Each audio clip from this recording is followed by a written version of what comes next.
In the world of Radio Shock Jock, the biggest are Opie and Anthony. These people say shocking things that border on offensive in order to entertain their offspring. I refuse to sit here and think that radio has to be nice. Why?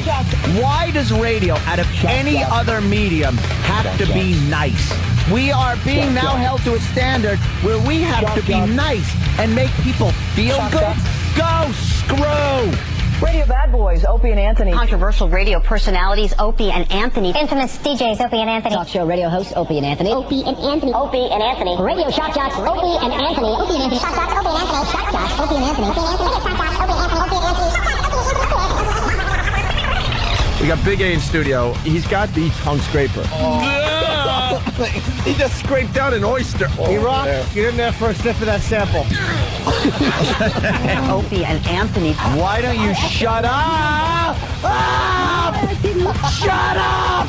Shut the This is where entertainment is going. Would you reenact Baby Diaper Mustache and Tippy Tom's underpants? Sure. Oh, no, you wouldn't. Oh, my God. It's like the underpants were dyed brown. All right, open them up.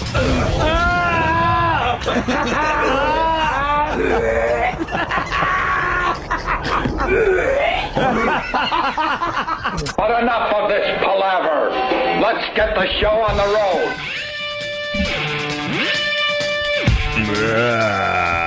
Good morning. Hi. Buenos dias. Oh, look at you. Getting into the whole Cinco de Mayo. Cinco de Mayo, right. This isn't the Opie and Anthony show. Today it's Gregorio! Antonio. And You-hoo. and you are. You-hoo. What? I'm just reading this great thing. No, but you just wrecked the whole open. I didn't hear what you All right, said. take two.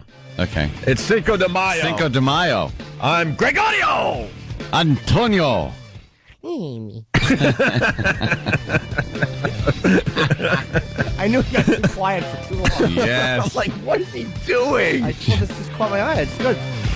The retraction in, the New York Post. It's a good one, too. Want to thank the New York Post for doing the right thing and finally admitting that they got horrible, awful information from Chauncey Hayden. From somebody who tends to give horrible, awful information. And my fiance was not in a sex tape like I was trying to tell people. Off and on for the last year and a half, by the way. But especially in the recent week and a half, I had to tell a lot of people. And the Post is admitting they got really bad info. No sex tape. And my fiance, matter of fact, never even met Bam Margera. So Yeah. I want to thank the New York Post for realizing that it was a bunch of ass. Bunch That's of ass. vindication. It's in page 6, too, of the New York Post if you want to read it for yourself.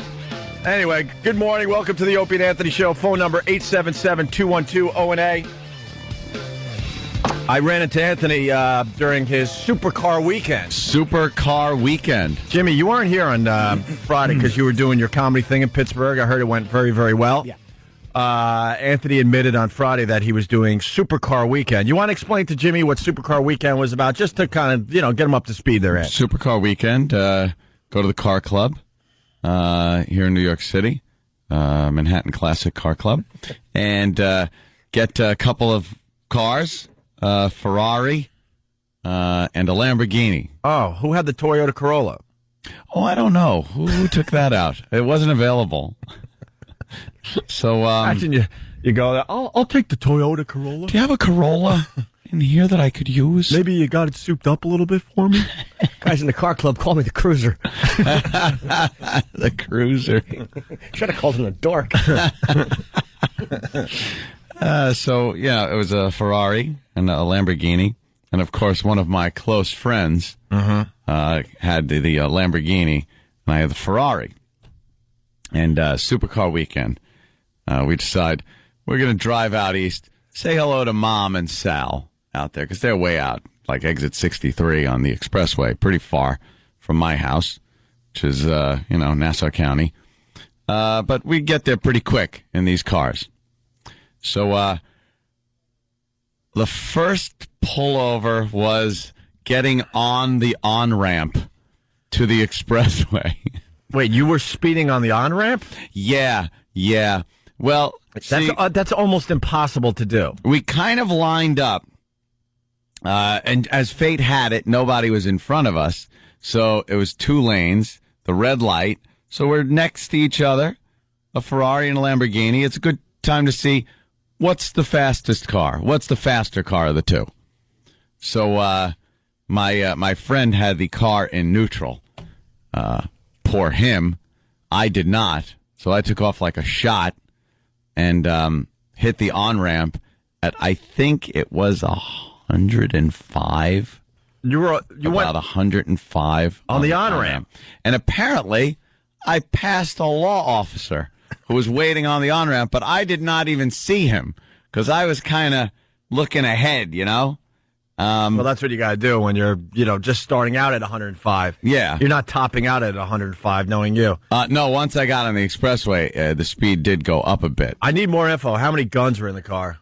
I mean, you're a legal gun owner. Well, I might have been going to the range. All right. So, Calverton's out that way. So, I don't know. It might have been, a night of, or a weekend of sports cars and shooting and well, that's what you do on Supercar Weekend. I called it. It was like James Bond. Yeah, I was like James Bond, only getting pulled over every 2 seconds. How come James Bond never gets pulled over? What happens? Yeah. So it's Supercar Weekend. Yeah. And 105 on the on-ramp, hit the expressway and take off like a shot. Meanwhile, Keith is like left behind. Okay, I'll get rid of that. Are you insane? Well, it happens. Yeah. Like a little slip of the, slip of the tongue. Yeah, your friend was my behind buddy's you. left behind in the dust. Yeah. And it took about, I guess, 8 minutes or so for the officer to catch the car. Because I passed him so quickly, he wasn't going to, he's in some Crown Vic or something, So I was going down the expressway, and it was pretty devoid of vehicles. There were a few. I had to kind of, ease around the right. You go up a little ways, you find an opening, you tear ass. So it took him a while to even catch me.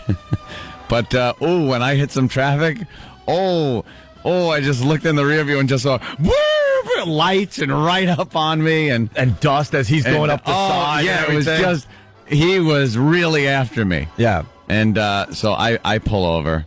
Of course, I'm not going to try to run him. And my buddy pulls up behind him, and he comes up to my window. And he says, "What the hell do you think you're doing?" And the only response I had was, "Driving, sir." There's no way in hell to make an excuse for this.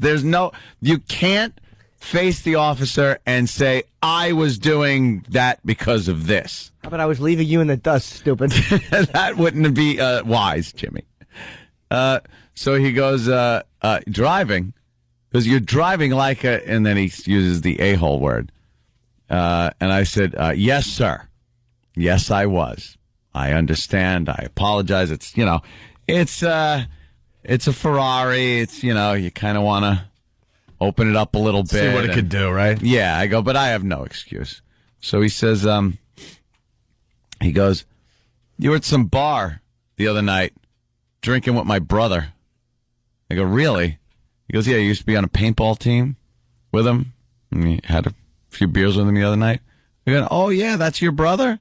He goes, "Yeah." Like you care. He goes, "Yeah." But at that moment, you really did care. I'm going like, okay, maybe this might be an in. This is working out pretty good so far. Could work. Right. Could work. He goes, "Slow it down."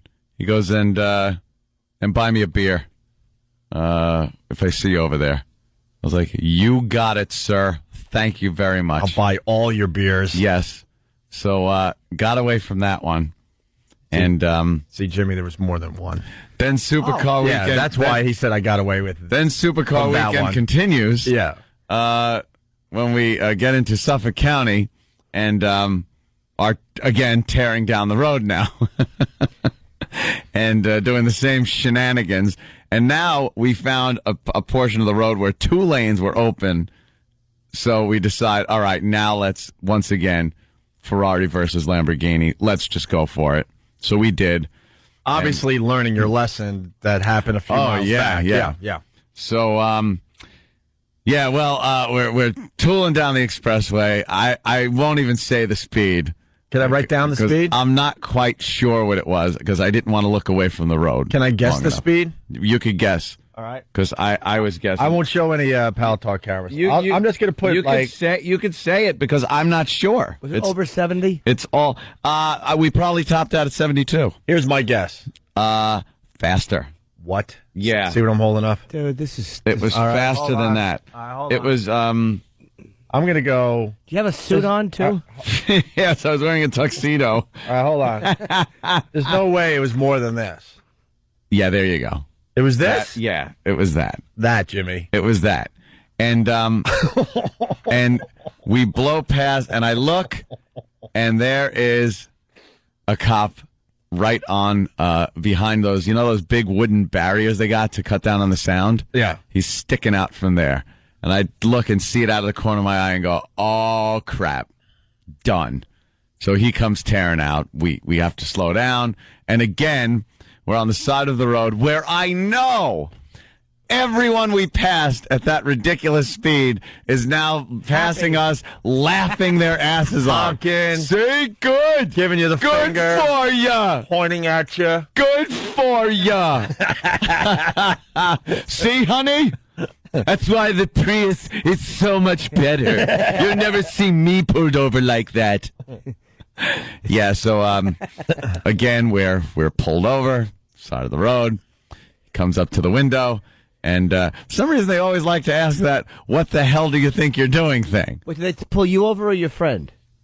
Both. As a matter of fact, I was winning the race, so I was a lot further ahead. So he pulled over my friend first, and I kind of stopped way up. And then for a few seconds, I'm thinking, I could just leave and ditch him right here. And he's not coming after me. He's sticking with the Lamborghini. But I stopped, and I guess the officer waved my friend up to pull up behind me and have him follow the cop car up. So now it's me, the cop, and then the Lamborghini. And he gets out, asks what the hell I'm doing, tells me I'm driving. I see you. He goes, I don't even know. He goes, I don't even know how fast you were going. And I'm like, yeah, I'm sorry, sir. Again, I'm apologetic. He goes, where are you going? I go, well, I'm going to see my mother. Please tell me you said I'm going to see my mommy. I said I'm going to see my mommy. Anthony does say mommy still, even though he's I go, mommy, pushing whatever he's I'm going to see my mommy. Anthony's 44 and he still calls his mom mommy. What excuse is there to be going that fast? I'm going to see my mother. She'll be dead in 3 minutes. Yeah, she better really have something very terminal. So, I said I'm going to see my mother. He goes, oh, where does she live? So I kind of give the town. He goes, no, where? And I give the exact address. And he goes, oh, yeah, Rosemary, Sal's wife. And I go, yeah. And he goes, I live like 5 houses away from them. I've been to their parties. I've seen you there. I'm like, oh.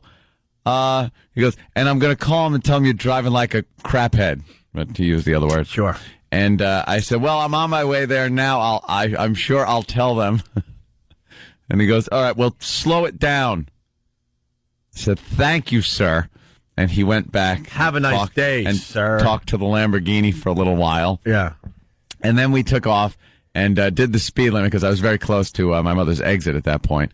And got there and just started discussing how perhaps we ought to slow it down on the drive home because I don't think 3 times is a charm. We did until we hit the Nassau border, and then we took off again because we were getting passed by minivans, and it was very embarrassing. We were going very fast, and then we came up on traffic, so we had to slow down. And the second we slowed down, we looked, and there was a Nassau cop on the side of the road. So we were like, oh, geez. Wow. That was close. Almost the trifecta. But got out of it. No tickets? No, not one ticket Pulled on over Supercar twice. weekend. Safe to say going over 100. Going, people well are over stupid out there. 100, and it was a fun Supercar weekend. Like I said, James Bond, just shooting and driving fast and booze and broads. Oh, just bang, dang, dang, dang, dang. I should have been in a tuxedo. Yeah, you went to the range too? Yeah. Wow. Fired off some shots. I got a little something I got to play for you. It's really quick here. No foot on the brake and 2 on the gas. Hey!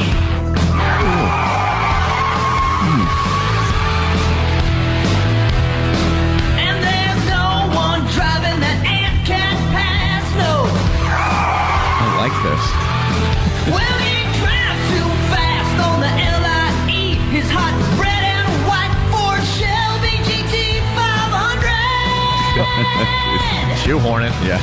He might speed up to 125. Agent Bob even thinks he won't stay alive. Meadowbrook Parkway, glass of a wine, and here come 105. 105. That's a joke. 105. That's a joke. 105. And the final part of Supercar weekend was the fact that I had to drive the Ferrari into the city this morning. Yeah. I think I left at probably 4:45. I was here at 5. Oh my God. It was because there's no one on the road. Yeah. No one on the road at that hour. And the entire trip was over 100 miles an hour until I got to the Midtown Tunnel. Then I was nice. And there was a couple of the brothers hanging out because I had to pay because I don't have my Easy Pass in there. And he's like, damn! Damn! Look at that! Oh, man! And that thing sounds terrific in the tunnel. Holy mother of God. Yeah. So what car goes faster? The Ferrari beats the crap out of the Lamborghini. Really? In every case, off the line, at a running start. It's a huge 12-cylinder monster. So my carbon footprint was very big this weekend. Yeah, I don't big carbon footprint. I don't know what you want to admit, but how fast? I'll just ask. How fast did you get it up to? Fastest over the entire weekend was 180 miles an hour, and I backed off. That thing will do 2 bills without a problem. At 180, were you scared S-less? Yeah, it gets a little scary. At 150, it's scary, and then we could crank it up a little more. You don't stay there for long. You just kind of get up to that point and then back off. I'm the biggest wimp because when they gave us Lexus back in the day, I got it up to 105 going out east, and I was scared. I'm not even going to play and make believe here. 100 is now what I feel the speed limit should be. By the way, 100. I was scared. Makes timing out your trips faster. Math wise. I pushed it over 100, 105, and I was like, no way. That's good enough for me. I was scared. Yeah. Had to bring it right back down, and you went 180. It's exhilarating. Ugh. Yeah, was it fun? Was it awkward when you were checked into the hotel and the boy had to stop you from shooting yourself and yell, "Colonel, no!" after you went and got a prostitute? What's the matter with you, you idiot? Now Jimmy talks. Jimmy's heard enough. I'm just listening to this. Jimmy's had it. This last weekend alive behavior. You don't have a brain tumor. Cut the shit.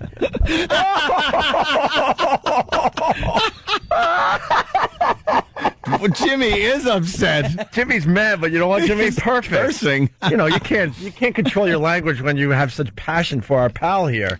Jimmy basically told Anthony to cut the S. Cut the crap. He's had it. He's heard enough. If this was sex, yeah, it would be like yelling at Jim Norton. That's why I feel like I'm watching a self-destruct. What are you doing?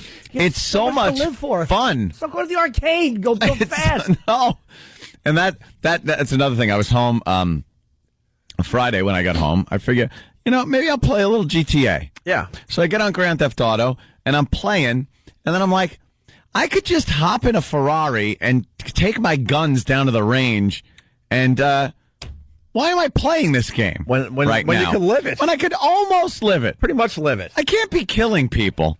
You know how far you have to get into the game to get those cool cars? I know. And you just got one at your just go there, disposal. load up. I went to the range. And your guns are way cooler than what they have in GTA 4 in the beginning. Oh, I had going to the range at one point. I had probably one strap to each hip, so I was sporting like 2, and then 2 more in my bag. Just checking it out at the range. How many rounds did you shoot this weekend? Probably about 400. 400. Yeah. Does that get expensive? Yeah, they're pretty expensive. When you're blowing off 400 at a time. But the guys down there. Coliseum gun traders. I got to thank them. They're good. They hooked me up with ammo. And like Jimmy said, when they're giving you free ammo down at the gun store, there's a problem. Here, kook. Here's a box of bullets. I heard there's more to Supercar Weekend, too. Because I ran into Anthony at F.H. Riley's, that fine restaurant my brother runs in Huntington Village, 400 New York Avenue. The Pest's pretty much there every weekend now. And Ant was telling more stories. Maybe you could continue after the break. Like the neighbors think you have moved at this point. Oh, there's some... I didn't forget. Well, see, my personal assistant is spreading rumors about me. Well, and then I heard that Did you tell the painting story yet? No, I haven't. Oh, you were just... Ant was holding court at F.H. Riley's, and he had a lot of people laughing really hard because the painter saw something... Yes. And now Anthony got to pretty much explain himself. Explain myself to me, the neighbors. Yeah. Everything. It's just... Oh, no. Oh, yeah. That's something I cut out of Boy's Life. I didn't take those photos myself. All right, we'll get into more of Supercar Weekend with Anthony Cumia after the break. Phone number 877-212-ONA. We have lots to do today, too. We got to talk about the Kentucky Derby. Horse goes down. Oh, yeah. Oh, my God. Look out. And poor Travis, he must be in mourning. His Canadians, or his wife's Canadians, are out of it. His wife's team. The Flyers move on. The Penguins move on. They eliminated the Rangers. Celtics move on in basketball. We got lots to do. We're just getting warmed up here. It's Opie and Anthony going to break with this, and we'll continue. Morning, guys. I write an apology from the New York Post for his page 6 story about a sex tape involving the fiancé of radio personality Greg Opie Hughes. The Post is now saying it was wrong when it reported that Opie's fiancé was involved in an X-rated video with Bam Margera. The paper now claims that there is no sex tape and the radio host's fiancé never even met the MTV star.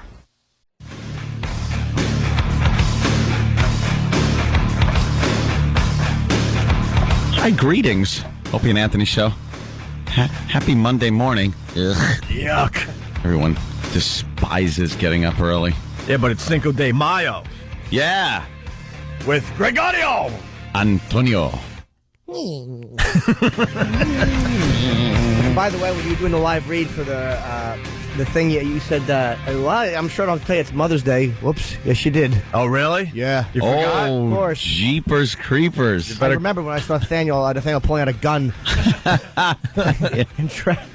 Oh, Travis just we don't doesn't know what to do. We don't really talk about Mother's Day around here because half the people that work on staff hate their mothers. Yeah. Or their mothers left them. It's just very, very creepy. Send her some matzahs. Yeah. Phone number 877-212-ONA. It's Cinco de Mayo, so, we got to acknowledge that with this. It's Cinco de Mayo! Oh, no! Oh, yeah! Maybe we should have a Corona. I prefer Dos Equis! What about a Tecate? Eat the worm. Eat the worm. Cinco de Mayo! Arriba! Arriba! Opie Antonio! Horrible. I got to tell you, too, I've said it a few times, this bit should have had a very short shelf life. We know that. It's really obnoxious and over the top. But somewhere along the line, I took notice that it really, really bothers Jimmy, that I told Tim, keep them coming. Keep them coming. And I think the only reason is just to get under your skin. That's how twisted I am. That shelf life should have been... What's the length of one of those? That should have been the shelf life. It's amazing how that hits. It's like a brick across the teeth. Jimmy actually takes his headphones off when he hears those promos. No, don't forget to eat the worm. All right, Supercar Weekend. But Anthony, before that, everyone knows by now. Actually, the entire show is getting obsessed with the fact that you're buying a lot of guns and driving fast, and you now carry a gun within your home. Yeah. Well, we got another home invasion. See? And when these pop up, which is pretty much one a day at this point. Oh, they just all the time. They're out there. They're out there. We like to throw them on the air and get your opinion on them, yes. Okay? This one has a nice little twist, though. Listen to this one. Women in this complex better close, secure, and lock those glass doors tonight because one unidentified woman who lives in this condo development on Hannah Road in Edison wished it was a nightmare last night. But she wasn't having a bad dream. The naked man standing in front of her was real. Naked man in front of her. That's what you want. That's what you want. Well, how did he get in? Well, you're going to lose your mind. Uh-oh. This is how he got in. Our victim was asleep at the time. Apparently he goes near her bed, and at one point he begins to caress her inner thigh area. She immediately awakes. She turns. She sees that this man is a total stranger. And according to our victim, he was unclothed at the time. He was naked. Lieutenant Shannon now knows he has a sicko on his hands. If the woman didn't scream, the next step could have been rape. Luckily, she was not injured. Making it easy, police say, the woman's sliding glass door was unlocked, so the nude intruder was able to slip right in. Why? You dummy. You dummy. She was asking for it. What? I don't mean like the sexual assault. You can't say She's that. asking for some kind of crime to happen. Robbery, murder, possibly rape. You're inviting it. Why would you leave your sliding door? I'm in agreement with you. Why would you take that chance? You got to lock your doors at night. So, that Michael Moore, made us all look like crazy people here in America. Exactly. Remember his, what was it, Bowling for Columbine?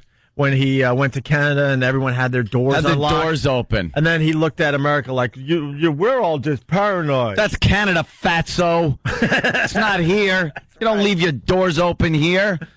Oh, because we're so fearful because of the media. Yeah, was it a news guy naked rubbing her inner thigh? Yeah, the media's coming in my house. It was Dan Rather. Yeah. He has nothing better Dan Rather came in nude with a mic. Right. Or Tom Brokaw. Tom Brokaw. Hello. Hello, Miss Tom Brokaw, NBC Nightly News. Well, used to I be was NBC just Nightly. rubbing your inner thighs, hoping you'd enjoy this. I'm with the media. Are you? What an ass. Yeah, I saw your screen, you're sliding, you're sliding the big glass door, and the back was left open. I decided I was going to come in nude because I'm Tom Brokaw, NBC Nightly News, and it's the media that you have to be afraid of, Missy. The media. Now talk into my microphone, and I'll talk into the one I'm holding. The media. Yeah. That Michael Moore is a dunce. There are things going on. And whether they're as prevalent as the news likes to say is debatable, of course, but it's not like they don't happen. And when they do happen, and you're in that situation, you're just going, oh, my God, this is happening. You're horrified. I need a gun. I need a gun. Naked guy rubbing your thigh. You need a gun. Need a gun. I'm starting to see it your way, Ant. Might have to. Although this one should have, locked their doors. Yeah. That's absolutely just dumb. Doors should have been locked. Stupid. Crazy woman leaving their door open like that. Right. And then we got the media talking to a stupid. Someone wrote this down because I know I overused the word stupid. I think it was Sam. The media talks to a stupid woman who lives in the area. Jimmy loves when they, talk to the locals about a horrific thing that's going on in their neighborhood. They always have something to add that you just wouldn't have thought of. It's really interesting. Not even a simple robbery here. Usually so safe. That's why people are relaxed here and often let their guard down. In fact, one whole day I kept the door open and I, went to work. And when I came back, I wasn't really sure whether everything was going to be there, and everything was fine. And best advice, cops say, lock your doors, windows, sliders. Advice Hema Krishnan will take. Most of the times it's open. No, a cop shouldn't have to tell you that. No. A cop shouldn't have to say, the best advice that I could give you people is to lock everything. It's common sense. Yeah. Did you hear how interesting her commentary was? The one day she went away, the yeah. day was she didn't know what was going to happen. How do we make 13 episodes out of this for a show? Good God. How would you watch that in the newsroom and go, perfect, cut, right there. Yeah. Watch that. Yeah, thank you. Wonderful. This is good gonna add to job. our story. Thank you. Thank you. Hey, I wasn't sure if the things would be there, but they were. Yeah. Oh, great. Were they? I thought things would be okay, and they were okay. Back to you, Frank. Horrendous. It's horrendous. So there you go. Another home invasion. See, you got to watch out. Absolutely. Home invasions. All right, getting back to Supercar Weekend there. Yeah. Supercar Weekend. F.H. Riley's. I was there, kind of telling people what was going on with Supercar Weekend. Mm-hmm. And, one thing was at my house, the painters. There was that story. But what was the other one that more involves? Well, I don't want to. Here. Yeah. Hold on a minute. Sorry, guys. I'll just write this down. Wow. Wait, which one? Hold on. Oh, my God. Why am I? Yeah, I know. This is your story. I have to remind you. Sorry. We'll be right back with the Opie and no. Anthony Show. Oh,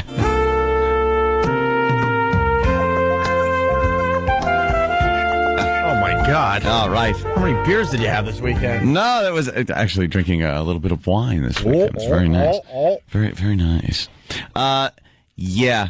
Well, my personal assistant at the house that's taking care of a lot of the construction stuff, Keith. Your PA. You got to call him a PA. Keith and his lovely wife are taking care of things at the house because I'm much too busy. I noticed lazy. I noticed you're adding and his lovely wife a lot lately. Yes. Like you're hearing the chatter in the Oneida Because there's community. the chatter going on where they call him Keith the Top. Well, it used to just be, me and Keith, but then the chatter's getting a little louder, and now you're like, and his wife. His lovely wife His lovely wife. She's in charge of decorating the house. Right. She knows a lot of decorators, so she's been in there doing the decorating, picking out the paints and curtains, all that happy horse crap. And then Keith is there, I guess, to sleep. It's and do my laundry, which he yelled at me, by the way. Why did he yell? He yelled at me because there was too much laundry in the laundry bin for the amount of time that went by. Well, on Friday's show, he said that he counted 13 pairs of jeans in a 5-day period. Yeah. Which is like a lot of people will wear 2 pairs of pants a day. Not every day, but sometimes, maybe yeah. through the weekend or something. Mm-hmm. Did he yell out at you for the boxers? He's like, what's this white stuff in the back of all of them? What have you been seeing? Well, he was very angry at that, and I told him I had unpacked a little suitcase thing and threw the dirty clothes in there. So what do you want me to tell you? He's now yelling at you. Yeah, he yelled at me. He's going to take over your house, As you go more and more insane, he's going to just completely take over your house. And this is perfect music for this, by the way, because Anthony... I would be an Oscar Madison. Absolutely. Keith is kind of... Felix Unger. He's a neat freak. Yeah.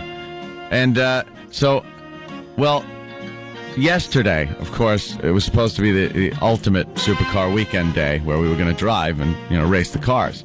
But I got a real late start, let's say. Yesterday? I got a real late start because I was out at F.H. Riley's and stuff and, a little buzz on and stuff, and I wanted to sleep in. Keith comes over, and I tell him to leave. But he starts playing music because he can pick up a remote in the living room and start blasting music into my bedroom. So I just fight back with the remote and blast songs like Go Away and things downstairs. So he left for a little while because I told him, leave. Just leave the house, and I'll be back. You can come back in like a half hour when I'm ready for you. You only need a half hour more sleep?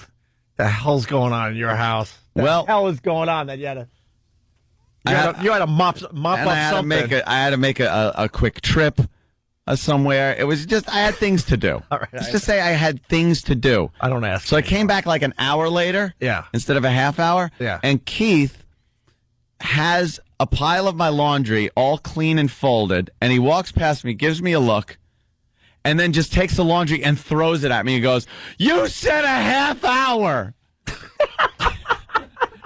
And all the laundry is now strewn on the floor. He threw it at my head. And his lovely wife was cracking up sitting in one of the chairs. You got a married white male problem. Reworking single white female. You got a married white male problem. He threw the laundry at me. It was very funny. He's going to show up at your house and he's going to have your like mustache soul patch. Is thing. that what he's going to do? You think? I love myself. Like I love this. my facial hair like this. Ugh. Well, all right. So, he's been in charge of making sure the workers are there and the builder, getting the builder back in to take care of some spackle work and stuff. So one day he's there and I'm not, and one of my neighbors, who happens to be an Indian gentleman, came up and said, "What happened to the man that used to live here?" Because he thought Keith was now the owner of the house. So Keith, of course, sees this. I know why he thinks. No, sorry, I didn't mean to interrupt. That's all right. Because I've been paying attention. Like, you haven't done anything with your house, and you've been there over a year. All of a sudden, they're seeing a lot of activity. A lot of so action. They're assuming that it has to be a new owner. They're finally, like, moving furniture in. There's painting crews and landscapers coming through. A lot of and now things. they see a new guy in the backyard. They're like, oh, this must be the new owner. They got the new owner. That weirdo has left our neighborhood. Yeah, the recluse. So he asked what had happened to the previous owner. And Keith, with a straight face, turns to him and says, "Oh, that guy.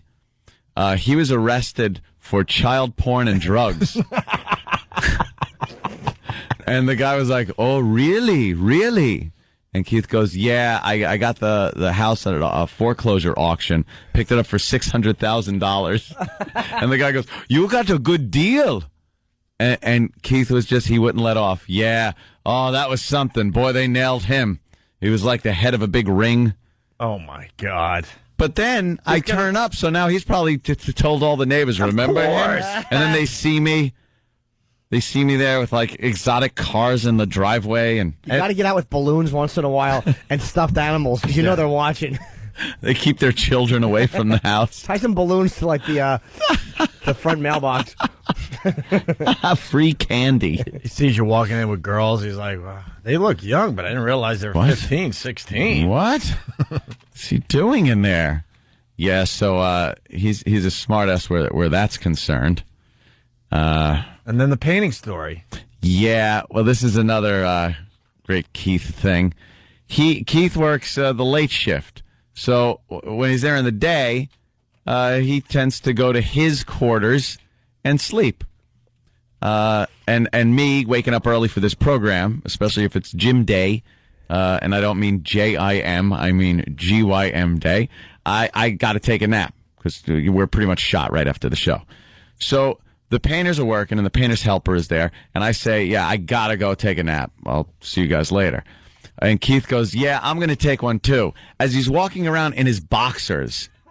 He's walking around in his boxers. So he's right behind me on the stairs as we're both walking upstairs saying we just needed to take a nap.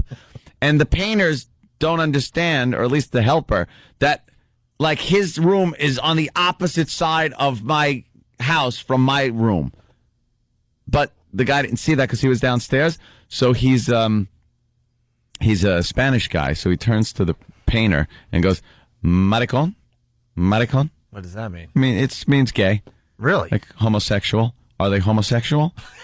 And the painter's trying to explain, no, that's his wife that you see here. But he won't accept it. He insists that we are gay, that we are a gay couple living together. Getting the house painted. Yeah. And Keith didn't help when he left the other day and the painters are there and he goes, "All right, sweetie, I'll see you soon. Call me later." You son of a bitch. Well, of course. Thinks I'm gay. Hold on, I got something for you. Oh. Let me tell you about my best friend. He's a warm-hearted person who loved me till the end. People, let me tell you about my best friend. He's a one-boy cuddly toy, my up, my down, my pride and joy. People, let me tell you about him. He's so much fun. Whether we're talking head to head, whether we're talking sun to sun, 'cause he's my best friend. Yeah, he's my best friend.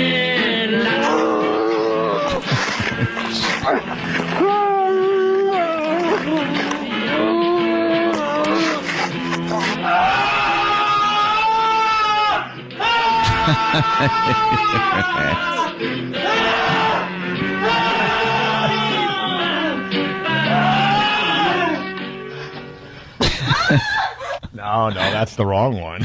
Come on. You got a hell of a life. It's got to be weird to have a friend, huh? Well, yeah. You haven't had a friend in many, many years. Oh, no. And you got friends, but not... You haven't had an active friend since the whole time I've known you. He's a personal assistant. / friend. Like a friend. You don't pay a friend to hang out. You have to pay someone to hang out with. No, I throw him some money because he does the laundry, he takes care of the contractors and everything. Takes care of the loneliness. Helps you get the poison out. You stop. That's disgusting and completely inaccurate. Poor Keith. I can't picture this. Jimmy! Well, then, if you can't, don't. Right. There's no reason for that whatsoever. Just that nostrils blowing air on your stomach. His wife is there all the time. She's downstairs minding her business. No. Maricone, by the way, or whatever you said. Yeah. It's a little more than gay. Yeah. It's the C. I don't know. The CS word. Oh, is it? That's according to a few people. Yeah. I don't think so. Yeah, a lot of people are confused. Let's go to Detroit and talk to Robin. Robin, what's up? Yeah, I'm a wee bit confused. Uh-huh. Keith is married, correct? Yeah. And he's sleeping at your house. Where the hell is his wife sleeping at? I guess at home. But it's not like... So, no, he's napping at the house because he's got to be there to supervise the work that's going on. So he has his own quarters. So he's dubbed it his own room. He does have his own room. He said it's his room. Yeah. That's just a little bit sick. Well, how is it sick that he's just taking care of the workers that come in, and then if he's got a nap, before he does the late shift, he's got a nap. Now, I haven't seen Keith's new home, but I have to assume that your house is much nicer, so why wouldn't he want to stay there when he could? Why wouldn't his wife want to stay there when she can? And why wouldn't they want to bring their whole family there when you go off on vacation? Well, I think that's what he has planned. They're setting up for the biggie. He actually didn't even try to be coy about that. He said that they're helping out. They're doing all this stuff because when I go away for a couple of weeks, he and his family are going to live there. Right. They'll have a pool. They'll have run of the house. Well, why don't the workers stay there then? Why aren't they napping at your house? Because they're working. Robin, why are you so bothered by this? I could hear it in your voice. Well, because I never knew till this morning that Keith was married, and I'm sorry, that's just downright strange that he has a wife and he's living at Anthony's house. Anthony's a good-looking, sexy guy, and he's got some guy living at his house, for God's sake. He doesn't live there. Well, practically, he's washing your underwear, for God's sake. Yeah, that's washing my underwear. I don't know. I'm trying to think what it would take for me to wash another man's underwear. That's a little rough, Ed. Keith, he touches Tippy Tom. Yeah. He brings him into the studio and has no problem, guiding him around. Yeah, good point. So, all right. You know what this reminds me of? Now, this reminds me of the casino thing, except the homoerotic way. It's like you have to, like, when Keith comes over there, he's James Woods' character. He's gay, and she's James Woods' character, so he has to call and go, but I miss you, and she's like, just stay. It's okay. You understand what I mean? They go away together. Him and his wife go away together while you're home. Ace. You're Ace. Long way to go. I'm Ace? Yeah. Great. All right, Robin, thank you. It's nothing like that. So, okay. I think that wraps up Supercar Weekend for the most part, unless you're leaving out anything else you want to share with us. No, that was pretty much it. It was a great weekend. Great Supercar Weekend. Seeing you at F.H. Riley's, I got to tell you, you look like a very happy man. Yes. Because we have a lot of conversations that you're completely losing your mind, but you were holding court, and it seems like you're really enjoying yourself. Yeah. It's, the fun, exciting part of my life. Well, it's exciting for the radio show, too, because we have no idea if you're going to be here on Monday. Well, I mean, you really pushed it this weekend. You openly admitted you got a car up to 180 miles an hour. Yeah. Shut off many, many guns. Yeah. Blasting off some rounds. That's nice. That gets any aggression out. Yeah. I tell you, it's very therapeutic shooting guns. When are you going to invite me Look to at the this. range? I got to shoot some guns. Shoot some guns? I want to shoot some guns. Good time. I might be out there this. I might be out your way this Wednesday. Ooh. Maybe you could pencil me in. Little gun shooting? Little gun shooting, and I want to take a look at Keith's room. I want to make sure you're all right. Oh, yeah. I want to supervise this man crush of his. He's well on the other. He is in the complete opposite wing than I am. There's a lot in between there. A lot of real estate between the two rooms. Yeah. He's got his own bathroom and everything. I don't even go in there. All right. Takes care of it. Hey, when we get back, we're going to start talking about what's going on in the world today. Got to talk about the Kentucky Derby. My God, man. What happened? Just horrific for everybody in attendance. We'll get into that next. Whoopsie. Also, there's a Helen Keller billboard causing controversy. Very, very funny. There's 300 dead cats in a freezer somewhere. We got a weatherman saying the effing word. Really? Oh, yeah. We got lots and been lots. raining. Phone numbers really hard. Yeah. Something. Yeah. Phone number is 877-212-ONA. Me first, then down the hall. Hear what everyone else. It's the first annual baby throwing contest. The Opie and Anthony Show. Stay tuned for details. Good morning. You're checking out the Opie and Anthony Show. I want to say good morning to Buffalo. Got some nice ratings in Buffalo. Yes. I want to say hi to everyone listening on the Edge. Of course, the home of Shred and Reagan. And, hey, man, thanks. Seems like people are digging the Opie and Anthony Show in Buffalo, New York. Lived there for, over 3 years.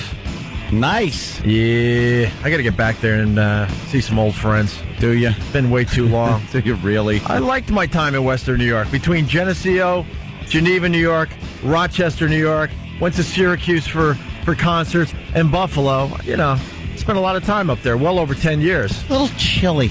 It's a little chilly in the winter. It's still snowing up there. Yeah. Dead of winter. Or that's what we think down here in New York, that you're still getting snow. Now we got to say hi to New York City as well, because we have a red alert. Yeah. A red alert. This is our alert. It has nothing to do with the terrorist thing. Oh, good. Although it could be connected in a little bit of a way. Wednesday, do not go to work. Wednesday, do not go to work. Opie and Anthony are saying take the day off. What? Reverend Al has decided Wednesday's the day to shut down the city. Wednesday's the day he's attempting to shut down the city. Although now he's softening that a little bit, saying, no, it's a day of prayer. It's shut down the city day. We're going to be around New York City just kind of praying. Mm-hmm. The Sean Bell thing didn't go his way, so now he's attempting to shut down New York City for a day. You know, because 3 o'clock on a Wednesday is a perfect time to protest. 3 o'clock on a Wednesday. Well, he could have picked a Friday, which would have really been bad. I don't think this is going to garner sympathy for anybody when you shut the city down. Is that what you're trying to do? Because it ain't going to work. People are just going to be angry. It's like the beginning of rush hour, and you're going to try to shut the city down? And by what? Is it going to be in the streets?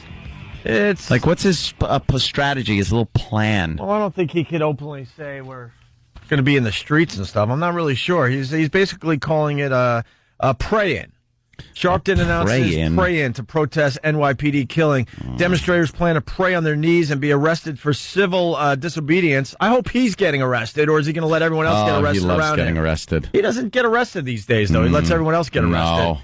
No. For civil disobedience to protest the acquittals of 3 police officers in the death of an unarmed man shot on his wedding day. Yeah. The civil rights activist who has promised to close this city down to protest last month's verdict said protesters would stage a pray-in Wednesday at half a dozen places in the city, including the police headquarters. Sharpton said participants would gather at 3 p.m. 3 p.m. That's when rush hour starts, like Anthony said. In at least 6 places around the city, and then fan out to undisclosed locations.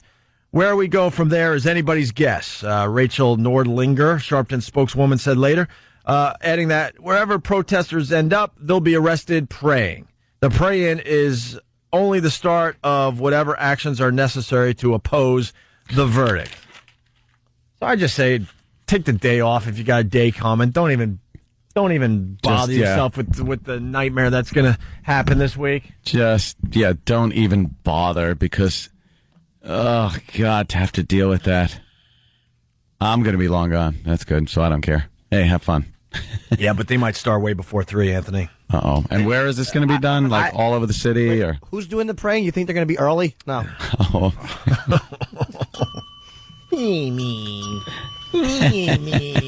They're actually supposed to start at noon. That's why they're saying 3. I'm very happy with myself after those last 2 jokes. All right, go back to eating. Jeez. Jim Norton, everyone. Also, it's Cinco de Mayo. Cinco de Mayo. And the boys down the hall came up with this thing.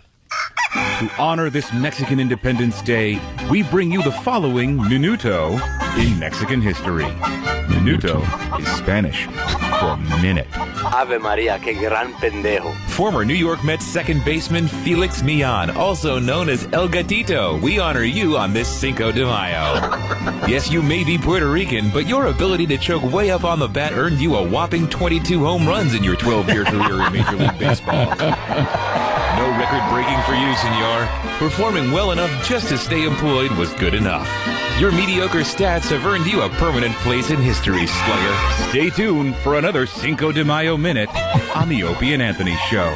Qué maldito bruto, lo siento que tenemos que escuchar a esta basura.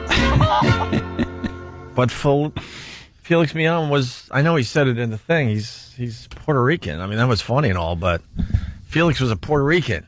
Yeah. And he choked up on the bat more than anybody in Major League history, I do believe. He would just slap at the ball like that dumb Rod Carew.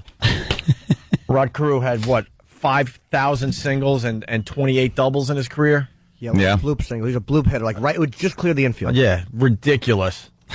We'll have more of those as the morning goes on here. Ken in Philly, I did hear about this, Ken. Go ahead. Yeah, if Anthony can ring the bell 3 times, 3 bell rings. 3 bell rings. Showed a Philadelphia cop on Saturday with an SKS assault rifle. Are you guys aware of what's going on in Philly? Cops are being shot. 3 cops in a year, man. Yeah, 3 cops in a year. They've lost three cops in the last year alone down in Philly. It is a war zone. 3 white cops at that. And were they shot by black guys, sir? Or were they shot by both? All by black guys. Jimmy, all by black guys. And what was the weapon? Because I stepped on you. SKS assault rifle. Yeah? Similar to an AK-47. I'm sure Anthony knows that. Will that do some damage, Anthony? Yeah. I heard they hunted one of the guys down and killed him. Yeah, I don't know if they killed him, but the SWAT teams are out all weekend, banging on doors, man. Yeah, it is. They're looking for 2 other guys. It's pretty scary in Philly in some of these neighborhoods, man. You guys aren't coming around for the virus this year, or what? I don't think so. We were going to take the year off, but then New Jersey, the PNC, we do so well with ticket sales that they kind of begged us to do the show this summer, and we're very excited now that we're going to do it. You just purchase home bell tickets then, right? Yes, no, you should, no tweeter? Yeah, no, yeah, we're not going to do Philly, but I mean, you guys, we hope you guys come up to the PNC Arts Center show on Saturday, August 2nd. We're going to be announcing the lineup in the very near future, but tickets are on sale now through Ticketmaster.com. But we were definitely going to... Oh, boy. I just think, man, I'm sorry to interrupt, but I just think, with all this crap going on in New York, where's Reverend Al when this stuff happens, Yeah, well, that's obvious. And what kind of... Nowhere. No, sorry. What, Jimmy? No, I thought he was going to talk. Nah. So what kind of dummy? This is why the Mafia was very successful, and a lot of these other guys are just dumb thugs. Because from a completely business point of view, the Mafia knew you don't go after cops, because then the cops do things like SWAT teams kicking doors and all over the place. It's like you disrupt business. That's one reason they were allowed to function for so long, is because they paid people. They didn't go out and kill innocent children in drive-by shootings. And they knew not to kill cops. Mm-hmm. I mean, it's amazing. People are like, oh, it's racist. They let the Mafia. No, the Mafia wasn't stupid. They understood the things that were going to turn all citizens against them. Mm-hmm. They understood the things that were going to turn even Italians against them. People will put up with murder if it's done among guys who are in that life. Yeah. When's the last time you heard a mob drive-by where innocent women and children were shot? I mean, I'm sure it's happened somewhere. But almost never. I'm a huge fan of the Mafia. Huge fan. You like the Mafia? Absolutely. Always have. Not even joking. They knew how to take care of business. Yeah, I don't like the fact that they went after small business owner. I think they extorted a lot of innocent people. Strong arm tactics. Yeah, guys that didn't have John much. Gotti made his neighborhood safe. Yes, he did. Got to Yeah, respect that. true. And had a fine fireworks show for everybody. Yeah. For the community every year. Yeah. I still don't like the way they extorted people. But aside from that, at least they weren't shooting kids. Of course drive-by. not. They weren't spraying machine guns course into not. crowds. But they were pretty precise. Two guys eating veal, both dead. Yeah, exactly. They knew their targets. Oh boy, they did. They knew how to play the game. And those photos of like the mob murders, boy, they didn't just take one little shot with a 22. No. It's always some guy slumped over in a bowl of linguine with like 40 shots pumped into him. With just gallons of blood everywhere. And no one His else got face hurt. is gone. With a cigar still hanging out of his mouth. Yeah, that's a classic one. 6 guys gunned down, I think it was Castellano and his bodyguard, whose name I don't remember, in front of Sparks, we all know. In broad daylight, rush hour, no one else got shot. No. 6 guys That's how it killed works. 2 guys, one of who was armed, and they both are the only ones that got shot. Amazing. All right, Ken. Hey, Ed. Yo. I just want to let you know they also found a 44 Magnum in the car and some Muslim clothing and $38,000 in cash. Oh, yeah? So what do you want from Anthony? Yeah, what's the matter? Are you... I'm just letting you guys know these guys are animals out here in Philly, man. See, because I'm starting to really listen to what Anthony has to say about the guns and stuff. And let's say let's say you make some of those guns illegal. They're gonna get these guns. Yeah, they get them. Yeah, they're going to get them That's anyway. not going to stop. That's just not going to stop the crime. I want to know if any of the police officers killed were killed with illegal weapons that were purchased legally. Were these perpetrators the legal owners of these guns? And no, of course not. One escaped from a halfway house. To put it that way. I doubt he had a gun. So the solution is never to just make more laws against law-abiding citizens. It's ridiculous. Stupid. I own a handgun myself. I have 2 daughters. I mean, come on. All right, Ken. Thank Come you. to my house, they're getting blown away. So I saw too. They're really starting to question Obama on the Second Amendment. He gives different answers depending on who he's talking to. If he's talking to a liberal crowd, he'll say that he's really for gun control and eliminating automatic weapons or semi-automatic weapons. And then he talks to rural areas, and he's Mr. Second Amendment. They all do that. Every politician does that. Lying sack. Every single one of them caters to the crowd they're in front of. Well, and no he's matter trying, what the issue. And Hillary actually jumped on that and said that, Obama isn't for the Second Amendment, and trying to make herself sound like she is. That phony. What is she now, a Republican? Yeah. She's a phony. Either one of them, if they got in and had their way, the Second Amendment would be just trotted upon by both of them. All right, let's say hi to Brian in Philly. He's got a little more info. Brian. Hey, Anthony. The officer was shot with the SKS. He was shot 5 times through the door of the police car. Jesus. And the perpetrator that shot him was gunned down later in the day by 4 Philly cops that came upon him. So they took him out, and they got another guy, and he just spilled his guts. So now they're just looking for one guy. And he escaped from a halfway house in Reading, and he's on the run. But the FBI SWAT teams have been out all over the area and just taking care of business. I'll bet he's going to get in Dutch. Yeah, you think? Unbelievable. All right, Brian, thank you. No problem. Thank you. All right, let's go to Phil, who's listening on the edge in Buffalo. What's up, Phil? I just wanted to say it's getting warmer out here in Buffalo. We need TNA back. Oh, TNA with O&A. Ooh, well, I don't think that we were supposed to be fired for that. That was good times. They were getting close to firing us for TNA with O&A, and then we gave him a real good reason. Yeah, then we made it very easy with the Sex for Sam thing. That was the summer of us just being completely out of control. Completely out of control. We're trying to bring the virus show to Buffalo. Now that we're doing one, now we're like, all right, now we got to do a couple at least. So we're thinking we're going to be doing these all summer. I know it. We're thinking Buffalo, and we're thinking Boston. We'll do a nice little 3. Yes, Jimmy. Is it illegal for me to say over the air that I hope somebody gets shot? Why? For stalking Uma Thurman? Is it illegal for me to say that I just wish that would happen to him?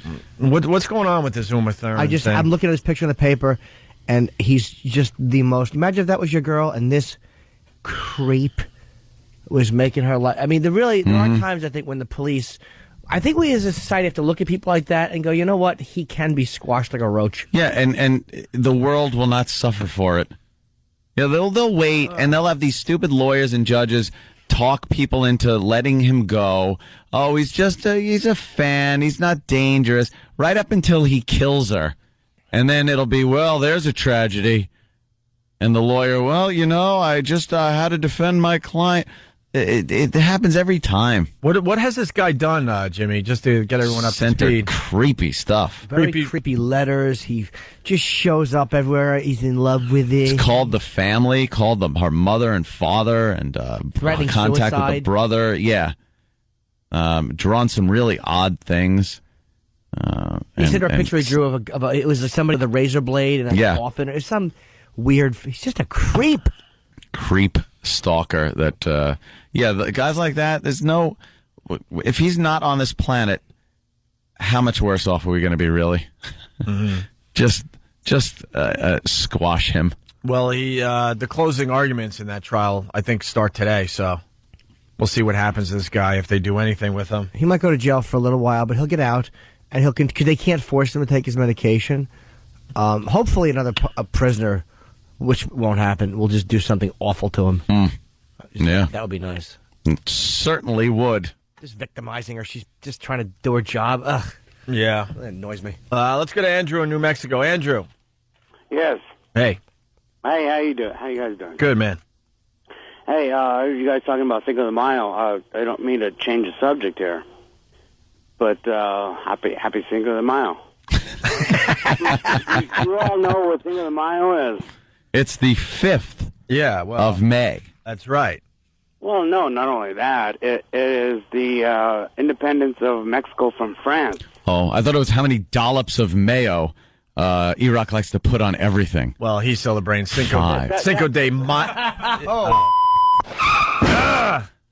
Very good. I got so excited I wanted to jump right in there with you. He's celebrating Cinco de Mayo. Mayo, yes. But you already had the mayo joke, so why would I say that? Thanks for helping me out. Yeah. Exactly. Well, yeah. Travis just put a sombrero on stupid Iraq. There you go. Now you guys are celebrating. I honestly don't celebrate it myself, but a lot of... yes, go ahead. Well, why don't you give us more info on Cinco a little history. De Mayo. Well, that's all I know. Down here in New Mexico... then why would you keep talking? If that's all I know, why would anything come after that? Why is everyone... I don't understand. Why is everyone celebrating Cinco de Mayo by hanging outside Home Depot today? I don't know what I mean. It's really weird. Why are they hanging out on every single corner? Because they want a job. Thank you, Captain Obvious. I know how much you love Home Depot. What? Wow. Yeah, we love Home Depot. I had such a good joke, too, he stepped on. I was going to say, it's Cinco de Mayo, where I drink decaf all my That's a good one, too. All right. This guy's call was Stinko de Mayo. Keep getting the beep. What's wrong with me? I don't know. Wait. Oh, Andrew. God, it's endless with this guy. Andrew. Enough. Crack me up, man. All right, thank you. Don't stalk us. Thanks. It's Cinco de Mayo. Oh no! Oh yeah! Maybe we should have a Corona. I prefer Dos Equis. What about a Tecate? Eat the worm. Eat the worm. Cinco de Mayo. Arriba, arriba. Opie Antonio. Oh, boy. Phone number 877-212-0NA. I think that one annoyed me, and I'm the one that's a big fan of that whole thing. But oh, boy. Hey, before we take a break, I just want to read this one time here, Anthony. The New York Post, page 6. I hope everyone picks up the Post and reads page 6 today because it's a very, very good day for my girl.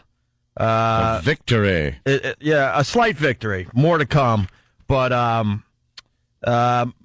we've been harassed for about a year and a half over alleged sex tape, a fake sex tape, and it all came to a head when the Post decided to go with this ridiculous rumor, And the Post did the right thing today. I'll say that much. And they printed a retraction on page 6 today. It says, for the record, on April 23rd, we reported that the fiancé of Greg Opie Hughes, one half of the Opie and Anthony radio show, was involved in an X-rated sex video with MTV star Bam Margera. We reported that Hughes was taking legal actions against a disgruntled ex-employee of the radio duo who had acquired the rights to the video. We have since learned that this information supplied by Stepping Out's Chauncey Hayden was entirely incorrect. Once again, we have since learned that this information supplied by Stepping Out's Chauncey Hayden was entirely incorrect. We have since learned that this information supplied by Stepping Out's Chauncey Hayden was entirely incorrect. There is no sex tape. Further, Hughes' fiancée has never met the MTV star. The Post sincerely regrets the error. This is a very, very good day for my girl. We learned on Friday that this was going down, and for the first time in, I don't know, like 10, 11 days, she became happy. Well, and she decided to leave our apartment. Good. So things are turning around, and we couldn't be happier about that. So that certainly it covers a couple of things. It's vindication. It gets the truth out there, and it makes Chauncey look like the inaccurate journalist. I got to find a different word that he is. Mm-hmm. Yeah, I got to be careful what I say. Oh, I understand. I Trust me understand. on that. I got to be very careful. But that was, as the Post printed, an inaccuracy that he came up with and gave the Post. Right. Well, and I know where the rumor came from, and I am going after that individual, and I know there's at least 2 more individuals involved, and I'm not playing, man. Obviously. I am not playing. This is going to get ugly. This is not the end of this. I can say that much. I could say that much. Good. And then Dave writes, "Don't bug Opie. He's having a moment." So it's a very good day. And I do want to thank the past and the real listeners of this radio show that knew from the beginning what this whole deal was about. And I really appreciate all the support you guys have given. In emails, on message boards, in person. Actually, people have been mailing me cards the last week and a half. Really, really, really nice, and I greatly appreciate that. And my girl greatly appreciates that, okay? Cool. All right. We're going to take a quick break. We'll continue. We got to talk about Kentucky Derby Day. Yeah, wow, what a fun day that must have been down there. And you know what horse Hillary picked, right? Yes. And you know what horse Obama picked, right? Yes. All right, we'll get into it next. It's a pretty interesting story. Opie and Anthony, stay there. You're checking out the Opie and Anthony Show. 877-212-0-A. Getting back into the swing of things after a long weekend. I forgot to tell you, I had 35 women in my place on Saturday. The Philly crew came up on a party bus, and I had to entertain 35 women in my apartment for 2 hours before they went off to see Wicked. Jimmy's just shaking his head. To say that. Huh? Why? Well, it's real life crap, Jimmy. 35. You guys have figured out a way to avoid real life crap, and I respect that. So, dealing with 35 women in your place was being at F.H. Riley's. What do you mean? You were at F.H. Riley's. Oh, I bailed. You're right. Yeah, exactly. Yeah. So that's how you dealt with it, by leaving. No, I had to entertain them in my apartment to get them. They took a party bus up. Did you dress like a cop, but then have Velcro pants? How were you entertaining them? I was making the mimosas, and I was pouring the white wine, and Isaac, you're a bartender. Making sure everyone had food. I was running around like a crazy person. 35 women though? 30. It might have been closer to 40. Why all women? How come then the guys went? It was the guys, the Philly crew. They were watching the Derby to see Wicked. They came up on the party bus, and all of a sudden the doorbell rings, and all of a sudden there's 10 women at the front door. They come in. Then the elevator takes the next 10 up. Then the next elevator takes another 10 up. It was endless. Wow. Endless.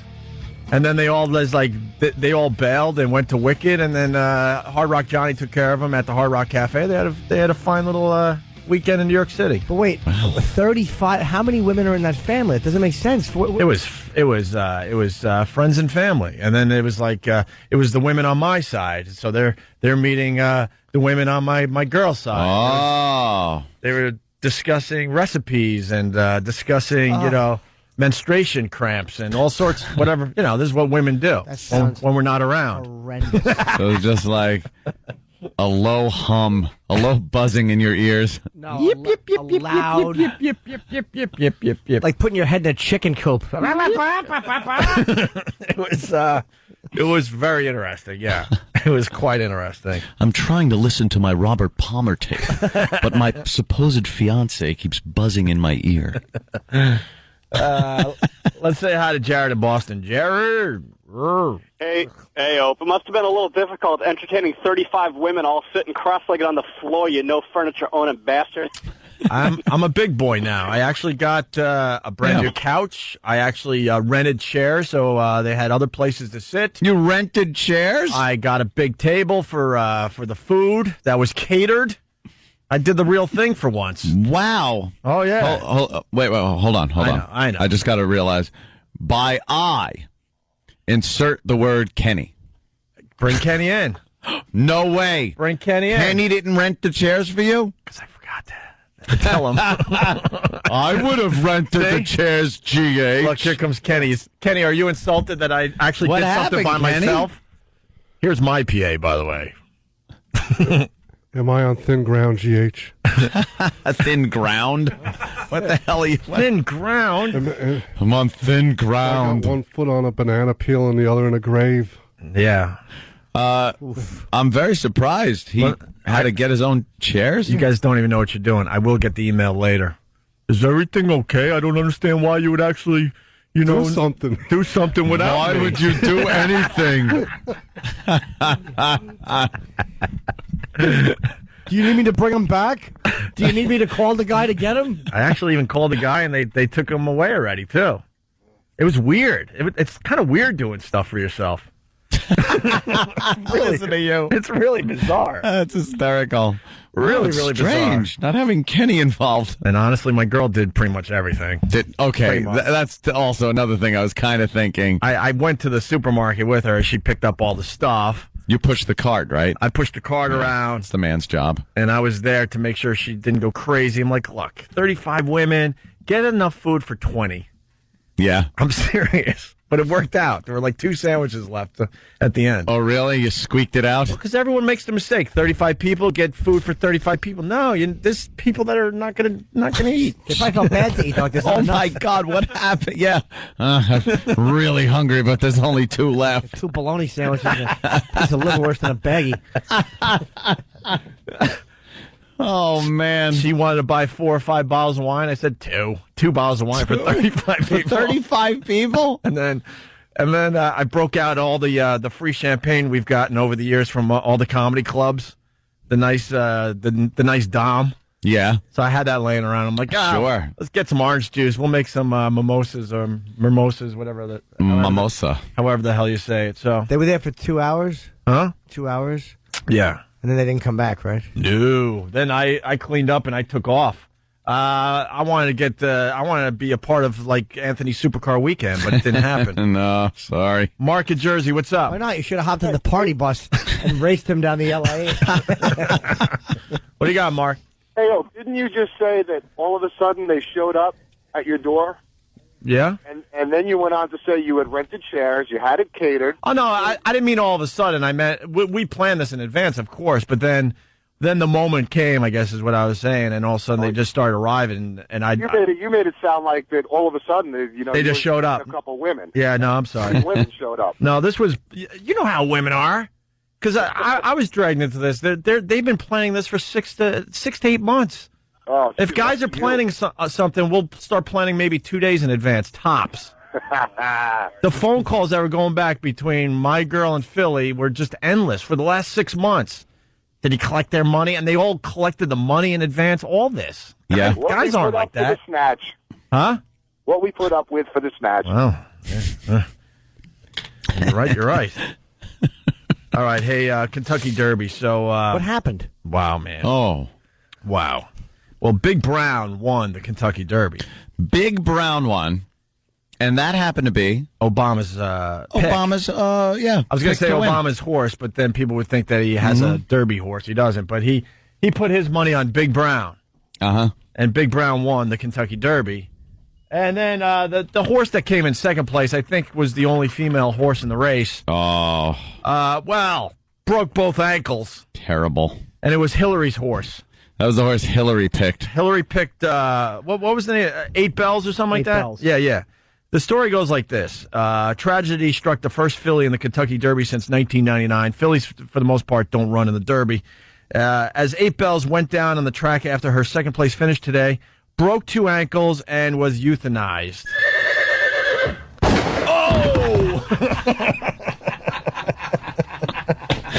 Oh! Poor thing. Wait, Hillary picked a horse, and it had to be killed. Yes. If only the situation were reversed. Horse went to vote for her. Bad news, horse. Yeah. How great is this story? Showing a sisterhood with the female horse. Senator Hillary Clinton, during a trip to Louisville this week, had said she was going to bet on 8 Bells to win, place, and show. ABC News' Karen Travers reports that Clinton told supporters in Jefferson, Indiana earlier this week, "I hope that everybody will go to the Derby on Saturday and place just a little money on the filly for me. I won't be able to be there this year. My daughter's going to be there, and so she has strict instructions to bet on 8 Bells." All right. Travers also points out that 8 Bells trainer Larry Jones returned the love. "It looks like it could be the year for the girls," he said.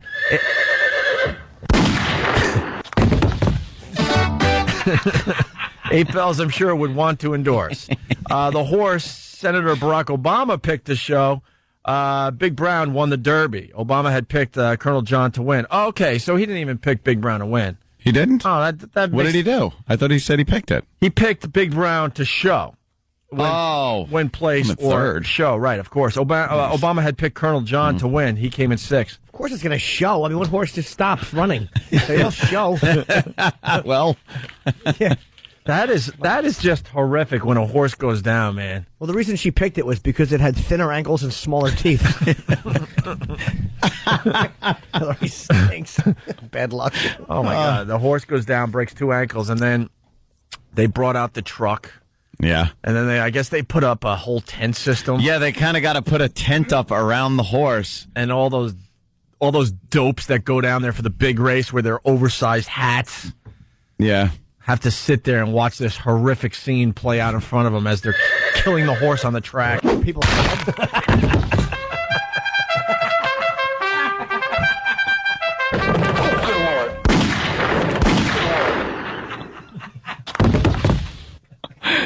Good Lord.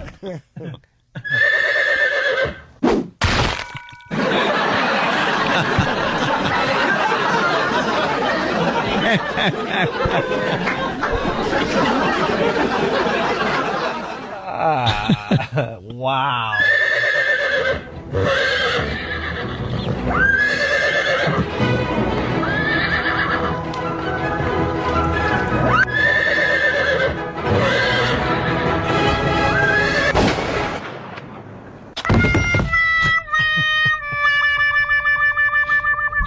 I like the fact that the whole time the horse was running in that clip, it was whinnying. Yeah, like they do that. And putting its front little hooves up. Oh, you know. Horse didn't run, it just went. Just whinnied a little bit. We do what we can here, you know. Wow. How depressing. Just trying to enjoy a hot dog. You can watch the tent go up. Yeah. Yeah, exactly. Unbelievable. So, not a good day at the track yesterday. How do they kill it? They use a needle, I'm sure. Probably, that yeah. sound- The old days. That gunshot sound coming out of the tent. That would be something. When was the last time they used a gun? I think there was a time when we were growing up. Oh, yeah, where they would just shoot it in the head, I think. Somebody help us out, but I think that's they had to take one horse out that way. Yeah. Back in the day. I'm thinking late 70s, somewhere around there, if someone has info on that. Shoot him in his big, long horse head. Yeah, the guy doesn't know what he's doing, so he shoots him right by where the nose is. No, you got to go higher towards the brain. So, machine guns him from, like, the nose all the way up to the top of the head. Him in the nose. Like Sonny laying there at the toll booth. Gives him that sweep up the nose. And the horse is like, you see the horse, the guy's like, all right, done. And the horse eye just blinks like, hey, stupid, you missed. It's a long head. Let's go to Pat. Pat, what's up? Oh, Pat? Yeah. Okay, you're there. What's going on? Hey, guys, what's going on? Hey. I was at the Meadowlands with my kids on a family picnic, and the horse just croaked right in front of us. Really? Right in front of the kids? Yeah, they put the tent around them. That's all. Why, Daddy? Why? Why? Oh, Oh, it's okay, son. They're giving him a bath. All of a sudden they put up the tent, and the next sound you hear is a chainsaw. That's why they put the tent up, because they don't want you to see how they have to load it. Right. They have to break all 4 of its legs and then put like a big tube through it, like through the mouth, like a spigot. Yeah, there's not a truck out there where you can put a stiff horse in its entirety in it. Yeah. You got to cut off something, I'm thinking. Do you think the horse is panicking as he sees the tent going up? Because she's run so many times. And she's like, oh no, the tent is not. Oh, I know what this tent means. Is this a congratulations ceremony? I don't think so. They're all quiet. I don't think I won. She's looking for champagne, flowers around her neck, The anything. big trophy. Yeah. The guy comes in with a surgical mask and a needle. She's like, oh, this is no good. Can't feel my shoes. My shoes. That's so horrible. And all the stupid people that are there with their big, dumb derby hats. Yeah. Like all the women that go there have to have those big, dumb derby hats on. And they're all sitting there like, oh, this is such a great time. Oh, my God, what happened? Is anyone crying? They all have to. Well, at least they got their hats to cry into. Cry into your big, stupid hat. Fill up your dumb hat with tears. You see a forklift come out? Well, those forklift wheels, the telltale forklift wheel marks across the track. Yeah, they're like rarely ever forklift marks, but when they're there, you know what it's for. Or you see the guy come out with 30 pitchforks over his shoulder and he's going to hand them out to the crew. Oh, no. Poor horse. I like to just see a truck with chains, just like hook up the horse and just drag it across the entire track, because that's where they leave the track. Oh, Is there a video of that happening? yeah. I wonder how they do that. Like what the whole thing is: the tent, and then they kill it, and then they can't just winch it into a truck in front of everybody. So how do they get it from the tent to the truck? Do they back the truck in the tent? You think they just play really happy music for everybody? Yeah. I mean, because yeah. Let's all sing along. You can't yeah. Ladies and gentlemen, don't pay no attention to the tent at the far end of the track. There's been a little problem with one of the horses. It seems to have I don't know, an eyelash in its big eye. And the doctors are now working very diligently trying to get it out of its eye. Don't worry about it. Yeah, he'll be just fine. Fine, he's going to be fine. Ladies and gentlemen, going to be back at the stable in no time. Just as good as new. Good as new. Shh. Jeez, they should soundproof that tent. For the kids out there, just want to let you know that the horse got a little sleepy. Decided to take a little nap. A nap? We're going to be taking him away in this truck. Yeah. Because he's just sleepy. He's very sleepy. Oh, look at that. No, that's some kind of cherry sundae topping, kids, coming out from under the tent. You can get some ice cream in there. Can the announcer explain why the horse was shot like 40 times with pauses, and why it fell after it had already fallen? Because they gave the honor of shooting the horse to New York's new governor. Oh, wow. No, sir, that was the winner. Oh, no, there's a happy fan. Oh, my goodness, that was a jockey. Gov, you just took a lady's hat off. The horse is over here. Oh, boy. And now he's having sex with the other horse and not telling his wife. Okay, now he's doing cocaine with one of the horses. Let's say hi to Travis in New Hampshire. Travis, what's up? I assume you're listening on BCN. How are you, buddy? What's up, mother huckers? Hey, yeah. It's Catchphrase Monday. What do you got, Travis? I was reading the front of MSNBC.com, and I guess PETA wrote a long letter to the Kentucky Derby, outraged because apparently the ankles of the horse were broken before the finish line. Did you guys, E-Rock, pull that up? Oh, really? I like how the audience is giving E-Rock orders. Yeah, E-Rock, pull that up, dummy. Put down the garlic butter sauce and pull that up. So they want yeah. I hear they want you were saying they want the jockey suspended because the jockey knew that this horse was in trouble with a possible fracture or a broken ankle. Hey, you're there to win. Wow, yeah. I mean, yeah, exactly. What good are they if they're not winning this damn thing? If you're almost by the finish line in NASCAR and you blow a front tire, yeah, just keep going. All right, we're going to look that up. Craig on Long Island. Craig. Hey, what's going on, boys? Hey, man. See, the winning horse should be able to drag the dead horse's carcass off the field. Like a little victory dance thing. They would have done that in Roman times. Yeah, is there a second place ceremony? Like they just leave, like the horse is laying there on the track, and they throw like a little wreath on it. Here you go. There you go. Congrats. Yeah. A wreath and a chain. Unbelievable. Thank you, sir. Let's go to Mick in Jersey, who used to work at the Meadowlands. Mick, what's up?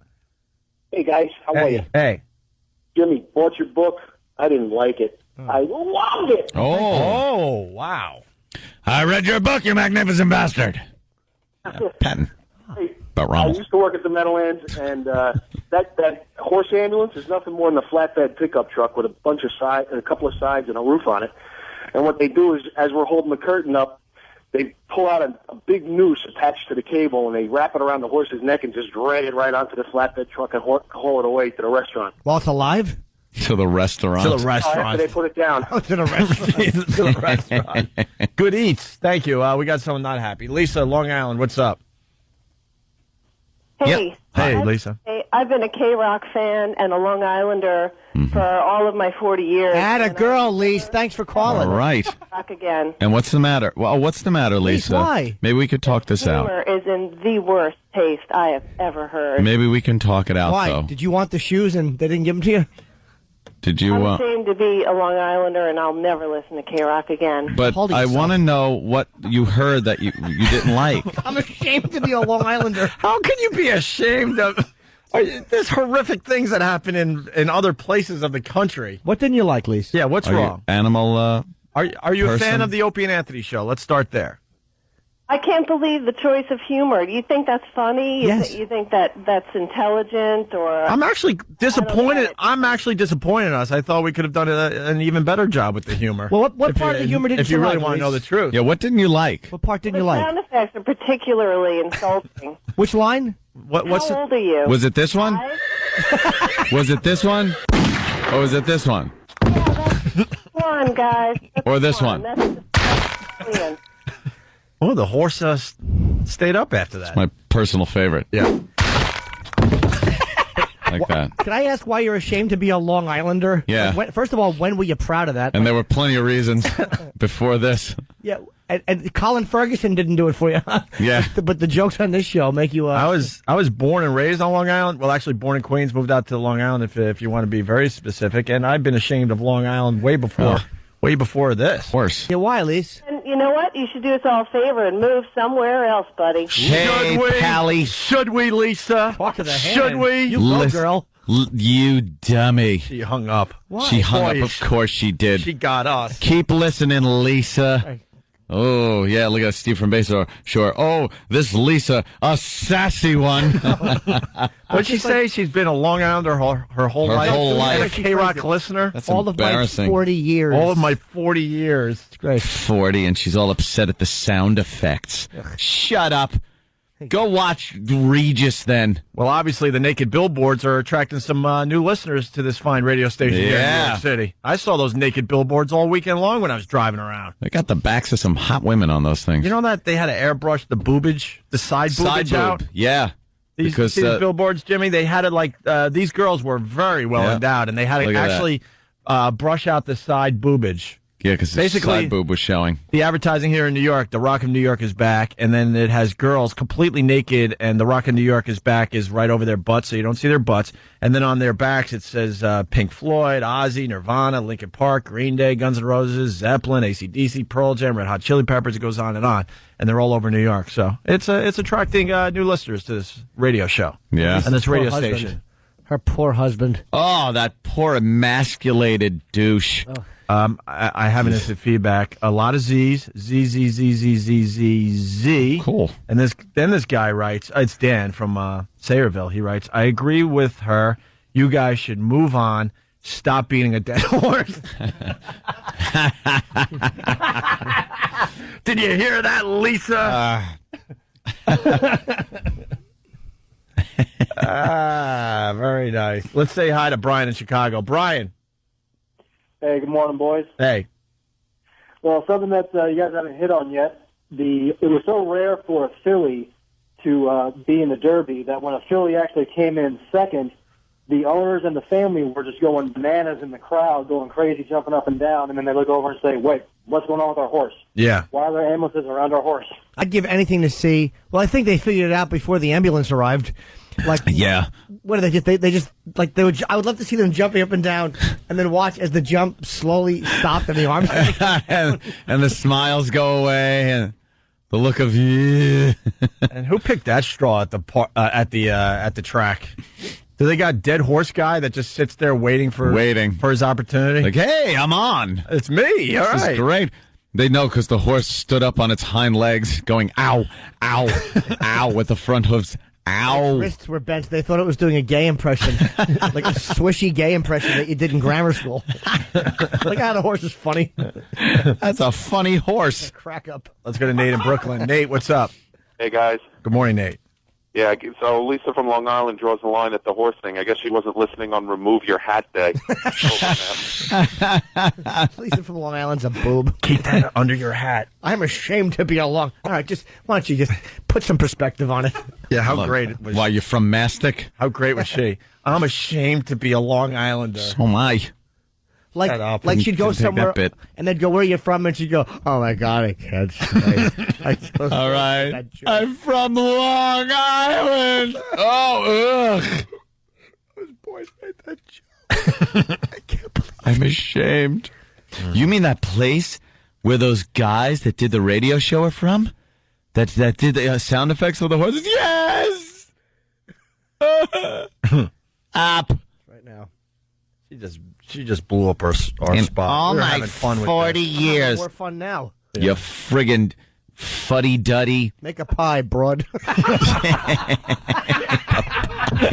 at Jimmy cracking himself up.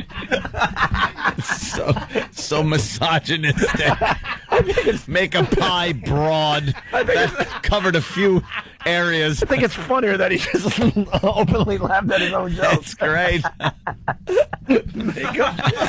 Make a pie.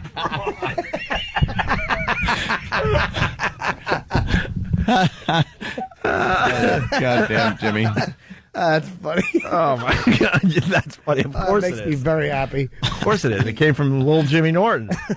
Let's say hi to Ashley in Jersey. Ashley. Ashley. Hey. Ashley. You're on the air, Ashley. Yeah, I can tell. Okay. What's up, Ashley? So what do you want to say? Say it again. What do you want to say, You're Ashley? on the air, Ashley. I want to say that, of course it's morbid humor. Hell, it's so funny, but, some people are not going to like it. But if you don't like it, we don't want to hear you bitch. Just turn off the radio. That's right. And even if you do like Right. Very good. Thank you. Hey, John in Boston, listening on BCN, the home of Toucher and Rich. He's got some. John, what's up? Hey, Lisa, man, really makes you want to vomit, actually. People like that are ruining this country. You've got people getting gunned down and Uh-oh. Oh, your phone's crapping out, but he does make a good point. It sounds like Lisa's been listening all morning. She wasn't outraged when we were talking about another cop being killed in Philly. Yeah, how about that? There are a lot of people out there that care more about animals than human beings. I'm assuming Lisa's one of those people. I hope she calls back. Can I say, by the way, just speaking of caring more about animals than people, I saw a documentary on Virginia Newkirk. I think it was Virginia, from PETA, who started PETA. Uh-huh. All right. It's great. I love her. Really? I love her. Really? Yeah, you can't not. Why? She's just great. Is she? Yeah. Like because she cares so much about animals, or Yeah, because she's a crazy woman? She's both. Yeah. Yeah. I got to see that then. I love her. She was sterilized when she was 22. She doesn't believe in God. Why was she sterilized? She didn't want to pump one out. At 22? Or 23, yeah, she was very Something young. like that? Wow. Yeah. Jeez. Where did you see this? Went in there with a cake blender. One of those. Yeah, it was years ago. Oh, boy. Be careful, guys. You That's know, right. Lisa's listening somewhere. Because those type of people don't turn off the radio, by the way. She's still out there listening. It's on In Demand on HBO. And Really? I'm gonna go check that out. I cried through the whole thing. I can't handle animal stuff that much. I can't either, to be I honest with you. bawled like a sissy. You kidding me? No. Like Bob Kelly. I know I am. I'm that way too, man. I got to be honest. I mean, I could find the humor in a derby horse going down, absolutely, but like just the average. What, like a chicken? You were looking at a chicken and getting all choked up? Turkey. Well, I'll tell you why. Because she's not a lot. She's Choke chicken. That's a joke, son. She's annoying. Just like She's annoying. on some level she is, but then there's one point in the documentary where she's talking about why, and I got it. Yeah, she's this and yeah, she's that, but she really is for real. But they were talking about the Butterball Turkey Factory. Oh, I eat boy, that turkey. must be delicious. But just how nasty they were to the animals. And what are they supposed to do? Friggin' dress them up and take them out? I think there's a balance between don't punch the animal in the face and violate his genitals and taking it for a night at the town before you eat it. I think there's a happy medium in there somewhere. Do they punch him? They were just awful. Yeah, it's like What, the workers? Yeah, it's like Okay, then they have these people probably are not very educated and they have some issues and they treat the animals like crap. That should obviously be taken care of. You can't have a moron like that around. There's no reason to punch the turkey in the face. So maybe they need better people unless there. it gobbles while you're talking. Yeah, then yeah. There's a reason. Hey. If you're making a point, Quiet you. Pop. the only way to sound. Seems like that would hurt your fist if you hit him in the beak. But they saved one of the turkeys. Like one of them gets out, and they kept it. Oh, yeah. You just feel bad for the dumb turkey because it's like it was scared. I got to see this. It's it was it's awful. walking food. I know. Jimmy, They are all just walking. Well, watch the food. damn thing and see if you got an emotion in your body. I don't have emotions for things that are edible. Yeah. I like little kittens and puppies. Well, dogs are I don't edible like in some Seeing countries. them get hurt. Cats are edible in some countries. Dogs. What about poor Jack Jack? You remember Jack Jack? Yeah, my little cat Jack. That's the reason I have a $4,000 rug underneath my cars in the garage now. Jack ripped up the rug. Really? Yeah. Tried to get new rugs, and now the rug is residing underneath the Escalade and the Mustang in the garage because Jack wrecked it. It's a cat. It's a cat, I know. Hey, you like Jack Jack. Don't turn on Jack Jack. I liked Jack. All right. There's a scene, real quick. There's a scene where they show people taking fur, and I've seen how trappers do that, but where they beat the animal and they just hang it upside down and they rip the fur off it while it's alive, and it's the worst. Alive? Yeah, you saw it. You see it breathing after panting, and most of them are in Asian countries, and you literally want to pick up a rifle and just start pumping rounds into people. Yeah, that stuff's just They're reprehensible. ripping the skin down, and the animal is alive, and they just. Oh they're God, what a nightmare savage. that would be. What animal? I don't know. Somebody who might see, I didn't recognize. Supposedly they have to do that because if you kill them first, they release some kind of chemical that messes up the furs. I've only heard or that something like that. Oh, they knock. I've only heard that's for food. Like that's one reason they don't kill. Like I won't eat lobster because they have to cook it alive. Like why can't they just clunk it on the dumb prehistoric head? Prehistoric head, huh? I mean, it does look like it's very hot and uncomfortable. Big bug. Then again, they live at the bottom of the ocean with 50,000 pounds with their big salt water and their dumb eyes. Life isn't exactly grand. They get sand in their eyes all the time. You know what? Not only am I going to start eating lobster, but I'm going to cook them alive and then stop halfway. Speaking of the big lobster eyes, it just proves God has a sense of humor because all that salt, like you just said, is above them and they can't blink the salt. It's out like of them. ow. Their whole lives are just ow. ow. Like being in a pool all the time. Right. And it's like, what can you see? Ow. You're at the bottom of the ocean. You can't see anything. What do you see? A mollusk? A mollusk. Oh, look, my big eyes work. And there's a jellyfish. Now there's nothing.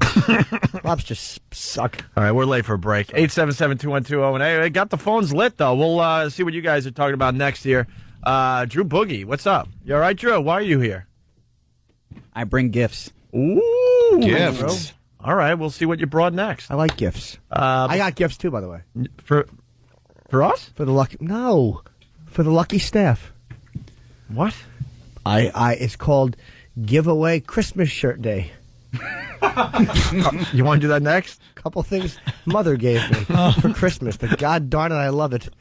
It just won't have a chance. And you're going to just give it to the staff, and they have Van Heusen? And they have no choice. They got to wear their gift tomorrow. All right? God, that's if they want to continue working for the Opie and Anthony show, the lovely gift that Jim's going to give you after the break, you're going to have to wear tomorrow. Well, I don't have enough for everybody, so they're going to have to fight for it. Well, you're going to have to decide who gets the lucky Christmas shirt. Hey, we're going to play this before break. Morning, guys. I write an apology from the New York Post for its page 6 story about a sex tape involving the fiancé of radio personality Greg Opie Hughes. The Post is now saying it was wrong when it reported that Opie's fiancé was involved in an X-rated video with Bam Margera. The paper now claims that there is no sex tape and the radio host's fiancé never even met the MTV star.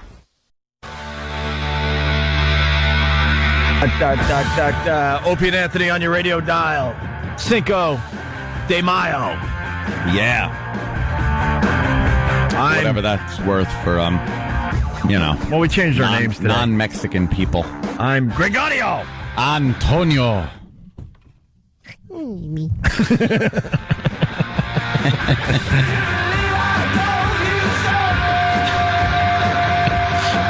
Now it's all out in you. Nice. Drew Boogie in studio. And Drew had a busy weekend working on The Sounds of Steve. Yes, sir. So what do you got for us today, Drew? Well, every time Steve does some new warm-up, I get forwarded the audio, and I get a burst of inspiration. By the way, the Animation Festival is coming up June 5th, Roseland Ballroom. It's a sold-out event, and we're keeping all the animations under wraps. And then after the Animation Festival, we're going to get them all out there for everybody else that wasn't lucky enough to get a ticket for the Animation Festival. Mm-hmm. And I'm telling you, someone took your Steve remix. So I heard. And made an animation. It's hilarious. I want to see this. It's going to be right up there when it's all said and done. That's what I was thinking of when I made this, was the Animation Festival. Oh, really? Yeah, maybe hopefully someone will take this and do something with it. Yeah, they just animated that. There's no audio from us. It's just what you did with Steve. And it's basically Steve getting ready for work, and it's hilarious. Have you seen it yet? I haven't seen it. I got to see it. You know what? After this break, you got to go into the office and see it, and then tell us what you think. Oh, because the Animation Festival is going to be huge, man. We can't wait. June 5th, Roseland Ballroom, and we're hoping that that you guys are hard at work with your animations. You got to get a hold of Steve and let us know that you are definitely working on something. So far, we got 4 or 5 really, really good ones, but we definitely want, obviously, a few more, and I'm assuming people are still working on them, so they'll let us know when they're done. Okay, so here's the raw audio that Steve did last week. Oh,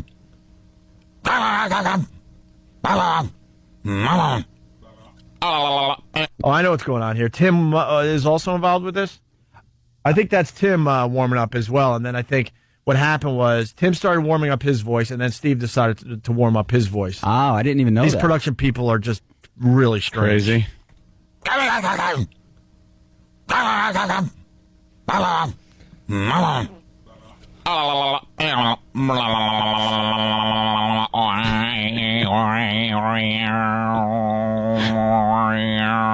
Doing Indian music. Okay. Yeah, Love this stuff. All right. Wow. I'm on so many meds right now. No, it's weird. Like, to me, that's just nonsense. But when Drew hears stuff like that, He hears magic. he hears hear like music. rhythms and stuff, right? And Yeah. beats. Can I say that's the most helpful thing Steve has said in a long time?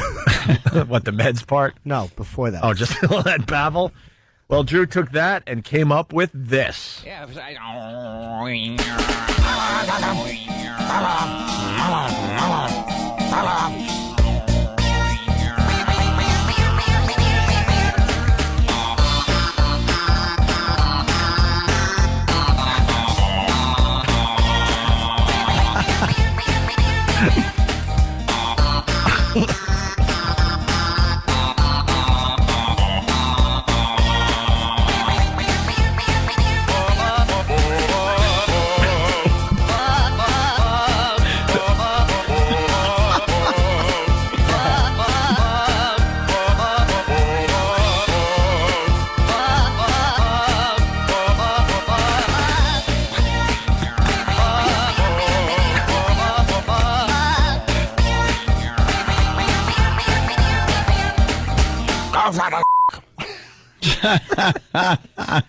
Oh, my God, Drew. Steve can sing anything. Exactly. Very, very nice. Drew Boogie. Are you promoting anything? Not yet. I will have something soon. What's wrong with you? At the very least, you should put all this stuff on a CD. The listeners will buy this. Oh, yeah. All the remixes and stuff, they'll buy a remix CD from Drew Boogie. I'm telling you. You have to work on that. Because they'll throw it on their phones and all. They'll love that. It's an easy sale for you, man. Yeah, an easy $5 million. Or 5,000. Probably a little more than that. 100. All right. Moving on, Cinco de Mayo. We got to honor another person here today. Ooh. We honored Felix Millan earlier today, even though he's Puerto Rican. Puerto Rican, and that doesn't really. That's the best the boys could do. Down the hall, here is another nominee or honoree. Honoree, sure. For Cinco de Mayo. To honor this Mexican Independence Day, we bring you the following Minuto in Mexican history. Minuto is Spanish for minute. Ave Maria, que gran pendejo. To the over 100,000 Mexicans who try to cross over to the United States every year only to get shipped back, we say to you, keep trying. Your aspirations of living the American dream will never die. Unless you do, in the desert, while the buzzards pick your bones clean. Stay tuned for another Cinco de Mayo Minute on the Opie and Anthony Show. Qué maldito bruto, lo siento que tenemos que escuchar a esta basura. Okay, terrific. Well, thanks, Steve. Steven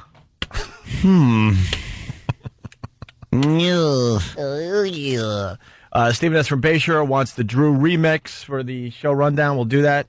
Oh, show rundown's on ONARadio.com. This just in from that last little bit. Yep. One flag. One flag. One flag. Oh, boy. The No funometer fun. not liking that last One one. flag. One flag for Steve and the gang. You didn't like that? Huh? I kind of enjoyed it. Did you like it, Jimmy? I think the funometer might be off. It was a little insensitive, I think. Yeah, a little bit. Yeah. Can't be yeah. insensitive in this day and age. No. People don't like that. Yeah. When you're insensitive. All right. We got, we're doing a little speed round here. It's going to end with list of the sexiest film duos. Hold on to your hat, people. Okay, let me get a couple jotted down. Why don't you get to work there, Jimmy? List of sexiest film duos. Jimmy is making a list as we'll do a little stall here, Jimmy. He's just laughing as he's writing. I know. See? Is this Sleepy Jimmy again today? Insomniac Jimmy? I'm slightly tired, but I'm okay. Okay, because you laughed really hard at your own joke, which is unlike you. But it was a doozy. We got another guy getting tased. We love we love when people get tased. Danny found this. Guy was a really, really tough guy, and boy, did he change his tune. Yeah, they instantly, it doesn't matter how tough they are. Yeah. They'll be yelling, hey, get your hands off me, I'll smack you. You got the uniform on, yeah, you come here, I'll punch the hell out of you. Okay, I give up. Yeah. Stop it. Yeah. In a second. Well, here it is. Get on up, Mr. Square. I will press charges. Get on up, Mr. Square. I will press Get on up, Mr. Square. I will Get on up, Mr. Square. I will.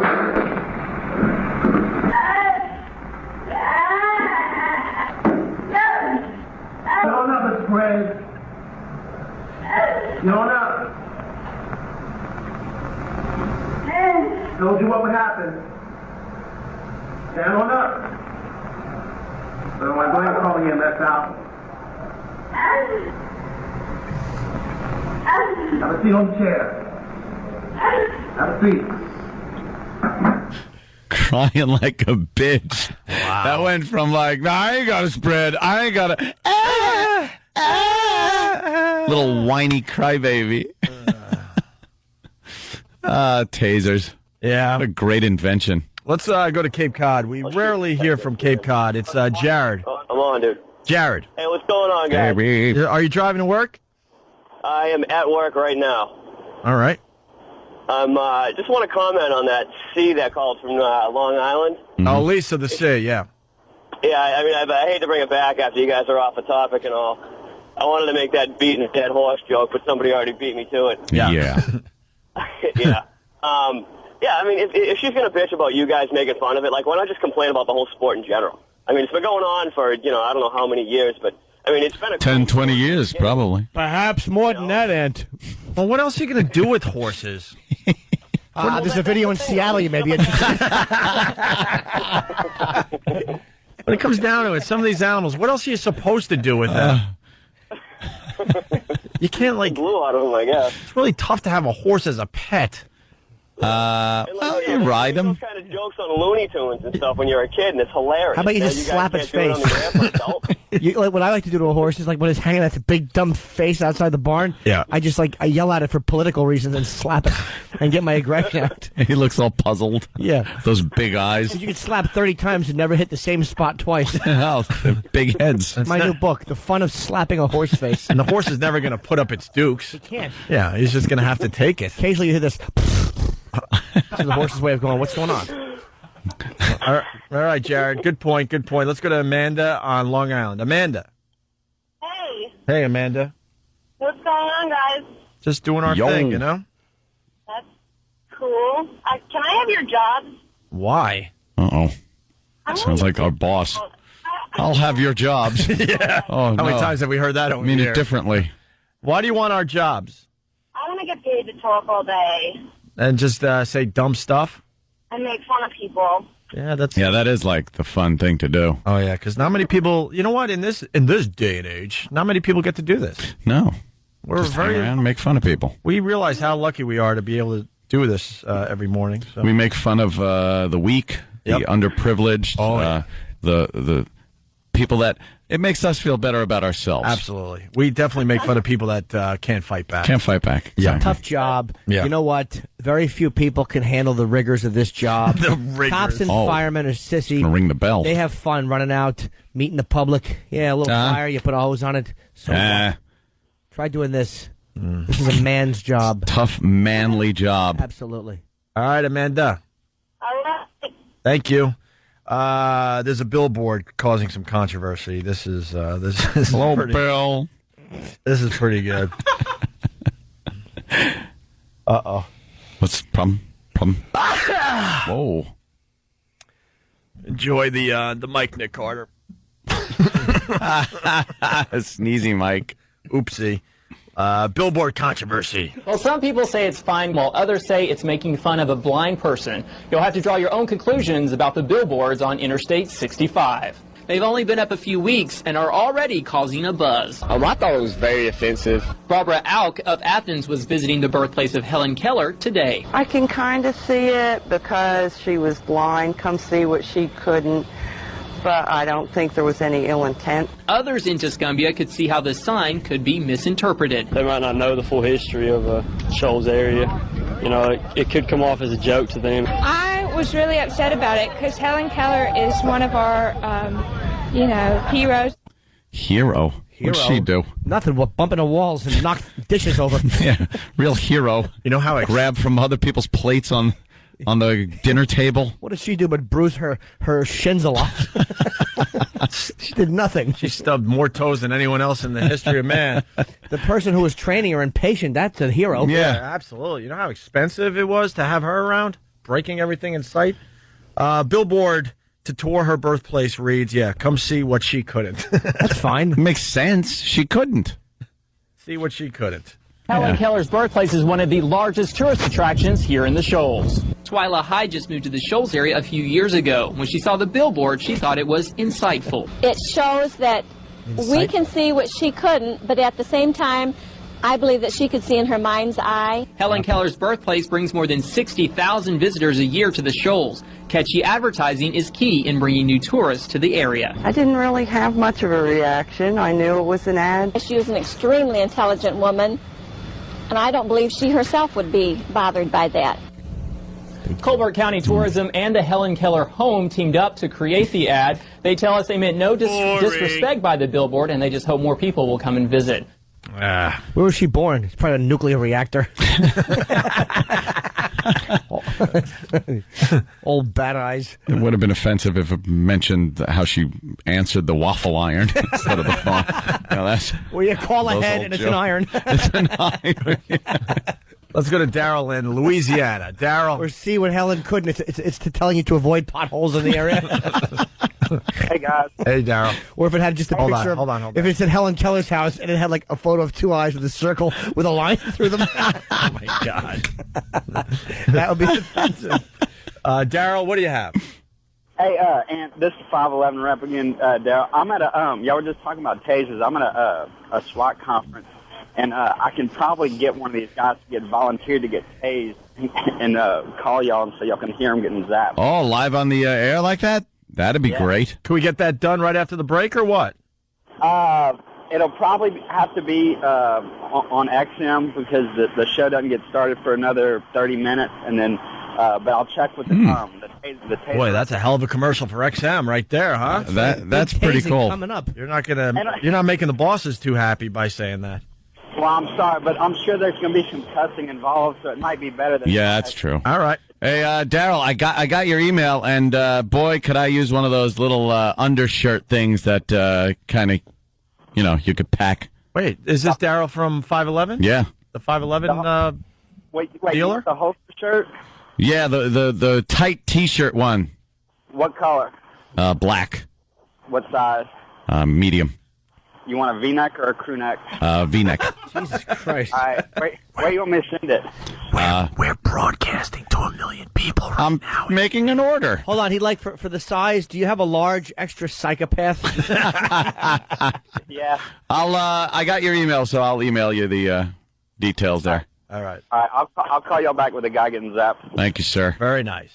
All right, bye-bye. All right, after the break, we got two more things to do. We got I have enough places for your guns. What? We got a list of sexiest film duos. Oh, it's a terrific list, and Jimmy, I see, it's is going to making his own list. infuriate me. Yep, I do have It looks like you gave up, though. You only got 2 down. Oh, yeah, 2. Try 4, bub. 4? All right. And also, I didn't forget, Jimmy, you brought in some Christmas presents. I think I only have a couple. I'm not going to take them out, but... Ooh, a couple of shirts. So what? You've had these shirts laying around? No, I've worn them many times. I folded them and put them right back in with the way I the got plastic and the collar and everything. Sure did. And Mommy gave you this for Christmas? Oh, these are terrific. And you want to now hand them out to the staff? I do. I think the staff would love such good shirts. From just the quick glimpse I got inside that box, it doesn't seem like you. Of course not, especially the colors. It's appropriate to give away on Cinco de Mayo. Good job, Mom. Wow, okay. We're going to do that after the break. And I know I have to move on, but I just want to do this one more time. Bear with me.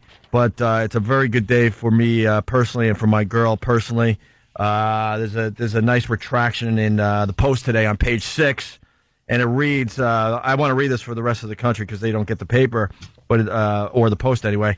It reads, for the record, on April 23rd, we reported that the fiancé of Greg Opie Hughes, one half of the Opie and Anthony radio show, was involved in an X-rated sex video with MTV star Bam Margera. When this came out, I was yelling and screaming and say it's a vicious rumor started by a disgruntled employee, but no one really wanted to listen, in the media anyway, to what I had to say. Even Channel 11, they did their little retraction this morning, but they had to wait for the Post to say that it wasn't real, which is like, come on, why don't you just take our word for it? Yeah. We had a little info on this. I've been harassed by an ex-employee for at least 18 months at this point.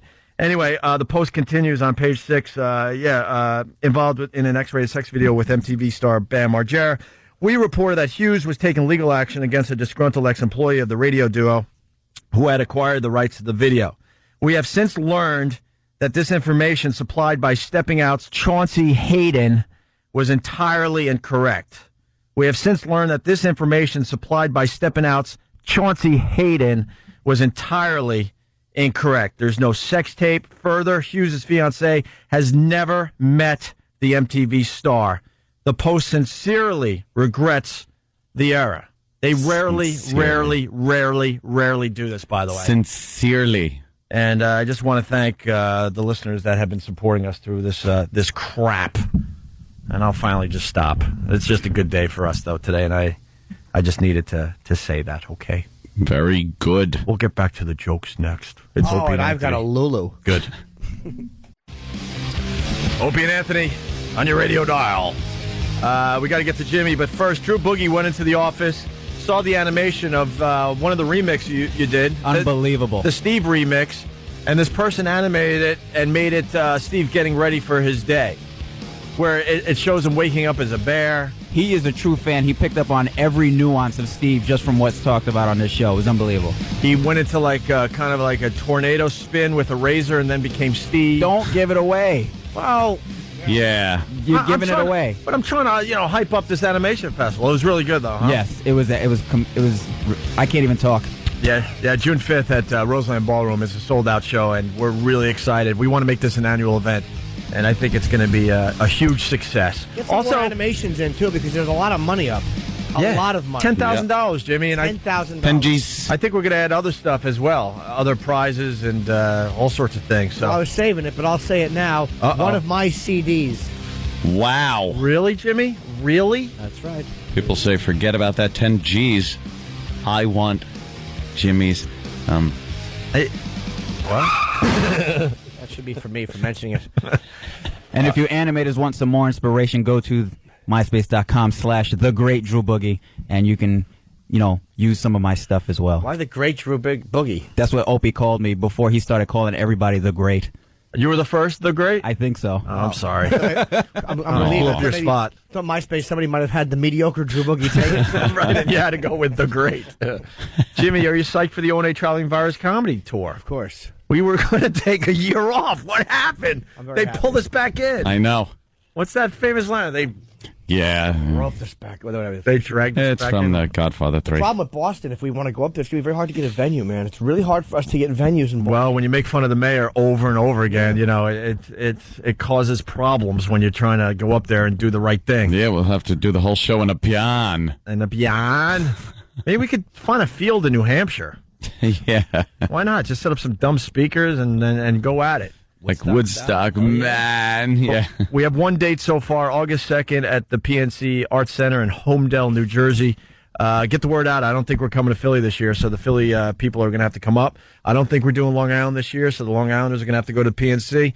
I think we're going to try to get something done for Buffalo. That means the Cleveland people will go up to Buffalo. We've never done Buffalo before. And the Rochester people will go west. And then we're hoping for Boston. We're hoping maybe 3, that's it. No Detroit, none of those faraway places this year. Faraway lands. Right, exactly. Jimmy, you got a big Macy's box there. Oh, well, I have a couple of shirts for a couple of the lucky guys. I don't have many, so boys, you may have to fight. Oh, man. They are really going to be some disappointed people when they don't get it. The staff is probably afraid to come in. They're too shy. That's what it is. Who do you need to come in for a fine gift? Travis. All right, Travis. Danny, of course. And young Sam. I think Than, I'm going to have to regretfully leave Nathaniel out because he's too big. Now, Jimmy, these are gifts from your mom that you decided to kind of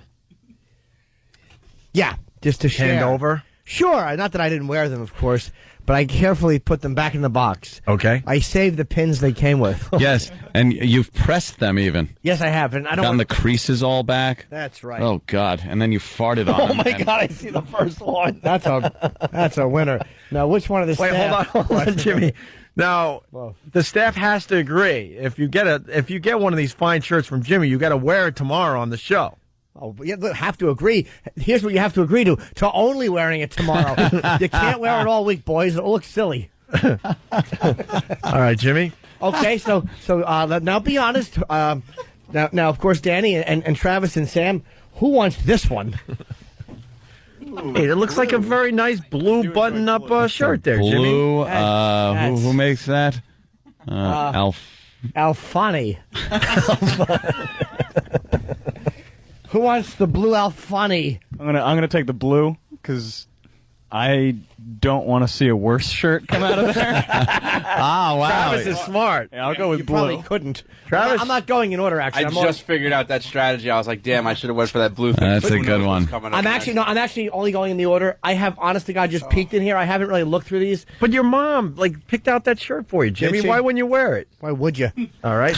Here's another shirt from Mom. This is not bad. This just doesn't fit me. This is okay. It's a big, wrinkled, long-sleeve T-shirt. Yeah, do you know how bad your man boobs would show in this? Oh, wow. It's a gray Cherokee. Cherokee. Cherokee being Yeah, this sure. one may fit Than. There you go. There's your lucky day, Than. Wow. That one's not bad. I mean, we're trying to make good radio out of this, but it's No, just I a don't great. care. Okay, this one's bad. This is nice. How about the Puerto Rican in court shirt? Oh, Jesus. You want to explain that one, Jimmy, for the radio audience? Well, this is, of course, from the Alfani collection. And I can't see what color it is. It's signature cotton. And it's a kind of got some stripes on it. Yes, it is striped. Yeah. Sort of a, what color would you call that? Gray and gray and gray. Gray. This is called a medley of grays. Why don't you, Iraq? This is not going to be. Give this to one of the boys. All right. Well, they have to decide. Well, It's it's Danny or Sam. Danny or Sam. All right, Danny's going for the gray on Danny gray went on for gray button-up collared shirt. Now Danny went for it, and now he's trying to pawn it off on Sam. He's like, this will look good on you. You were nice enough to re-stick the size stickers on them. Yes, I always very nice. As any good son will do. I saved the size stickers in case Mom ever wants to look at them. And don't you dare take those off. You're going to make your mom sad, Jimmy. Why? Mother's Day is Sunday, and you're giving out her presents God from over damn the it! years. If I would have thought, I would have just reshipped her these. Here you go. You wear them. And one more shirt, I think. Well, this one. Oh my God! Who didn't pick a shirt yet? Danny. Danny. Look at burgundy. It's a bright burgundy button-up collared shirt. That's real. I wish I didn't use that Puerto Rican line until this one came out. Wow. All right, well, give that to Danny. It's and going to theirs. look good on me tomorrow. That's terrific. What's the brand name? Alfani. Alfani. Please, the Nortons are an Alfani people. Your mom loves Alfani. Sure does. That's the prestigious J.C. Penney brand. Yeah. Is it? My shirt is an extra large. The neck is 3.5 inches wider than the neck that I usually wear on a collar. Oh, really? Oh, no. These shirts will look terrible. ridiculous. Oh, wow, you're really going to look silly. And when are you going to start bringing your clothes in for the boys? I've been bringing in my clothes for a while. Jimmy obviously starting to bring his clothes in. I don't really have any clothes I don't wear. No. I have a closet full of clothes, but I at some point I wear them all.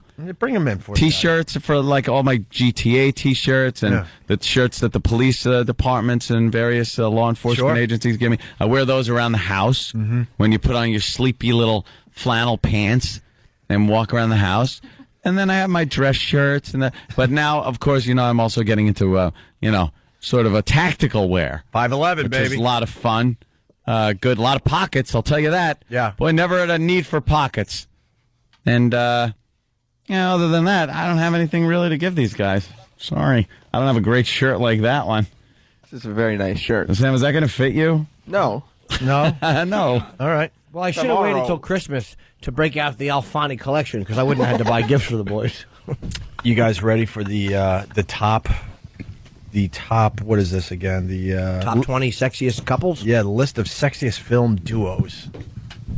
Sexiest film duos. And I bet the only reason we're doing this because number one is something that drives Anthony nuts. Yeah, because they never get it right. Because this is like pretty much like who cares type radio. But Mickey Rourke and Kim Basinger, who steamed up the screen in the 1986 movie 9.5 Weeks, are the sexiest movie couple of all time. Stop it already with the friggin' food.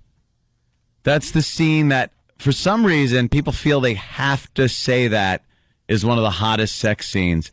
Yeah, they're outside of the refrigerator and they're like kissing and touching each other, and then all of a sudden they open up the fridge and they pull the food out and start eating it off of each other. How disgusting is food and sex put together? I'm trying to think if I've ever used food in a sex thing. No. Why would you? I think like edible panties. You try that once and then you realize those are goofy. So stupid. It's like fruit roll up. It's like a fruit roll up. They don't. Maybe that's what you want. Yeah, let me eat that. You'd be sitting there going the whole time, all night long, trying to floss things out of your teeth. Stop with the food. There's nothing sexy about it. Take what did they take? Like condiments and just mustard. Yeah, just putting mustard on her breast. They just emptied out the fridge right in front. Yeah, it was so stupid. Oh, like strawberries. Yeah. You take out a strawberry and slowly feed it to somebody and then run it up and down their body, and they're supposed to go, oh, it's a strawberry. Just stop. That doesn't work. A lot of this stuff looks better when you see it in movies, and then you try it out, and it's ridiculous. It's not practical. Because the next one is ridiculous, too. So if you want to look at this list, I don't know why you would. Go to the Movie Phone website, 25 hottest big screen couples. And number 5 on the list is a twosome that many critics would place at number 1, Anthony. So there's a little controversy with this list. Burt Lancaster and Deborah Kerr in the 1953 winner of 8 Academy Awards, From Here to Eternity. Yeah, the big beach scene. Trying to have sex in water in general sucks. They're laying on the shoreline, right where the water comes up. Right. And they're rolling around in the sand, right, making out, and the waves are kind of crashing over them and then going back. Sand everywhere. They don't want to acknowledge what the sand can do. Yeah. You know, you put your tootsies in the ocean, and you get a big wave, and next thing you know, you got sand going all the way up into Sand your business. everywhere. Do you honestly think? Yeah, look at them. There they are. Yeah. You know where there's sand right now? Right. It would be like using a rasp. It would.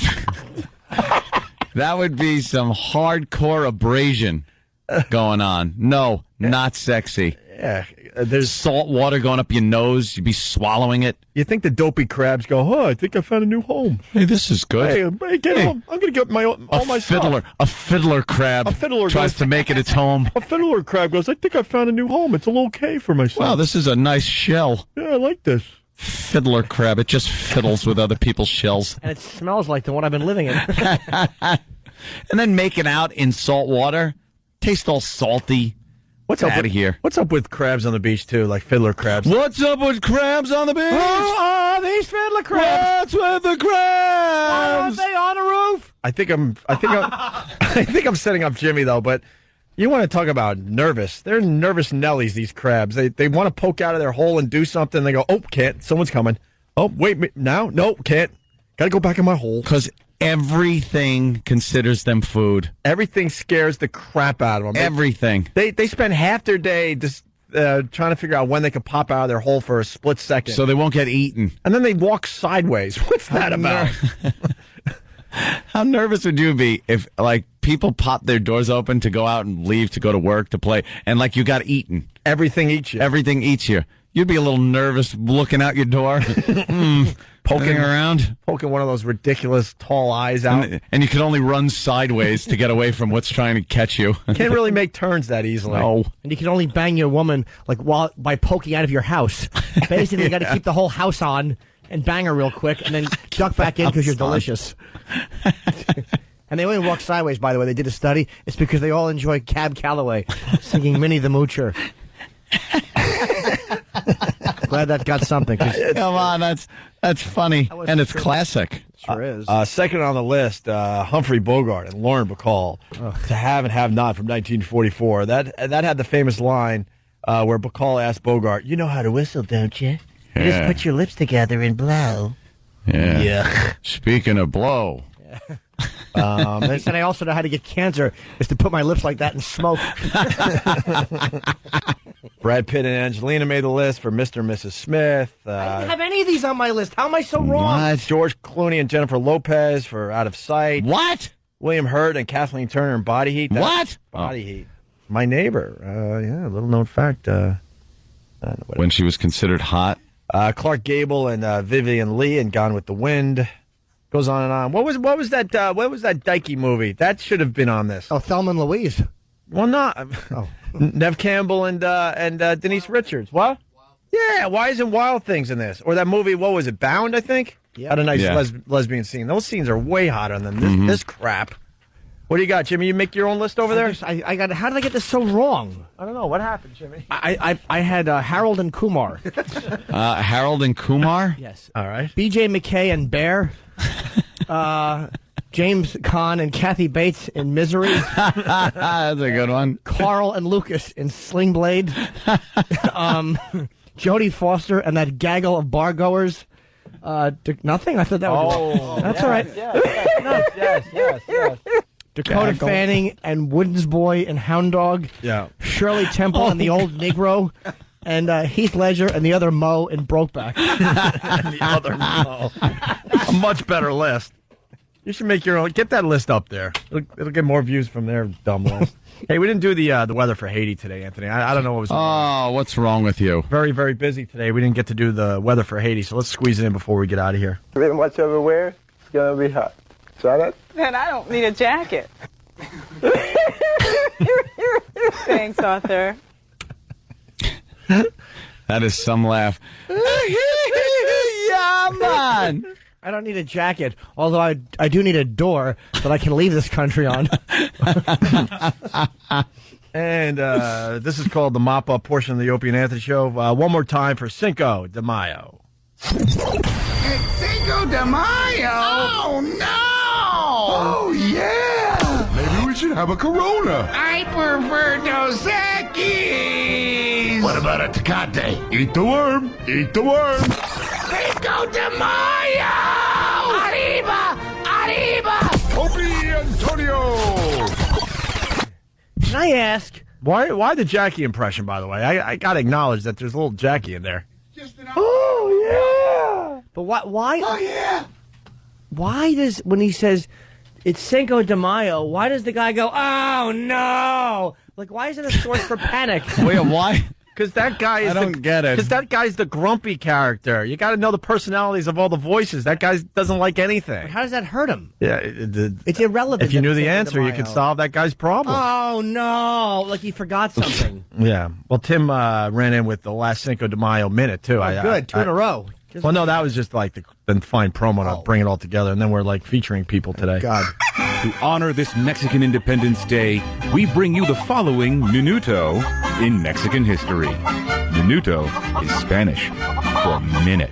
Ave Maria, que gran pendejo. No Mexican holiday would be complete without a few sips of tequila, the fantastic beverage made from the blue agave, which is responsible for countless one-night stands, topless college co-eds, and giving Sammy Hagar a career after his tenure in Van Halen. So raise your glasses and throw back some Jose Cuervo, and then go lurk inside of a truck stop men's room with your mouth plastered against a glory hole. Stay tuned for another Cinco de Mayo minute on the Opie and Anthony Show. Qué maldito bruto, lo siento que tenemos que escuchar a esta basura. Why the glory hole? Well, because it's Steve. You know, What's that got to do with anything? It's just got to do with Steve. He loves him. That was actually a real Loves him. suggestion for a good day. If you want to feel good. Yes. all right. We got to head over to XM Satellite Radio. He's a one-trick fairy. Yeah. The great Drew Boogie on MySpace. Yes, sir. Anything else, Drew? That is it. MySpace.com/thegreatdrewboogie. Hit me up, people. Yeah, I'll put the new Steve remix up there later. I forgot to do it yesterday. I'm an ass. And I'm telling you, it's about time you make a little money from all this. I'm telling you, the faithful will buy like a Drew Boogie remix. I shall put one together. All the great remixes you put together over the years, they would buy that. Sure. All right? All right, guys. We'll see you tomorrow.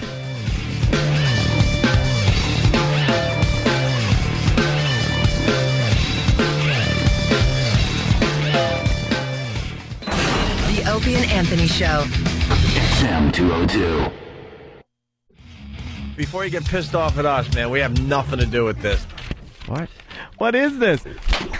Garbage! You know what? I can't take this anymore. It's an awful, awful radio show. We're really, really mean-spirited, evil people who can't see the good in anything. Off the air, let's say racist things to each other. Hold on. And really turn them off.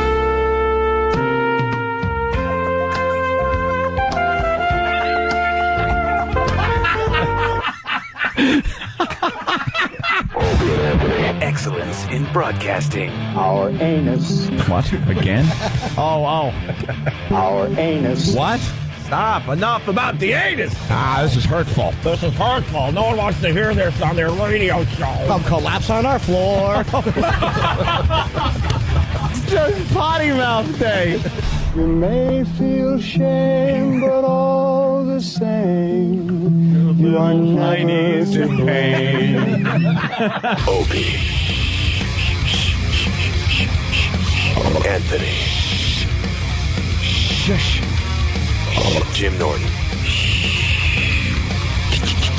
You guys ready to laugh? It's got to be the greatest thing ever. I'd sooner have a water drinking contest. But enough of this palaver. Let's get the show on the road. Let's get this show on the road. Welcome to XM Satellite Radio. We got a full house today. We got Drew Boogie, the great Drew Boogie. Yes, sir. On MySpace. Go to myspace.com. You don't really have to do that / the great. HTTP. I know. Just the great Drew Boogie on MySpace. And we got Dove in studio as well. Dove Davidoff.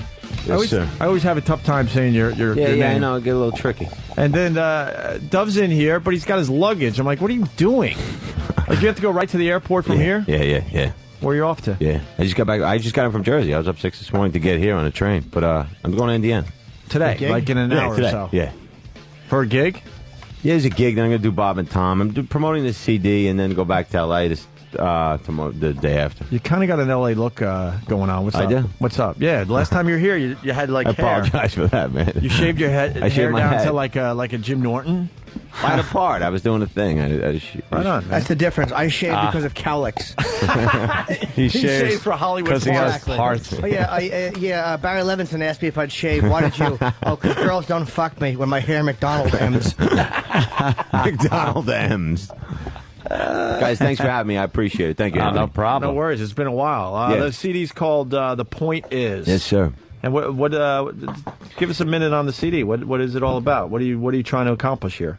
I'm trying to accomplish to not. Well, I'm trying to not be unfunny. Combined with Very good. Yeah. No. I'm just define a voice, figure it out, and keep pushing. You know. And inside the CD, I got to say, it's done by Comedy Central Records, I think, right? Yeah, Roxanne designed it. Yeah, it looks good. I Yeah, mean, absolutely. It's fun seeing the stages, all these pictures of Dove. It should be called the birth of Sha-na-na. Dove's hair. That is awful hair. Dove isn't is it? a very It's awful. 50s vibe. And there's one picture of Dove with his brother who I know, and that's your dad, right? Yeah. And his dad's wearing a white suit, looks very gentlemanly, and Dove and his brother just like two fucking creepy little thugs. Two Yeah, what creepy the Not hell? really thugs. And there's one great picture of Dove with a mullet. Where's that fucking mullet you have? Oh, it's fantastic. Was this your- one? It's awful. I was thrown out of high school, and that was my graduation Which picture. one? I had to head back. The one where I'm accepting a diploma from a guy in a golf Oh, shirt. I see that. Okay, yeah. That was the vice principal. They allowed me to come back in and pick I'm it gonna up. go back to the picture with you and your Sure. brother with your dad. It looks like he was scared of you guys. I just don't think I think he didn't want to. He didn't want us around. I don't know if it was fear as much as it Juvenile was delinquent. I think just sort of disappointment in general. I think Menendez. When I see this picture, I'm like, one wrong move and Dad's gonna get it. How would you feel if you shot 2 loads and that's what showed up?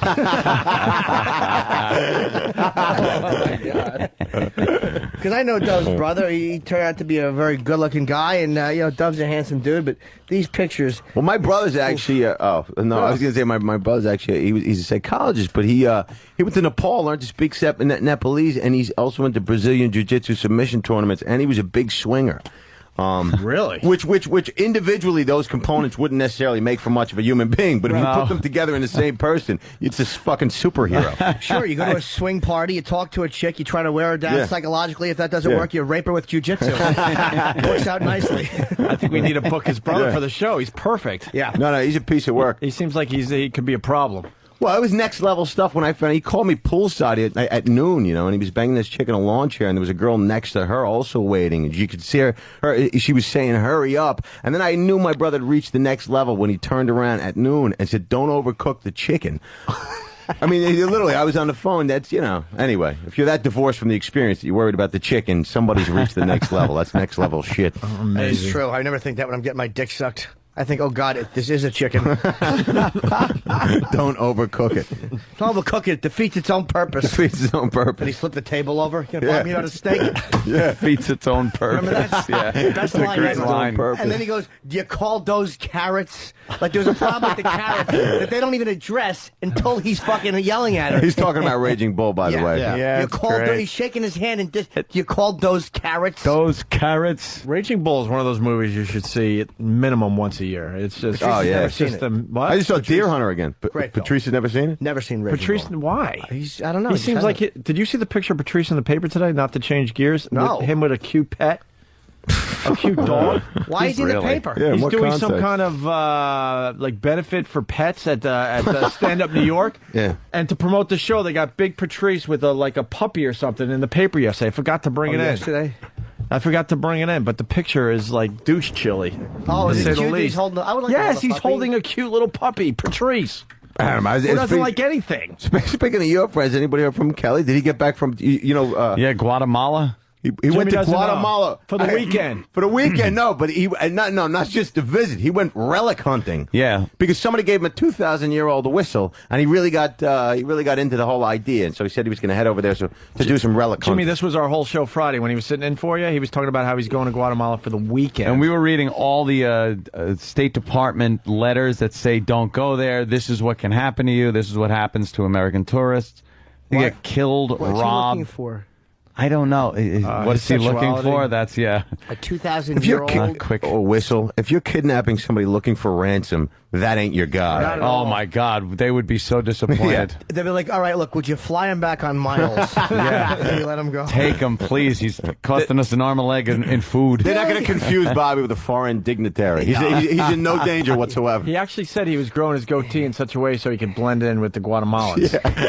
Dude, you don't recognize me? Just a tip. It's in stores now.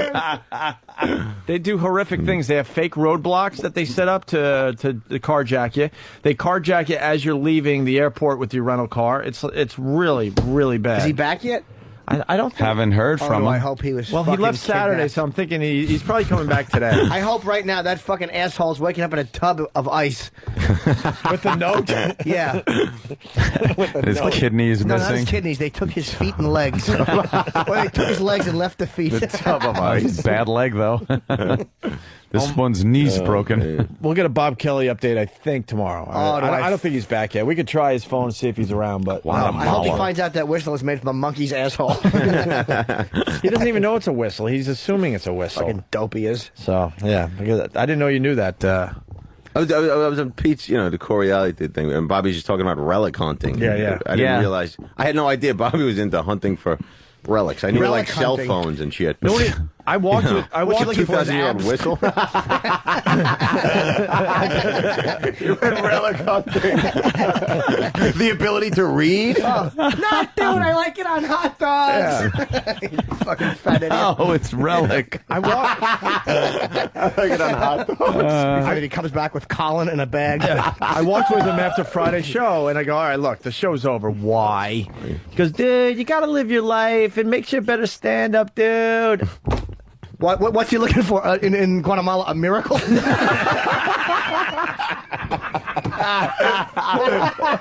Oh, he's going to fucking witch doctors. He has to tell a joke at the clouds. The gods will smile on him if they throw fucking pig's blood / his own blood on himself. Never a dull You moment. gotta live Never a your dull life, moment. Right. so you might as well eat and fucking ruin your heart by the time you're 40. Dude, you gotta live your life. Blow a whistle on a truck scale. Dude. A whistle on a truck Fucking scale. asshole. Hope you flew coach, fat boy. He thought it would give him better material for his stand-up. That's what he told me. Oh, He's that's hilarious. Why not just go to a fucking museum or something in New York? Why do you have to go to Guatemala? Exactly. Guatemala. I can't wait to hear his Guatemala. Did you know in Guatemala? No. Nor do we think it's funny now that we do know. That's what he's gonna be too. Fucking dude, I guarantee he has to curse. He'll have no confidence in him. Dude, I'm in fucking thank you. Guatemala. All right. What happened? All right. Who wants to see the picture first? I'd love, just hold it up. I'd love to see it. All right. Here's from yesterday's New York Post. Patrice O'Neill holding a cute little dog. What's he doing? Fuck. First of all, the three-piece suit makes me want to fucking stab him in the stomach like fucking De Niro when he got revenge. Antonio Andolini. He's got his pimp gear on, and they're promoting some kind of benefit at Stand Up New York, I guess. On Thursday, this coming Thursday, a new generation of comics convene at Stand Up New York to address a serious issue that plagues our city: pet homelessness. Do you know there's Patrice homeless hates people everything. out there? Right. He's Homelessness. sensitive to animals. That's one thing that Patrice is very, very. Is he really? I didn't know that Oh about yeah, him. yeah. He's a big fucking baby with animals, man. He can't handle anything Not mean know. animals. Hey, it's a really good lineup too. You got David Tell, Patrice, Rich Voss, Pete Corrielli, Big J Okerson, and I don't know Will. Will Sylvester. I love Will. Yeah, it was a good guy. He's a Haitian dude, Yeah. and he used to live with Patrice. He lived with Patrice when Patrice brought know back he that lived with fat Patrice. bitch. Oh, yeah. And Will was standing there with his hand on his hip, like when Patrice brought this 400-pound girl down. And he said, Will just was like, hi, and like really nice to her. Me and Patrice had the biggest laugh of our lives at Will's expense. We were standing there in his apartment. He's the one that had the bone sticking out of his foot. Like, he had such bunions. And this is years ago. We're in his Jersey City apartment, and I look down at Will's feet. And I look at Patrice, and he looks at me, and we look at the feet together. And we laugh so hard looking at Will's feet. Ask Patrice when he comes in. It's in the top 5 biggest laughs I've ever had. He agrees. It was like where you can't breathe. It's like, oh my God, I forgot that you can laugh like this. And Will stood there awkwardly with his fucking Haitian feet. He actually got them operated on. Feet. It was so bad. Wow, that must have looked Like disgusting. boomerang. He had boomerangs on his feet. Dad, you gotta live your life, dude. Don't eat and smoke like there's no tomorrow. That's called living your life, dude. Pump cigarettes into your mouth. Just pontificating to his captors until they let him go. Right, shut this guy up already. That fucking fat bald head. I bet you half the people in Guatemala worship him. He's mountain walking. I think he's a sign of something. David Allen Philly writes, Jimmy's line should have got more. Bobby's going to come back with Colin in a bag. Just want to acknowledge that really was a good line. And the Patrice thing, this benefit, Stand Up New York's a tiny place. These tickets are going to go fast, so if you want them. That's a great show, man. This Jesus. Thursday, and you can go to standupnewyork.com for ticket info, I do believe. Hey, Than, did you ever get back? From what? Than was going to start working in Stand Up New York, and him and the guy Wayne were going back and forth this whole Still going back and forth. Oh, but you have called and he's called? Yeah. Okay, cool. Hey, I got to bring Sam in here. On the Ron and Fez show on Friday, he performed a dick move, man. And we got audio of it, too. Really? Oh, and his chick is pissed. We went out to dinner Friday, and, man, she is not happy with young Sam. Really? Oh, yeah. Let Sam explain. Sam came in to the Ron and Fez show on Friday to do wrestling trivia. It was the rematch with Fez, right? Yeah. And why don't you take it from there and explain to Anthony what you did? Well, yeah, it was a very cold weekend. There was no physical contact between me and Jess at all this weekend because we were She there. was trying to play it off at dinner, but you could tell. Yeah, no. Whoa. It's something that you just don't do to a woman. Apparently not. Well, because the bet was if I lost to Fez at wrestling trivia, Jess was going to have to wear a bathing suit, a lingerie, and like a dominatrix outfit. But if I won, then Fez would wear it. Fuck, go Fez.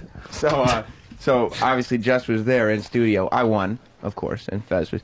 But Jess was there.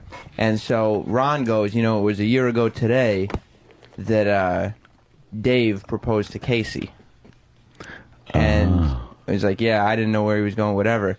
And then he looked at Jess and he was like, you don't think you're here for a trivia contest, do you? And she was like, what's going on? And she turned all red. And didn't Ronnie give a look like this is it? Yeah, he stood up. This is it. He stood up, and she This kind is of looked it. at him like, she was like, no, and she had her hands on her face, and she looked at him, and he was just looking at her right in the eyes and nodding and smiling like, yep, this is it. Oh, no. And I was like, Jess? Didn't you get down on a knee? No, I was like sitting in the chair, but leaning off the chair as if I was about to get down on a knee. God, and I was like, I was like, Jess, are you sure you're okay with the trivia bet? Because if you're not... And she just starts like laughing and crying and covering her face. And dude, do you realize that to a girl, that is like the pinnacle of their fucking life? That's like that whole proposal, from the proposal to the fucking honeymoon and everything in between. That is what 90% of women look forward to since they're kids. That's what they want. see, like, I would have thought that she would be relieved that I don't want to get married. But apparently I was wrong. Apparently You she were right. wants to get married. Yeah. Or even just the fact that that is the biggest thing in their lives. She actually, like, when we were leaving, she was trying to explain how important it was. And she was like, it would be like if I told you you were going to WrestleMania and then said you couldn't go. She's got to put it in those terms for this simpleton. Yeah. You want to hear the audio? Oh, yeah. From the Ron and Fez show on Friday, this is Sam fake proposing to his lovely girlfriend, just Jess. great. All right, 1 year ago, we did the engagement bit. And Jess, Mm-hmm. you don't think that we're going to do some silly No. contest here, do you? No, I think you guys are going to do straight contest. Honey, there's no contest. No. Sam, I wouldn't agree to this again. Sam has a question for you. Oh, stop. Yeah. Stop. Oh, she sounds excited. No, stop. You're just kidding. You sure you're okay with the wrestling trivia? Is that going to be cool? Wouldn't that have been great, though? Wouldn't that have been wonderful? Look at her. She's crying, you fucking asshole. Oh, my God. Oh, my God. I was like, how the hell am I supposed to do this? Oh God! You could hear her going, no, No. but like meaning like, oh my Yes, God, yes, this here is it the is. moment. Here This it is is. what I've been waiting my whole life My for. whole life, I've been waiting for this. Fucking and Sam told half me mulatto motherfucker. That poor Linda Blair voiced girl. Yeah. She sounds just like Linda Blair. It's little Reagan. It really is. Sam told me at dinner that he was feeling the pressure from Ron, that he almost did it. Like he just was like, wow. he wasn't planning on it. Ronnie but, is like the Lord. right. He All can of a sudden, do things he, like that. he felt the pressure. Like, was I better just do this. Where am I going to go with this? Because, Ron does this thing, and it's like you can't just fail the bit. And so I was like, what? No. Do I actually have to propose to go along with it? And then I was like, no, just break her Well, heart let's instead. say hi to Sam's soon-to-be ex-girlfriend, Jess. Jess, Hey guys, are you over this thing yet, or what? aren't they a bunch of assholes? Yes. Yeah, I was just couldn't explaining. believe it. It's like the biggest moment in your life. It's supposed I to know. be. I was listening to what you were saying, Anthony. You're totally right. Just mocked. I just think he was so mean to have done that. Were you hurt? Were you really hurt? Yeah, I mean, you don't mess with a girl about that type of thing. What would you have said if he was really meant it? I don't know. That's the thing. I was like, is he really putting me on the spot now? Am I really going to have to answer? This is ridiculous. And especially because, he could have winked. He could have done something to be like, hey, this is just a joke. But no, he was totally straight with me, looking at me in the eye, kind of getting on his knee. I wanted to throttle him. I was so pissed off. Yeah, she did later point out to me that this is radio. All you had to do was, like, wink or shake your head no while you were pretending to ask me, so I would have been in on it. Then Ronnie would have been like, what are you doing there, Sam? You're ruining the bit there, Yeah, Sam. exactly. It's not my fault. If he asked you under the right circumstances and everything, do you have feelings for him enough that you would consider saying yes? Anthony, come on. I love him. Oh. Okay. But. That's a yes, right? That would be a yes. Yeah, that's a yes. So, Do you know what he said to me to try to make up for it? have we a went fish to stick. a what? He doesn't eat fish sticks. Have a chicken nugget. He eats children's food all the time. Nothing but Red chicken Lobster. nuggets. Yeah, it's a good time. How did Sam make it up to you this weekend? We went to a horror convention, and he says to me, I'll buy you a figure. He's just a kid. Sam's not ready for marriage. He's No, just a kid. he's not ready for high school. He doesn't even know what big boy food is yet. You got to get him to eat big boy food and get out of the mentality that he needs to buy toys still. This wasn't I some know. toy I know. store I was thing. so What was it? What were we going to get her? Well, I'm saying we were at Chiller Theater, so you could find like a rare collectible or something there, something she couldn't find. Oh, I'm sure that's just what she wants. Like what? A boyfriend who doesn't humiliate her? Thank you. Like It's a rare collectible. No, it's weird that you say humiliate. I was trying all weekend to tell her she wasn't humiliated. It wasn't. That's the word she used too. Oh wow, good. I would say it's just embarrassing because she sounded so hopeful and cute. Like, I know. oh no, She's like, no, no. But inside she's like, oh my goodness, this is the moment. She's fast forwarding like through her whole. Who am I going to tell? The wedding, the Yep. life together. Oh, yeah, no. yeah. I didn't want it done this way, but what the hell? I love him. The whole planning started right in her head. You're right, Jim. It's awful. How'd they get you to agree to this again? Sam, who got you to agree to this? Well, Ron just did it. Ron. From Ron and Fez. He Yep. just started doing it. right. So Yeah, he I- blindsided. You just played young along Sam. with it. Oh, Yeah. got you. It's Yeah. hard not to. I mean, you got to give Sam a break. Most people don't yeah. realize, but Ron Bennington is the devil. They just don't know that yet. He's evil. I really Also, didn't, I didn't evil. believe it was going to Yeah, happen no, until okay. Ron looked at me Yeah. Yeah, she with those said. blue So, eyes. so getting back to the marriage thing, Oh, come on, quit it. you'd marry him, but I don't know. He's got to you want grow your up kids a to go little to bit. private school. What's the but? You want to know what box to check under race?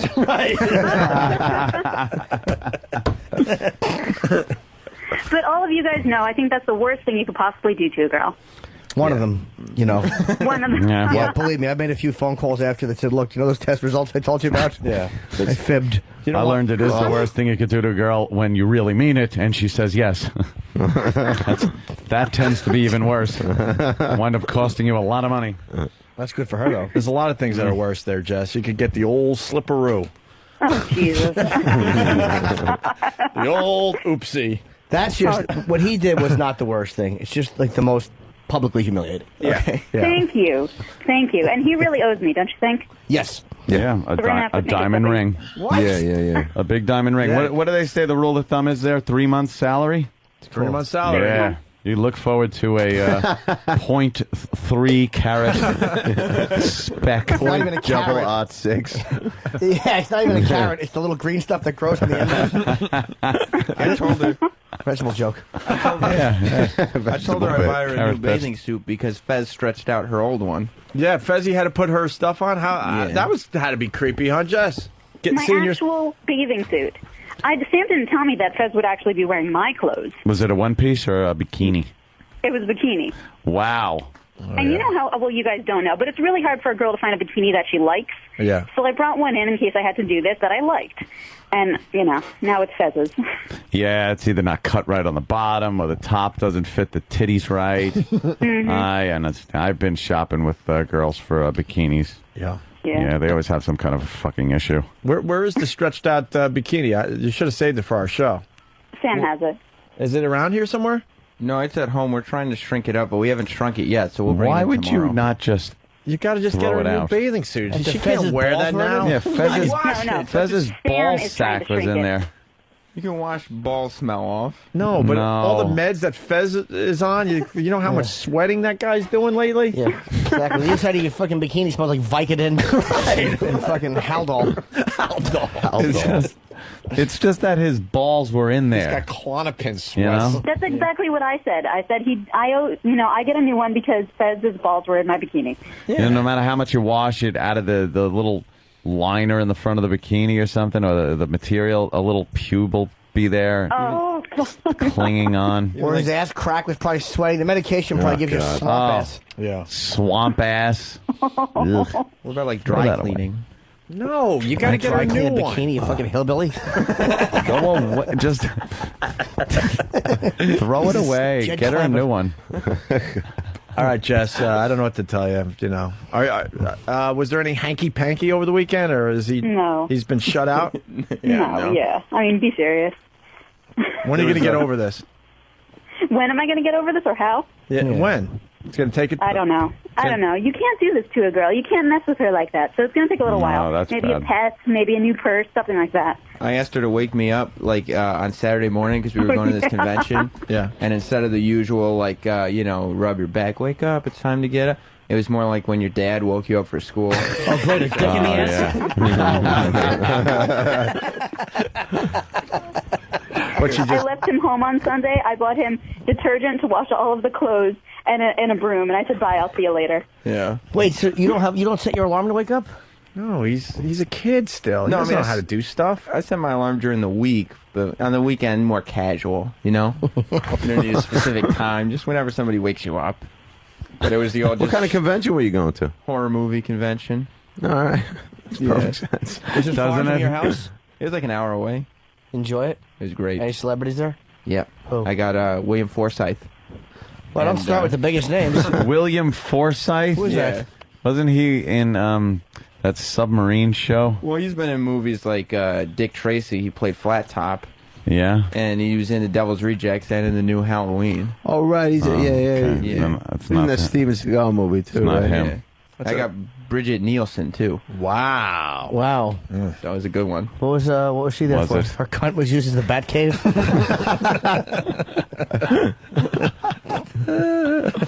And Jess got to take a picture with superstar Billy Graham. Yeah. Oh, the wrestler. Yeah. Is he on crutches from his bad knees? No, but he ain't walking well. No. All right. Yeah. All right, Jess. Well, I'm sorry to hear that you were, bamboozled so horribly. But at least you got a picture with Billy Graham and the promise of a monster I know. figurine. At the end, that's all that matters. Sam knows how to make good. I got to give that much to him. That guy does it right. He does it right. Oh, sure. he sure does. All right.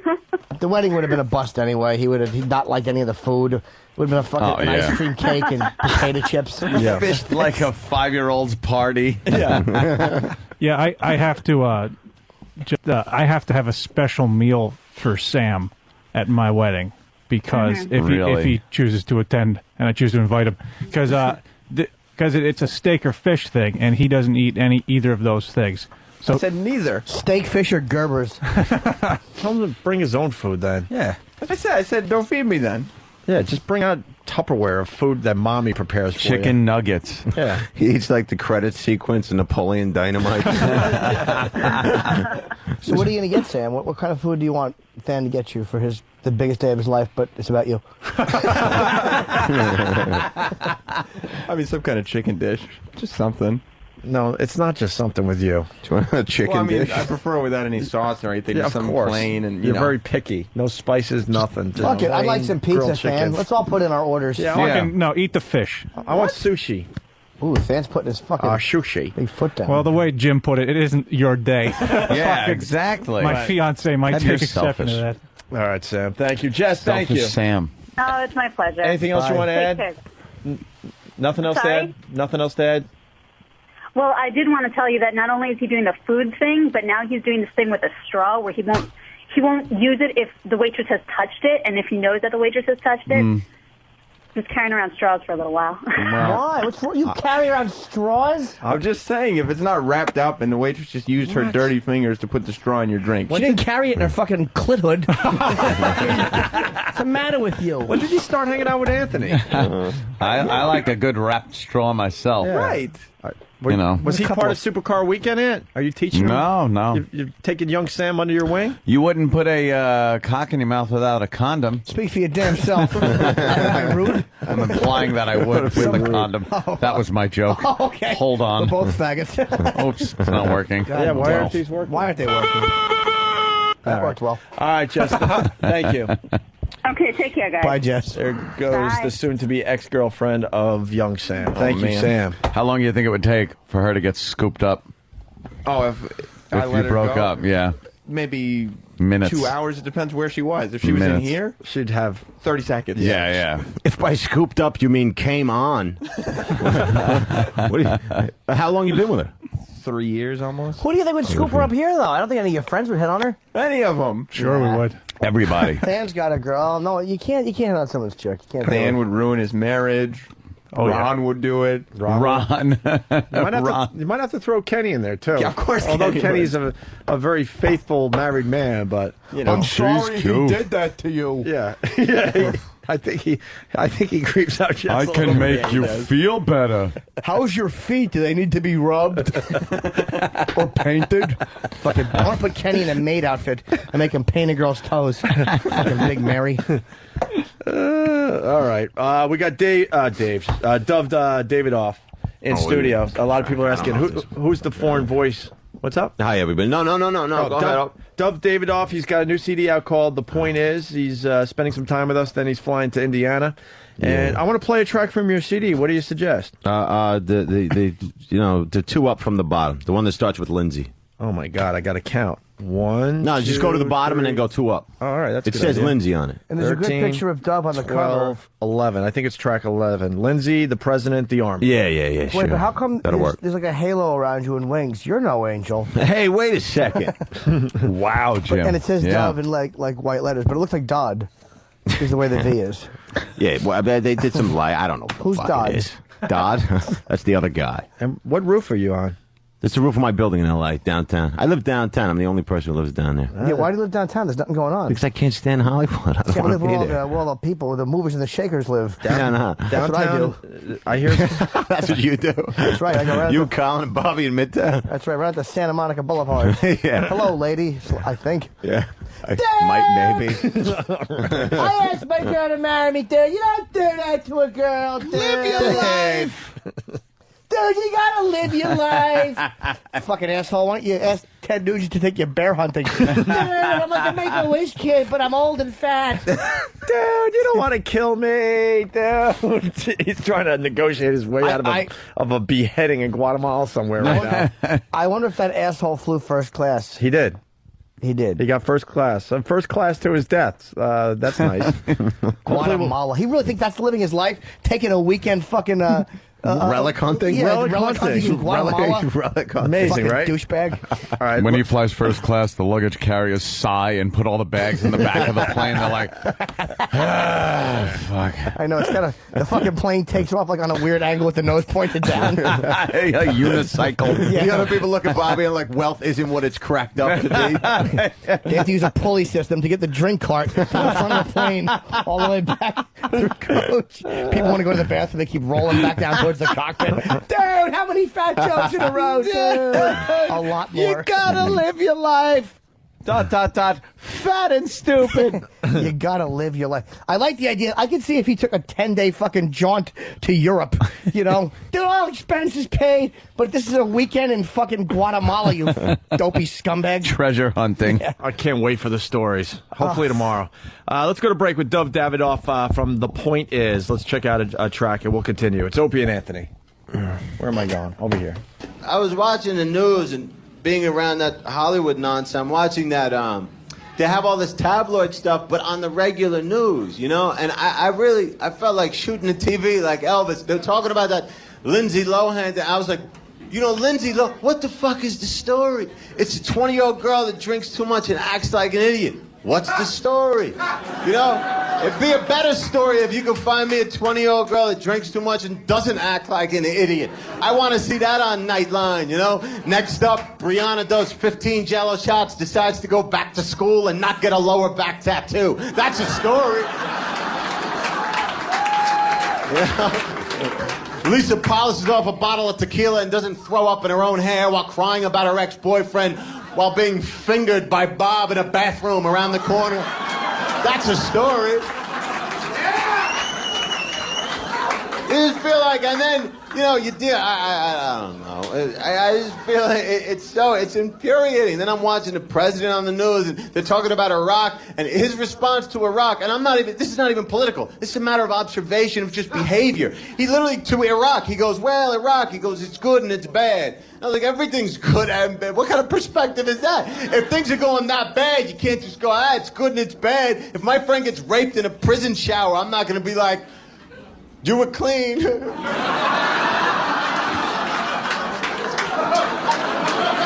That's good and bad, man. You could have gotten raped early in the day before you took a shower, and then you got to walk around that rape all over you. That'd have been bad, man. That's good and bad. What are you complaining about?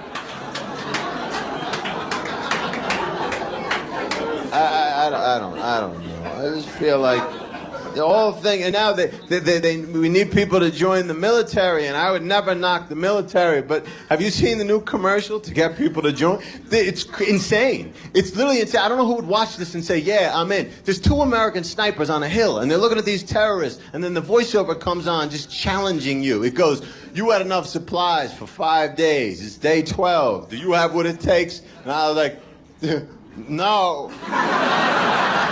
Do I have what it takes? That's like saying you're terribly uncomfortable. You got the runs. There's no toilet paper. You're being shot at. Back home, your girl, she's fucking 2, 3 other guys. You want in? Yeah. Sign me up, man. I'm on my way.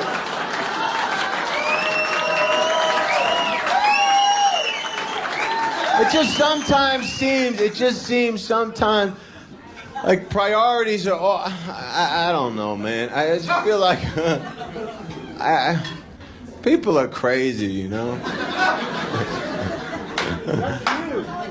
I always wanted, the comedy is hard. I always wanted to be a rapper. I wouldn't be a good rapper, but I could be one of these guys just with a lot of gold and new stuff, you know, just talk about stuff they have, you know. Like if there was a beat, yeah, I'd be like, you know, you see these sneakers, that shit is brand new.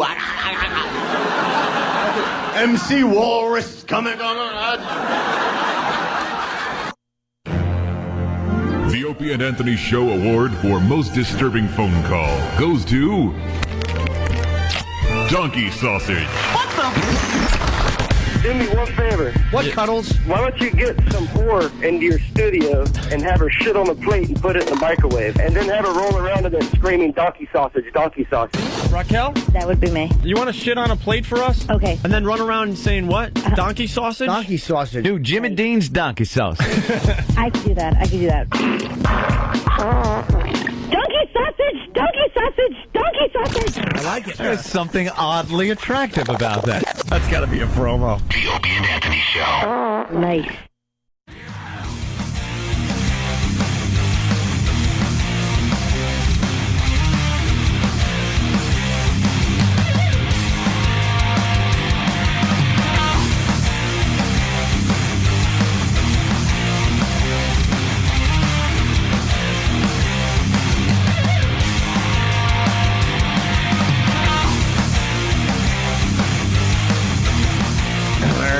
Opie and Anthony, XM Satellite Radio, Davidoff. Yes, sir. By the way, I don't know the correct pronunciation. You don't know. You've been living with that name your whole life. I know, but you know, they're crazy people. My people. Maybe the cigar people probably know the correct pronunciation. And the CD is the point is. The point is. And I had that same problem growing up with my last name. Cumia. No, never Cumia. It was either growing up. But you got to think that's what they said in school. Well, they did. Okay. But growing up, hence the when I was with my mother. obsession. No. It was Cumia. Say Cumia. Cumia. Yeah. And then my father, whose name it was his whole life, would say Cumia. Well, your dad's right. Yeah, that's what I assumed. Or Cumia. No, that's kind of silly. I know. That's probably was like, hey, Cumia. But we went like by Cumia for many years. That's probably that wasn't even your last name. It was just what your father would say whenever you were acting like a little faggot. Hey, come here. Come here. Come here. But I never heard that, though, with my name. Come here. That's kind of... Probably a reason for that. It's witless. And I just... No. I heard it 80 billion times, you asshole. Jimmy, did you get enough sleep last night? Dude, he's being sarcastic, dude. Fuck Jimmy. I didn't get that. Kumia. I thought it was so It was my awful. acting. I believe it. No, you knew what to do with your hands. I didn't think anyone would have said that. After I said it, I'm like, wow, there's nothing remotely funny about that. Exactly. Kumia. Both of us went with the joke he's heard 1,000 times. I didn't know. The Cumia and the Cumia. That was Cumia, it. I know. Yeah. Part of that, and then put the Anthony Prince Spaghetti Day thing. It was like, if you're named Anthony, you heard that shit constantly. Hey, what's your name? Anthony. Hey, Prince Spaghetti Day? Because the mother would yell Anthony out the window. I you don't get that. Fucking asshole. Remember that commercial? No. Anthony. And the kid would be running. Because it's Spaghetti Day. And it was Spaghetti so he Day. runs home a little faster because he And loves he ran Spaghetti home, Day. Yeah. And the little fucking Dago kid with the wife beater sitting there at the door going, like all out of breath but smiling because it's fucking Spaghetti Day. Every Anthony's heard that 1,000 fucking times. Kids are up. awful. Why? Yeah. What makes kids so? They're also not that bright. Everybody says That's what they're it is. I smart. think they're stupid. That's why they make vegetables in the stupid. shape of animals. The kids wouldn't eat them otherwise. Yeah. Do you want this broccoli? No. What if it's in the shape of a dinosaur? Yeah, idiot. New dinosaur vegetable. They are. They're stupid. They're cruel. Yeah. You want to eat this carrot/rocket ship? I think it's just a part of life, like animals when they're younger, bite the shit out of each other's faces and stuff, and sit on the other one just to show who's boss. I think that's what they do. Like, we're just fucking It is animals. proof that there is no benevolent sort of entity watching over us, isn't it? I mean, No. if the very way that these things, are able to sustain life is by clawing to death another animal and consuming it. It's sort of fucking. It fights the idea of somebody up there with a smile being like, I created this. Did you really? It's my work Is right that there. Watch. intelligent design? An intelligent design would be a big purple Pez dispenser in a field. How do you think flies feel when God tells them their role? You see the shit coming out of those things? Dinner is served. Oh, come on. You got to be kidding. It's the circle of life. And the dead things. You get to eat the dead things. Oh, gee whiz. Doesn't that beat it? I love the, come on, you got to be kidding. Come on, you got to be kidding. Like the flies are looking at here's what happened. The flies were all talking in a room. They're looking at the shit. And God overheard them going, how stupid is he to make that stuff coming out of their asses? What are you going to do? Just let it sit there? And God went, oh, I have a solution. Got a job for you guys. You'll eat it, flies. You'll eat it. And then he pointed at me and said, you'll take a concept and run it into the ground. Pretzel bite, boy. You're not big into God there, Duff. I'm trying to figure something out. My mother was on a cult. They brought me to India when I was a kid, and he's sleeping on concrete slabs in this commune for 25 cents a night. It was a pretty wild scene, You went to India. Everybody's searching for it in their own way, but obviously, I don't know. Every denial of death. I have a problem with organized religion. We got our cardinal here in New York displaying his gold robe that the Pope gave him after visiting New York City. Yeah, but I don't know. Not to mention, it seems like the people that are doing the craziest shit are always so closely connected, but the priest won't stop fucking the kid. You know what? It's been going on for 1,000 years. Maybe we should stop pointing the finger at the adults and start looking at these sexy-ass boys. Sorry to do a bit. That's all right. Good point. Bit/good point. Good point. I can resist. Sorry, good point. Bit/sexy. Exactly. I can't look at a Rockwell panty without my dick getting hard. He's running away. Leave him alone, officer. Speaking of what's going on with the Obama and Wright? Did they with the Reverend? They had a real falling out, right?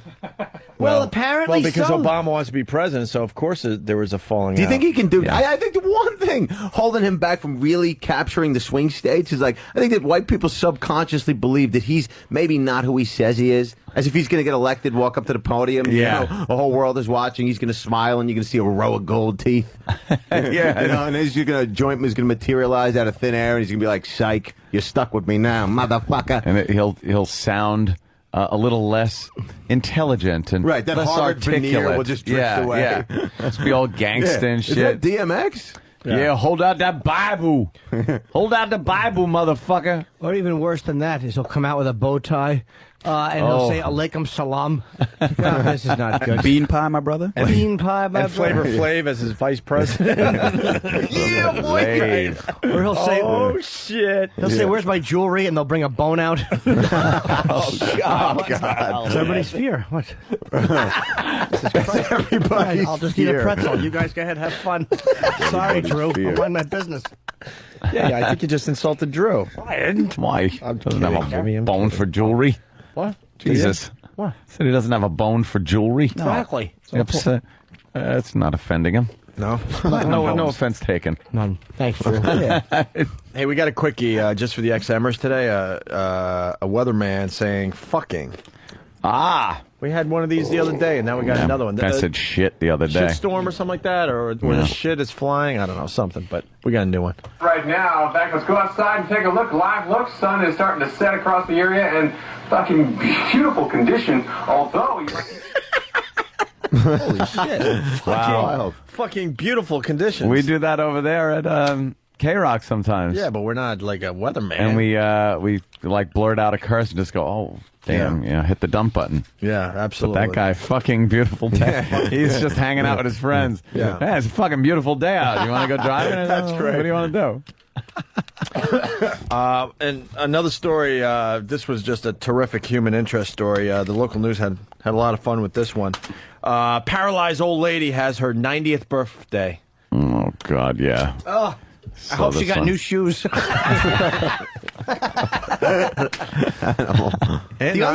the other ones aren't even scuffed. Well, you've had them since 1973. Yeah, it's time for some new ones. Let us fucking pry these off. Scuffed. I'd like to get her a hat removal lesson. Hat removal. No. Can we show Doug at least once? You got to say it at least once. We won't go through the whole thing. This will reinforce your faith in mankind. It's then we'll get the video up. Yeah, we won't go over it for the listener. I just want Doug to look at the video. He might probably have seen it. What is it? Because this lady was so rude. Can I at least say? Wait. It's so rude. Before we do the same bit for the 12th time, can I at least say this? When this story first hit the news, You two were quite outraged by the situation. I would love to hear the tape of that. Until I realized that fucking Miss I Have No Manners deserved it. What happened was, you're going to see this. There's a lady, and she's obviously fucking a problem, and she's rude, and she wears her hat indoors. And a gentleman helps her remove her hat. He taught her that you shouldn't wear a hat like that indoors. Absolutely. No, but I'm going to feel bad. No, you're not. You're going to learn not to wear hats when you're old. What's indoors. What's the search on YouTube again? Remove your hat. Remove your hat? Yeah. All right. It's remove your It's from the hat removal service. Oh, I love remove your hat. The hat removal. All right. Oh, God. So bad. Oh, that's awful. No, it ain't over yet. Yeah. What's going She on? leans over. And he's also showing her that she needs to use Breck because her hair doesn't have enough bounce. Watch. That's all you got, honey? Watch. Oh, God. Wait for it. Oh, that's awful. What the hell is wrong with you guys? Oh, you animals. Thank you. Of course, Thank Jimmy you. can't get enough. Yeah, you're animals. I can't. Just another day on the job, lady. I saw that. You didn't see her rudeness. Why? Look how rude she is. She was being rude. Wait, can you stop the tape? Hold on. I gotta challenge you a little bit, Jimmy. so rude. You say you didn't see the rudeness. Where is the rudeness in this Look, video? she's indoors with a hat on. That's Be polite. rude. That's Look, the maitre d' comes up. Here comes The maitre d'. I said reservations.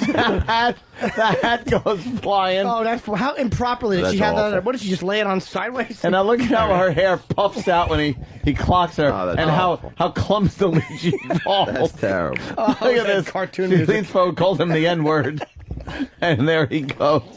And look at the wheel just going on her walker. Oh my God, she looks like Newt. Animals. You can't get enough of that. Jimmy can't get enough of that. Dove, help me out here. This could be this some could help. Am I be gonna 20 shows. You can't internalize your sense of decency in 30 seconds. What the fuck am I going to do? Look at Jimmy. We've done probably done 2 or 3 hours on this video. Easily. She's so rude. She really is rude. Look, take that hat off. You're inside. Will you raise? Oh, it's awful. Dove, she's 101. I know. She's got a walker. It's She's awful. just She should trying. have learned manners years ago. She could take a punch. She's just Sure trying to can. leave her apartment to get some fresh air and go to Oh, the it's store. awful. You guys are twisted. Thank you, Dove. Yes. No. All right. Look at old cotton candy head go down. Oh, That is a horrible video. oh, he's trying to get that Leslie Nielsen wig off. And down goes old Captain Kangaroo. They just go to another place, Dove. Just sit back. It'll be over soon. Dude, I left I'll wait it out. I know. My stomach is killing me now You again. really ever see Jimmy. Acknowledge that. You don't want to acknowledge when you first saw this, you were outraged by the I was perpetrator. outraged. Absolutely. I wanted him dead. Until I remembered my upbringing and what mother told me about what happens when one is indoors. And then I suddenly understood the plight of this gentleman. He's educating her in the fun art of take off your hat. Absolutely. What if she lives to be 110? She'll have 9 years of good manners left. Oh, All right, you can stop showing it now. We can't do another 20 minutes and bore listeners, but. Oh. How long ago did that happen? Well, not long enough. Enough ago where we should be making fun of it. Yeah, exactly. Not enough time has passed. I'm trying to play the other side of Are you this. sure that wasn't shot in Guatemala the day Bobby arrived? Dude, look at my hat, dude. I'm trying to play the other side of this bit. You just drag me right in, and I start laughing just as hard. It's so hard not to laugh, and it's so horrible. But I don't. What am I going to do? Don't I'm you an see the asshole. rudeness? Where's the rudeness? Because she has a hat on. And at first, with her hair, he thought it was She's Taylor in the Hicks. vestibule. She probably put the hat on in the elevator. Is that all right? No, she didn't. She left the apartment. He'd been watching her. I bet he'd been watching her, and he saw her with that hat in the lobby. And he probably asked her on other occasions, "Madam, could you remove your hat while indoors?" Oh my God. She yells out a racial epithet. He should have given her an uppercut and given her a Mary Tyler Moore moment where the hat goes straight up in the air. Who can turn the world on with her Fall. Oh, God. Wish I knew that whole song. Who could turn the world on? I do want the audio of the first time we saw that. It's a very different tone from you guys. Yeah, we were outraged. People are forgetting that, but I don't know when it that's turned okay. around and became the funniest comedy I've ever seen. That's an easy find. Bob Kelly's in Guatemala, and I think he's going to come back tomorrow. We should have some stories. He went down there for the weekend to do some relic hunting, and someone just handed us, who was it? Travis. Because they all need credit. 8 fun facts about Guatemala. And he said he was going down for doubloons. Doubloons? Oh, really? He didn't even say doubloons. He go like he's going to hunt for some fucking things. He doesn't even know what they're called. They're called books. You're not going to find them in Guatemala. What do we got? What are some of the fun facts, Ann, of Guatemala? Here? Well, never ever take photos of children without permission. Some Guatemalans are extremely paranoid about this and assume you're a kidnapper. Right. So we told them not to do that. And I've heard that people have taken pictures of kids and mobs form around them and they beat the crap out of them. You're a kidnapper as opposed to a harmless pedophile. Why would you be out there taking I know, pictures taking of kids pictures in the of first children. place? Yeah. Creep. It's dangerous to travel between cities after dark. Doing so significantly increases your risk of being in a car accident or being the victim of an armed robbery. It's kind of like banditos walking around there. Why a car accident? Yeah. By the way, all these fun facts go for anything above 96th Street as well. Fun fact. It ain't Guatemala that this sheet necessarily pertains to. This is my favorite. Avoid gatherings of agitated people. Frustration over crime and lack of appropriate judicial remedies has led to violent incidents of vigilantism, including lynchings, especially in more isolated rural areas. Attempting to intervene may put you at risk of attacks from the mob. Jesus Christ, people were just going up to angry mobs and saying, hey, what's happening? Hey, calm down. Things are great where I'm from. What are you doing, guys? Come on. Dude, we all get let me tell you about when me and Dane got in a little tiff once on the bus. You gotta live your lives. Oh. Well, thank God somebody's communicating these fun facts to people. Fucking stab him and a luau falls out of his belly. Or they try to lynch him and tree after tree comes over. A luau falls out of his belly. Is that a whole pig inside of that? They have to find a redwood to string him up. They think he's a mythical figure. Since December 99, 24 American citizens, residents, and 6 American citizen tourists have been murdered, and suspects have been convicted in only 2 cases. Jesus. According to Guatemalan authorities, 1,188 women and girls were murdered between 2001 and 2004. That's not a lot. No. It depends on the population. Yeah. You're kidding, right? Exactly. The United Nations recently listed Guatemala. There's 1,000 women murdered here, but it's probably, 30 million people in Well, Guatemala? doing some quick math, a woman a day is getting murdered for the most part, give or take a few. That happens here, but there's 300 million people. That's right. Yeah. That's right. They found refried beans in her underwear, Sam. It's She was Jim C. murdered. Jim C. Murdered. He does a great Jack Klugman as Quincy. He does all those old characters. I don't. Yeah. Well, I do old imitations. Yeah. Remember this show? They're esoteric. Quincy. Yeah. Dun, dun, dun, dun, dun. And, they were murdered between 2001 and 2004. 1,188 women. Yeah, but nobody talks about what they did. You know? It's a good point. Whores. Yeah. Yeah. The United Nations recently listed Guatemala as the 5th most dangerous country in Latin America, with 44 homicides for every 100,000 people. That's a lot. What is it here? What is it here? What is it in New Orleans? Yeah, 44 per 100 grand. Than will probably look that up. This is good news. Of every 100 homicides, 93 are left unsolved. Wow. Oh my that God. is 7 stupid murderers. Right. Oh. Who's a police captain, Clouseau? Idiots. That sounds like a great place to go to. Yeah. There's pages of warnings you could pull off of anywhere. We have to go backwards because the whole remove your hat started because we were getting into this paralyzed old lady has her 90th birthday. Right. And the footage on TV was so it just sucks to get old. Aunt and I were noticing, like, they did a little thing in her apartment, and everything around her's rotting because she doesn't have enough money to, like, update anything. Buy anything new. Like, her chairs and her... Everything in the apartment's like 50 years old at this point. Although the upside to getting old is that, if you're 80, you can kind of do whatever you want. I mean, you could literally steal stuff in a store. What are they going to say? They ain't going to fuck with you anymore. Yeah, you got to pay for that? I can't hear you. I'm a veteran. Yeah, all right. Let them go. We should have chipped in as a show and done something for her. I can't even look at you. Like what, Jimmy? Like maybe got in her shoulder pads. So the next time she had to be rudely put down, she'd fall in quite as hard.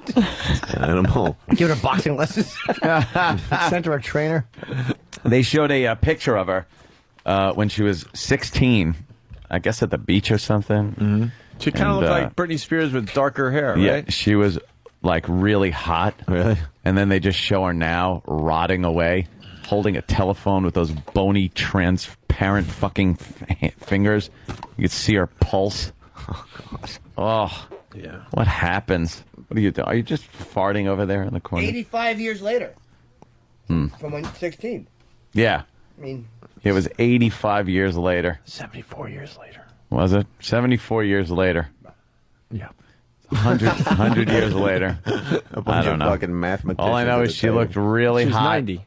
And then you mix time and gravity and all that other happy horse shit, and she was just this big fucking chimpanzee ears. Oh. No, she's 101. Happens to old Oh, people. you're going back to the other story. Oh, I thought you were going to her. Oh, I was confused. No, the paralyzed old lady has her 90th Oh, birthday. with the, I'm talking. Oh, you talking this lady? I'm sorry. Yes. I think you meant hat This lady. is what started the remove your No. hat. I started this story, and then you had to go to remove your hat. So now we're going back. And Mayor Bloomberg wishes her a happy 90th. Oh, what a guy. It's a nice human interest story. Let's take a listen. It was a special birthday honor for a local woman who defied the odds. Mayor Bloomberg called Leonora Tomasulo to offer her best wishes on her 90th birthday. Always the sexiest names. Tomasulo was just 16 years old when she was caught in the crossfire between 3 armed robbers and an NYPD officer. She was paralyzed from the waist down when she was struck by a stray bullet, she says, came from the officer's gun. Used to be sad at first. Now no more. It's happy. Oh, yeah, she sounds so happy. Used to be sad, but wow. I didn't know that even happened to her. I thought they were just doing like a fun little birthday story or something. Right. Oh, boy. Animal rights group calls for suspension of 8 Bells jockey. What are they? Oh, there's the dead horse in the track. Why did they have to put him down? Didn't they had to euthanize the horse? Yeah, we did the Why? whole bit this morning. Because he was doing broken ankles. I didn't know what happened. Two Yeah, broken front ankles. broken ankles. And he basically didn't win. I mean, she came in second. What should you do with a horse that comes in second? right. Reward it? You gotta make an example out of her. Now you got to make an example. Yeah. Here you go, fucking crooked feet. Take your fucking no milk drinking bones and fucking hit the back of the fucking ambulance truck. She's taking no milk drinking bones. That's You're an right. 2 animal. big pretzel rods in his legs. Exactly. Or whatever. Whatever. Couldn't they fucking use a pulley system or something and let the horse walk on its back legs and make like cute videos? Teedly deedly dee. They should have walked it off the fucking track, like hoisting it up by its front armpits and played teedly deedly dee. Everybody clapped and thought it was part of the show. Yeah, when the second place horse collapses and they teedly dee him, they'll be like, it's just part of the show. It would've been I've funny seen this before. if the trainer was out kicking it, yelling, "Get up, lazy!" Whipping it. Yeah, take the whip to him. Get up. Yeah. Here's the second half of the paralyzed old lady Oh, story. great. Tomasulo says the city never recognized that it was the officer's bullet that left her paralyzed. While the mayor didn't apologize for the shooting, Tomasulo says she's glad that a city official finally acknowledged all that she's gone through. Why should he apologize for something that was done 20 years 85 ago. fucking years ago? Right. 74 years. 74 years, yeah. 85. No, I was wrong. Oh, I don't care. 74. Is that her? Virginia Newkirk. I don't know if that's her or not. No, it's not her. No, that's somebody else. You know she is. She's not 90. No. Oh, yeah. She's Peter, right? Where's She's Danny? out of Peter. Danny wants us to play this clip from Off the Charts documentary. I really don't know what this is. I'm a little confused. Dan, you know? Off the charts. But Danny's coming right in. He's been very excited about this. You have, right, Danny? Yeah, He'll find a mic. It's from a PBS documentary. Oh, sorry. It's from a PBS documentary. And apparently, what you could do is, if you're a poet or you just write, and I am, you can send your poetry into this service, and they'll write a song around it. And so this is a clip of just a small clip of this documentary where this gentleman sent in some of his poetry and paid the money that you have to pay, and then was returned a song. Or multiple songs, rather. The service is called Magic Keys? Yeah, Magic Keys. And like you said, it'll take your poetry and compose music around it. This is, we meet Kagler, Juan Singletary, with his big hit, Nonviolent Taekwondo Troopers. Yeah. Oh, boy. I'm trying to find more of this documentary. Hopefully there's more stuff like this. Is this a joke or is it real? No, this is 100% real deal. When I first saw the ad, talking about money making, and it said song. Get your poetry made in the song. Oh, this is interesting. It was $299 altogether. He has a nice speaking I spent voice. $100 in the first month, $100 in the second month, and $99 the third month. Did he bite his tongue? Yes, I think it was worth it.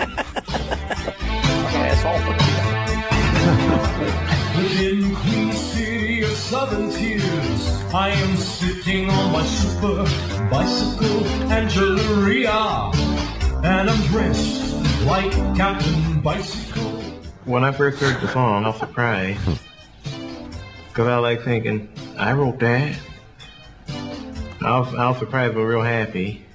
Oh, God. This guy's just out of his mind. Yeah, he's retarded. Yeah. What's the deal, Danny? He's retarded or something. He's not. I don't think he's retarded. He might be a little learning disabled or just like slow, but he's not retarded. Like retarded.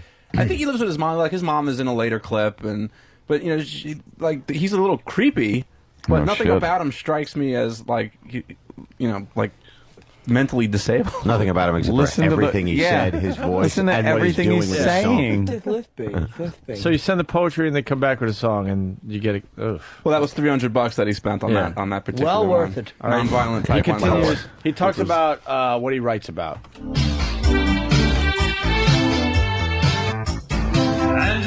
Angelia, show me yourself. Come a little spirit, Jesus Christ. Thank Jehovah for Kung Fu bicycles and Priscilla Presley. Angelia, show me yourself. Come a little spirit, Jesus. Who sings this song? Thank The service? The service. for Kung Fu bicycles and Priscilla Presley. The subjects I write about are martial arts, ladies, Why and don't you just write religion. about stuff you know, like not getting tail and being And a fucking science lunatic? fiction, too. And science fiction, too. Or losing to Buster Douglas in 1995. Fucking lisping idiot. What a goon. And I guess he got a lot of his poetry sung by this service because he's got a song about Annie Oakley. Yeah, this is the second and only song, and only other song that was, I guess, in this documentary that he did. But I have a feeling he's done more than just these two songs. Let's hope. What the fuck is this documentary? It's PBS. Ugh. Annie Oakley was a lady and a markswoman. Annie Oakley is deceased but not forgotten. What I heard, Annie was not rotten. With the help of Christ, Annie was rifle fast. The song was about what I thought about Annie Oakley. We know. And how great I thought she was. Annie and the Oakley. romantic interest I have in her. He's got romantic. This guy's jerking off to a chick with a pistol. Annie Oakley. You can't even get a picture. He's got a romantic interest. Veronica and Betty. I got cock blocked by Big Ethel. Fucking idiot. He's fucking jacking off to paintings. And the romantic interest What did I Annie had Oakley look have like? in her. Spirit. Probably a big dyke. Yeah. I guess I fell in love with her spirit. Should have mullet. What are the odds that a hot chick would be that good of a shot in the first place? Yeah. Really? Can you shoot a quarter from 100 yards? And Yeah, you look sure. like that? However, if Annie tempted me to a carriage, I might lose to Miss Oakley. It's not funny. Holy shit, Jim. Annie is one of my historical funny. Wait, what was the line after? Is Jimmy farting? I couldn't. It snuck out. I'm scared. He gets nervous when good music when people plays. sing about it. Annie God Oakley. damn Yeah. it. Yeah. Annie Oakley. That's a really bad song. Oh. Yes. Just getting some fear out. Can we send that service like lyrics of Mr. Hands or Remove Your Hat? Yeah, I was Remove gonna your hat. suggest If After this bit was played, we should probably try to come up with $300 and some terrible lyrics to send And in. we'll do something like, remove your hat. That's a great idea. I can't have sex with Annie Oakley, so we need I'll to have remove. sex with Charles Oakley. We need a remove your hat song. That would be Yes. would be funny, man. Mm-hmm. All right, we'll work on some. He perseverates, you know, he pursues certain subjects that fascinate him long after it's appropriate for him to be talking about them or pursuing them, you know, and so he has this focus, this concentration. And one of the areas is firearms. He's not a violent person, but there was a fascination, and I think a lot of young men go through that. It needs to be channeled in a non-violent way.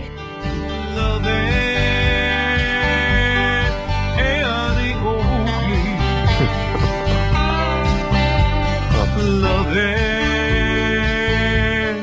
Annie Oakley. That's bad. In the service, there was like different genres of music that you could pick. Merle like, Haggard order. just shot himself. Yeah, like you could pick country or pop or funk or R&B and stuff. So And they'll write the song out for you, huh? That's We need a remove your hat song. I agree. It's In two very different obvious. genres. Yeah. We should have it like in Country, definitely. in country and then fucking heavy metal pop. or something. Well, pop is funny. Pop? Yeah. Yeah, 'cause it's so happy and upbeat. Wasn't there a list that came out, the top 25 worst heavy metal bands? Didn't I see that today? Mm-hmm. Who's on that list? Thank you, Danny. y'all. We got Dov Davidoff in studio, going to Indiana after this to promote his CD. The point is... Yes, sir. Thank you, Ope. Need some All the Way May lyrics. Hey. That's true. Hey. Haven't done that in a while. The way May. Hey. Well, know what we're going to play as like a filler here. True Boogie came in. We got the XM version of what you did earlier. Yes. He loves take Steve's sounds when he's warming up in the old production room and make remixes. And he brought in his latest work of art. You could get his stuff on the great Drew Boogie on MySpace. Yes. Yeah,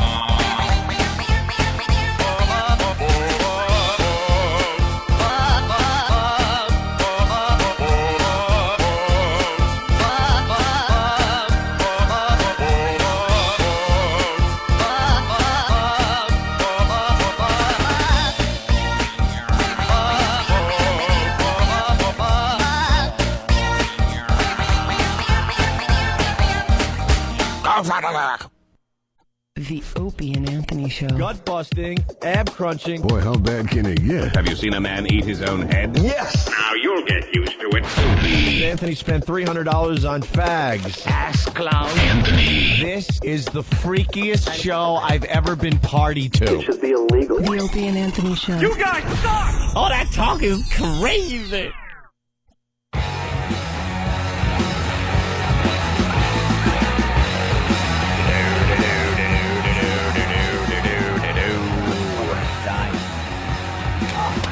Hanging with Dov Davidoff. What's up? The point is the CD that's out there. You guys should check it out. Can you get it online, Dov? Oh, you can buy it. Whoa, what happened? What was that? I got an issue with the mic. You can buy it anywhere. It's Comedy Central Records, so you can get it on Amazon, iTunes. But get the whole CD. I mean, if you're gonna buy it, get it because it's a cool design. Roxanne design. Oh, you guys don't know Roxanne. No, is she good? No, Roxanne was, she's wonderful. Roxanne's my ex-girlfriend, who I still love, by the way, but I met her when she came to see Jimmy. So she's a huge O&A fan. Was that long ago? She had a oh my sticker. God. Wait, you're not with Roxanne anymore? Yeah, it was anymore? that long ago. She broke up with me. How long ago? On Thanksgiving. Or right before Thanksgiving. Sorry to hear that. No, but, I mean, I don't know. Yeah. We were having a little chat about it in the shitter. Relationship. I don't know. Relationship thing. It's maddening. When you hear like a guy like Van Gogh cut off his ear, and people are like, how could you do that? I don't know. Why are more people not walking around with their fucking ears cut off? I mean, it's just maddening. That's why crime of passion is a legitimate defense strategy in a court of law, right? I mean, like, you do some shit that you never otherwise would have done during the course of a relationship because it makes you that fucking crazy. Prosecutors are like, did you not kill your wife? She wouldn't shut the fuck up. Wow. What happened? Do you want to share? What happened? I could talk about it. I mean, I don't know. I don't. Yeah. I mean, when All I the know shrink is- was like, you have to make active steps if you want to maintain this relationship, and it didn't come organically to me. The Like, shrink, that's I what I love heard. her. The fucking shrink thing again. I don't believe in couples counseling. Yeah. Sorry. I think it can help some people. I think for some people it works. At that for others point, it I'm doesn't. like, there's too many problems. Just go find someone new. But if two damaged people, this is where I disagree with you, because if two damaged people, like, I'm a problem in every relationship. Yeah. I'm a fucked up. I know it's hard to imagine. So, like, if two damaged people who do love each other, it's almost like if you bring in so much baggage that you're always doing the same shit, it's like you could be fucking up a good thing by doing shit that you don't even know you're doing. You also increase the probability of sustaining some sort of relationship scenario if you choose somebody who has grown up with some, sense of, with some real love, some sort of confidence in themselves, because then they don't respond to situations in this reactionary, whacked out, stripper-like way. Yeah, exactly. Yeah. I mean, I know, really. I mean, that's why, like, if you meet somebody who can make things, nice people make things, you never been out with a stripper and she's like, nah, I don't want any more coke, but if you got some yarn, I'll knit you a mitten. Nice people make things. It's not the That's truth. a great Holy way to shit. look at it, man. No, really, but if they grew up with love, I mean, I feel like, I don't know, for me, it's like the ability to compromise is really difficult. Last time I said yes to some shit I didn't want to do, I ended up in, like, the middle of a lake in a two-person paddle boat, you know, and I feel my soul atrophying as I paddle. I think I heard a duck yell, faggot.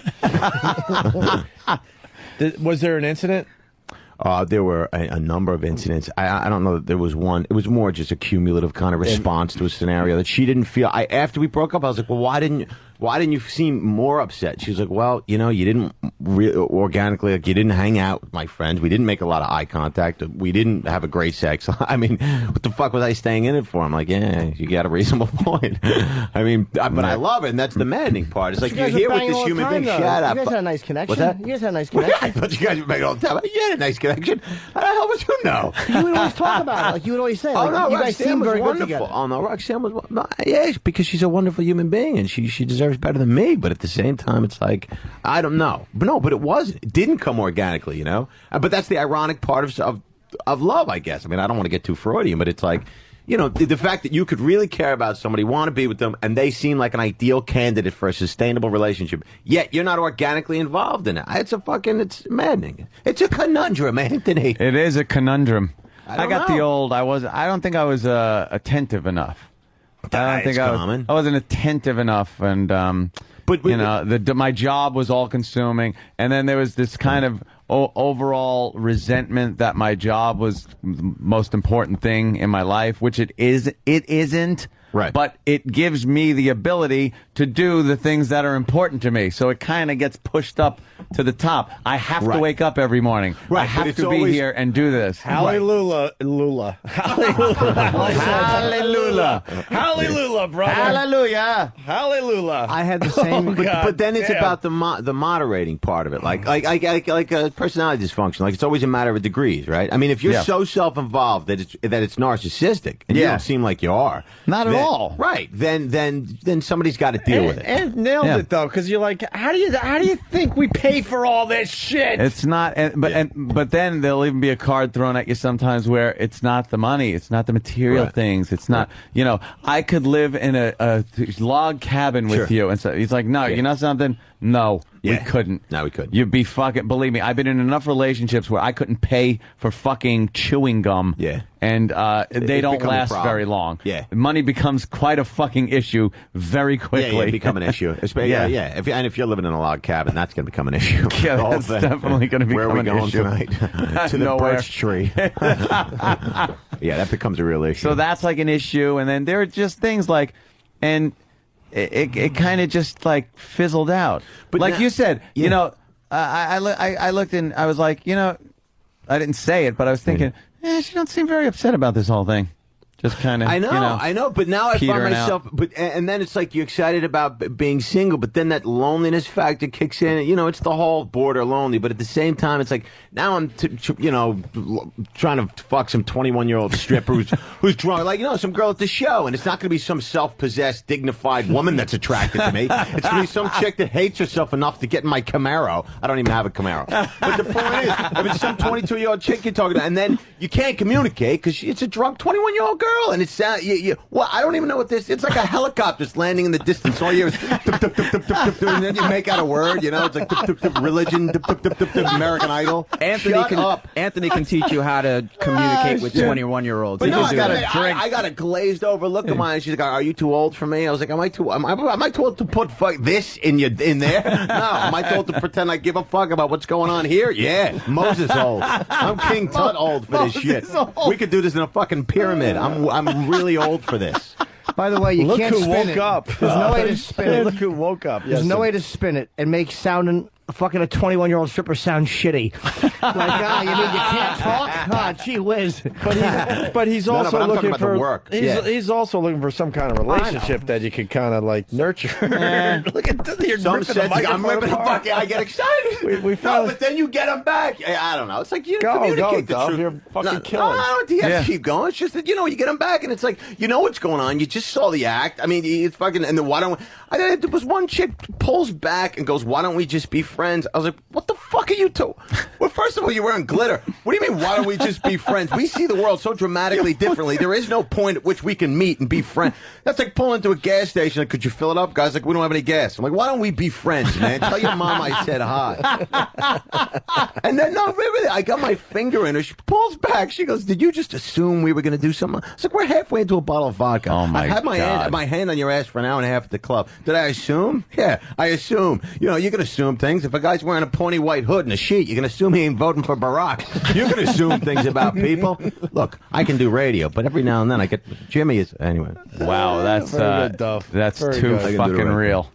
That is too real. Yeah, Holy that's shit! fucking- I thought I was unique for a minute. Yeah. I thought I was a unique it's and killing special me. individual. As a very dear friend of That's mine killing. once said, "Jim, they're all cunts, including my mother and the Virgin Mary."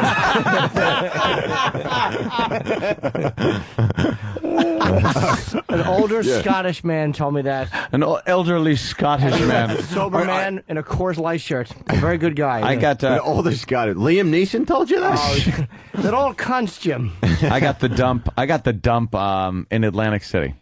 Really? In Atlantic City. Saw it coming, beforehand. Yeah. But didn't know the exact date. But you don't didn't seem know like the you date. were really motivated to make it work. Like to put No, the I at work the beginning in. I was trying, Yeah. but it didn't seem like, and to be fair, I guess, maybe that was the case, but I really thought I was giving it a whirl. You went through I the was make it work trying, stage. But I mean, the make You it work definitely stage with, going to see her therapist to see if we could, figure out what the problem is. Yeah. But then it was just like, I don't know.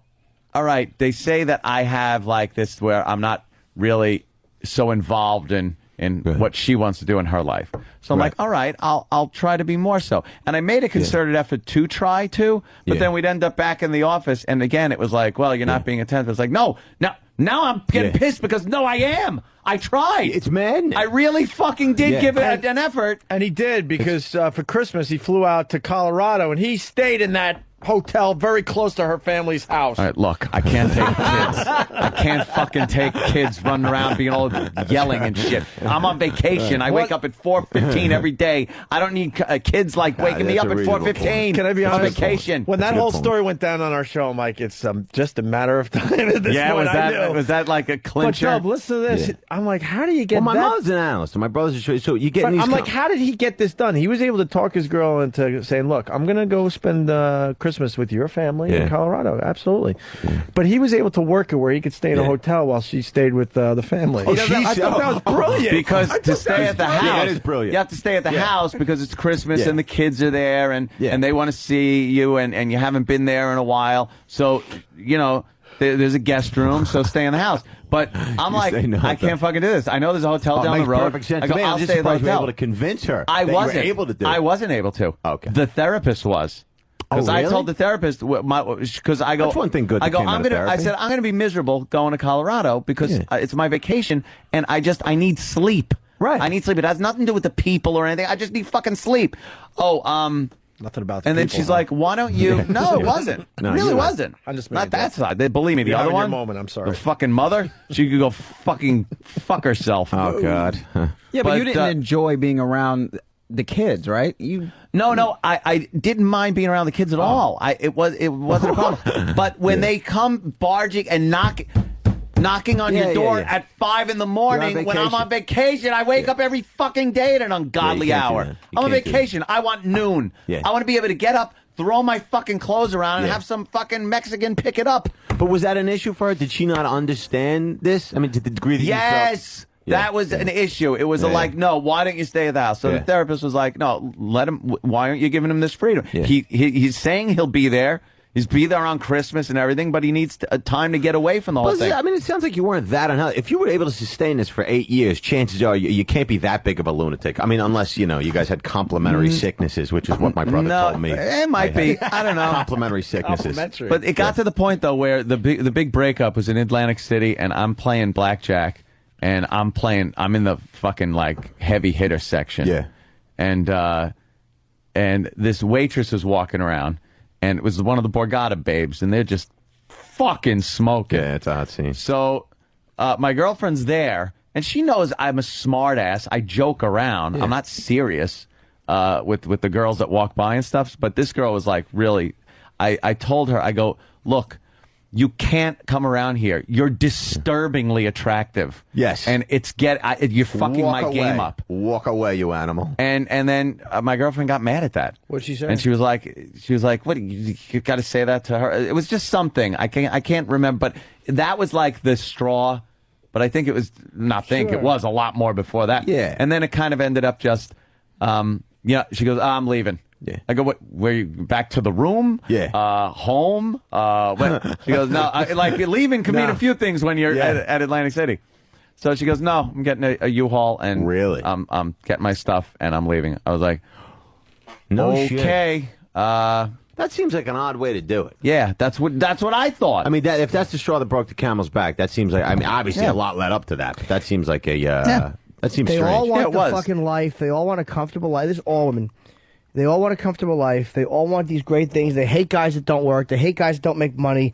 And because it's a job that requires us to get up very early, they fucking bitch because we can't go out and hang with their stupid friends.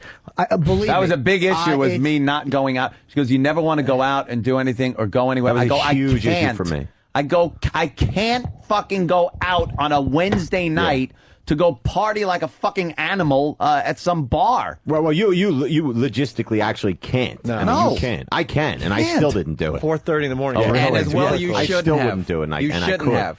Good for you. Well, Seriously. And they all want a guy who takes good care of them. And you were a good boyfriend. You didn't fuck other girls. I know. Yeah, but you guys have to take responsibility for something. We all want to be connected, and then we can't really be connected, and they don't find it fulfilling. And I mean, we have complementary sicknesses to some degree. It's not just them. Yes and no, but we don't complementary bank accounts. Yeah. The bottom line is this. Right. Fucking, not that it's money is everything, you're right, but they just, women are very bizarre when they complain about your job. It's like, you know what? Fucking shut your face. You understand that I have to Sounds like fucking you're going do into this thing with an open mind and open heart. I mean, why wouldn't you get along? I don't want to hear Makes sense, it. With any woman. Yeah. I don't want to hear it when it comes to work. I don't want to fucking hear it. Yeah, there shouldn't be a fucking argument. This is my career. This is what happened. It's not the money and materialistic thing. The money is the fuel that runs the other shit. Right. Like to make you happy. Right. Like it's not wow, you got money. I'm happy because you got money. Because there are a lot of scumbag guys out there with money that'll treat you like fucking shit. That's right. Case money, in point. money is the fucking. Look at Jimmy Norton. Money is the fucking fuel that drives the happy boat to fucking places Into like harbor. Burberry and fucking Tiffany and things like that. That's what allows that lifestyle. That's right. What Asante. Asante. J.C. Penney's line of Italian wear. Yes. Dove, he didn't mention, but he's a lot happier since that all went down. Though. Are you really? I think Anthony would have stayed. He would have stayed in that relationship probably for.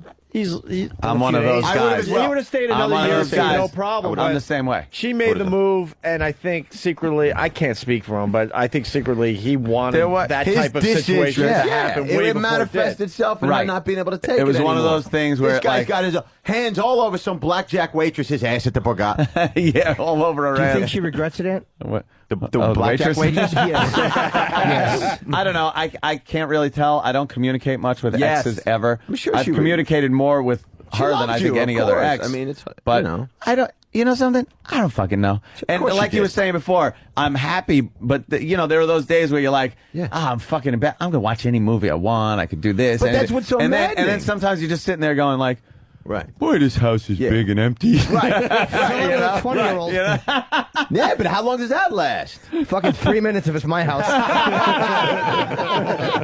Exactly. No, but even if you last a long time, if you do an hour and a half, it's like now you're sitting there with you trying to have a conversation with somebody you can't possibly talk to. And then you dump your load. You're like, oh God, thank God no one's here to bother me. That's right. I don't have to be nice to you. Fucking beat it, Craigslist. Take your fucking pittance of cash and hit the bricks. Cram out. Oh, that's funny. It's a good time, but then you're back to feeling alone in the world. Did you want out of your relationship before it went down?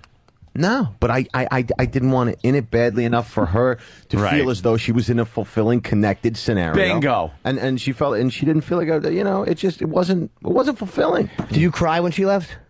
Shut up. Did you? That's a yes. No. I know. Listen, I did. I didn't cry initially. It was a manifestation of some emotion. There was a light liquid. You get I wasn't bawling. You just get your nostalgic moments every so often, especially if you've been in a relationship for a while. Yeah. And then you just fucking like, what are you, an asshole? Yeah. You just get sick of yourself. Yeah. Stop it. Yeah. If anything, fucking, if there's anything around the house that makes me for a second feel nostalgic, it goes right into the fucking paper shredder. I swear to you. Wait, I have to turn over pictures. Yeah. I'm a witness to that because I called Anthony early on. How do you shred a bed, by the way? I called Anthony early on in this whole breakup thing, and I just heard the shred. I'm like, what are you doing? He's like, I'm shredding everything. Oh, you shred pictures? He went through a night of shredding. I won't shred pictures just because they're kind of historic documents. That's almost like book burning to me. You know? It's like, letters go. I save everything. No, shit like Not that. pictures, letters go. Letters go. You're the opposite of John Adams. Cards. Fucking cards. Your cards have to go. Sweetheart, you're the shred that anything fucking with thing. a rainbow on it. Yeah, fuck that. Yeah. It's gone. But pictures, certain pictures, I think I did shred or deleted off a computer, things like that. Like unnecessary, not these fucking world-changing photos or anything. It's just this goofy picture. But it's fucking frightening, man, because when you're with somebody that you love, I'm just worried I'm going to turn into that guy. Like, you know what I mean? Like I'm worried 10 years from now, I'm going to see her on the other side of the street, and she's smiling. Like, had I been able to make it work, I could have been that person. Like, she's going to be on that side, smiling. The sun is shining with a husband and kids. They're eating ice cream, and I'm on this side of the street, and it's raining and dark, and I got an open silk shirt with a gold medallion, and I'm trying to convince some stripper that Jimmy just turned down to get in my car because I got good blow. You know what I mean? I don't want to be that fucking guy. Terrible life. You have to fuck the stripper. You don't get to smell the lactose farts in the ice cream or hear the little dog shit kids fucking waking you up. That's terrible. That's true, too. How terrible is that? The ice cream must be so fun on a Sunday. Oh, a lot of guys want to blow a load and sleep, but you get to get up and take the tots out for Haagen-Dazs. That's true. Fucking stinks. You know what? The guy that she's with, that ain't sun shining on his head. He's looking at you in the sunny fucking day. It's pouring on his head. They're well lit because a nuclear bomb has gone all over his head, mercifully for him. While you got a fucking load on the front of your awful slacks. It's such a weird situation, though, because you do go through those moments. It's these moments where you're like, was it good? Did I want to be in a relationship? Do I want to be? You know, you walk around the lonely gave house. Me a speech about joy and happiness. You know, like he was giving me these guys. He speaks about religious. You know, Palmenter. I know. And, of course, just want to hear him say it. But it was about joy, and but just about making those choices that inevitably, whatever choice you make, there's going to be downside. You do an overall cost-benefit analysis and find out what works. Did he tell you to do the door lock test? What? Which means door lock test. This is a carjacking. And they open her door, hit the gas, and let them take her. That's the door lock test. They grab her by the hair. Unbuckle your belt, bitch. Beat it. And there's something odd about being in relationships where when you're in them, especially for a longer period of time, you just become complacent, I guess, and you don't. It becomes. I don't want to say rut. But it's very rut-ish. And it seems like I maybe the one thing that helps sustain. Yeah, no, it's definitely way to rut-ish. not say rut. Yeah, it's rut-ish. Yeah. Way to avoid rut. Yes. Put ish. Gutter with different letters. Probably kids, though, add to the ability to sustain it only because it's the emphasis is no longer on yourself. It's a mutual responsibility. I think that sucks because then you are no longer the important people in each other's lives. That's right. You're there for these fucking You're there to kids. facilitate the raising of I've children. heard whoever told me this, though, but your replacements. Yeah. You're fucking there to care for your replacements on the planet. Yeah. And I don't know. I've never been into fucking kids. I've never wanted to have them. Nope. I feel it ruins the life I kind of want to have until I can't do it anymore. That was a point of contention with us as well. It wasn't with her? Was that part of it as well? No, she didn't want to have kids either. Really? Where'd you find her? Yeah, I know. That was a good feature, believe me. Yeah. But it's one of those things where you can just pick up and fucking go somewhere and not did you get the pack and play? Oh, you got to pack like you're going to the top of K2 every time you leave the house. And you want to take a fucking kid to Starbucks. Did you get the bottle? Did you get the bag? Did you get shut up? There's nothing worse. You get him a job. You pull into a fucking parking lot and there's no spots. Yeah. You see a woman with 2 kids in her hands, gets to her car, and you're like, all right, you think for a second, maybe I'll get lucky and this won't take 8 hours for her to back out. Bags. She's strapping them in car seats. Yeah. She's fucking bags. And for what? For what? So that, 5 years from that point, you get to the work and you'll get a call from your wife and she says, honey, he just took his first step. Yeah? Hopefully if it was into a fucking taxi. Get him out. Especially if it's 5 years later. How dumb is this fucking kid? All atrophied legs. What is he, part boy, part turnip? When did I speak there first, too? Never wanted that. Never wanted the kid thing or anything. I was never but big into the kids and either. then, but I do agree with you that I think that does hold people together. Yeah. I mean, obviously, people said, "Oh, we stay together because of the kids." Just like almost genetically, I would imagine it would kick in. That who was the guy who two different evolutionary theories? Dr. Philip Rushton of the University of Western Ontario. But anyway, what did Dr. Rushton say? No. This was something that Nadiman was saying. I don't know if it was some sort of racial theory. I walked in with my female friend the other night, and he goes, "Who's your friend?" To her. Oh, Jesus. shit. Hold on, rapist. Who's your friend? Way to ask. I didn't care. She's only a friend. Does people know Nadiman? They don't. He's been sort of like a Woody Allen Allen character. Yeah, he's been on. Yes. But Nadiman came out to L.A. Woody Allen and Richard done Speck. shit to me. These guys have never heard the Nadiman story. No, they don't know. Nadiman keeps Wait, tell going. the story, the one we haven't heard. Well, no, Nataman keeps going. This was a few years ago. He goes, I need a piece of tail. I want some tail, like that, you know? And so finally, I get these two chicks. One of them is crazy enough to I got opposing couches. I get him up to my apartment with Nataman. He comes up, and I see him, and he keeps telling me he's going to bang. He wants some tail. I'm on the opposing couch, and Nataman looks at me.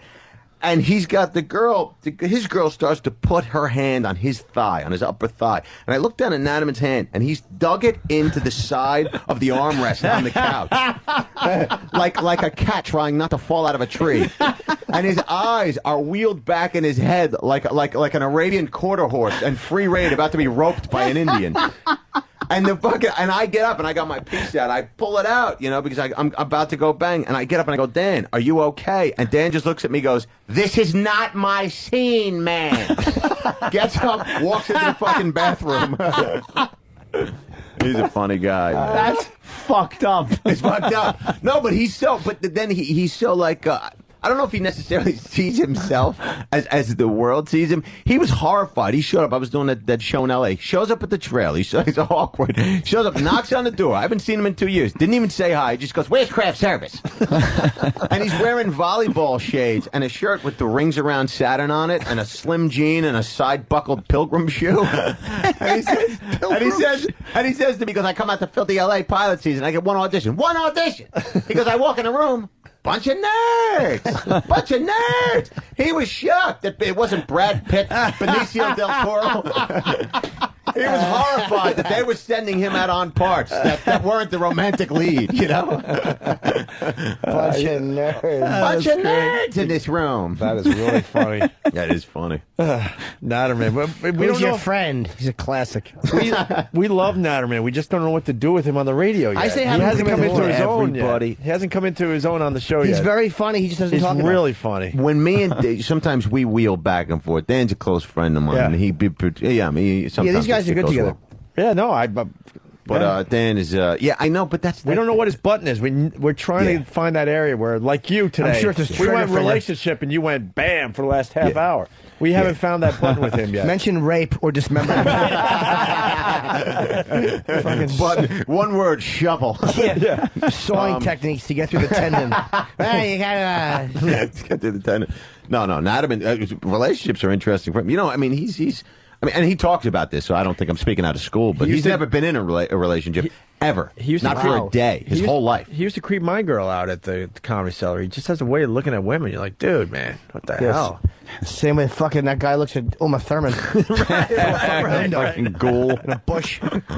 Speaking of which, there's the creep on TV right now. I just said that. This What's big his name? backpack. Uma Thurman's stalker trial may go to jury today.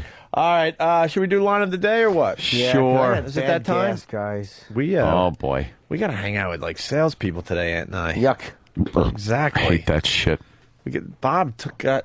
They talked Bob into getting us to do this dumb thing today. That's because there's going to be a big wig there. Who? A couple of big wigs. Yeah. The biggest of the big wigs. Yep. And then radio got big wig. Yep. And we have to, shake hands with advertisers. Yep. And go up on stage and something and say something. And riff. We got to riff about. They're like, open it. They could just riff for 2 to 4 minutes, and then they want you to just talk about how CBS and technology has kind of joined together to make this like very interactive kind of thing. What kind of And make it presumption funny. is it that you're supposed to? Just fucking make it funny. I'll riff on it. That's great. Not too much pressure. Have you seen the CBS websites? They're fantastic. I had a corporate. They asked me to do 30 minutes on hair care products. Oh, great. Fucking! They're like, can you just come in and do like 30 on hair? The nerve. They should have done cancer wig jokes. They think this is easy. Yeah.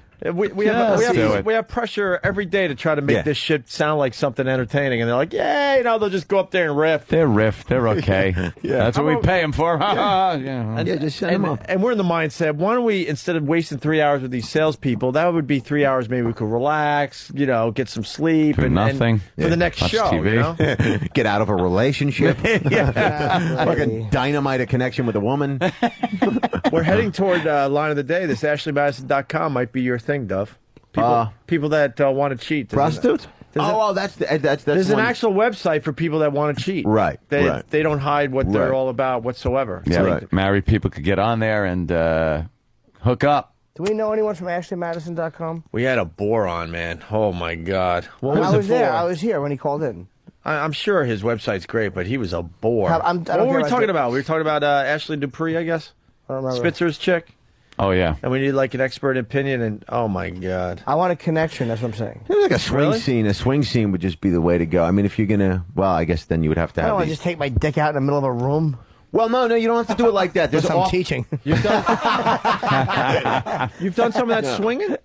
Oh yeah, no, I know a little bit about the swing scene, and they have Patrice is off-premise into it, places. too. Mm-hmm. Yeah, well, I don't go to those Wait, places. Drew, you're into it too? No. I'm just acknowledging Patrice's Tristan, the whole swinger market. He's nuts with that shit. Yeah, but you gotta bring somebody to switch. I mean, you gotta have something to trade. You know? can't just go barging Well, in. yeah, because every fucking guy I know is like, can I go alone? I was like, no, you can't go alone. There'd be one fucking chick that spent her life in a closet, just got out standing there, and 1,000 guys from Seaside Heights jerking off. You can't just go alone.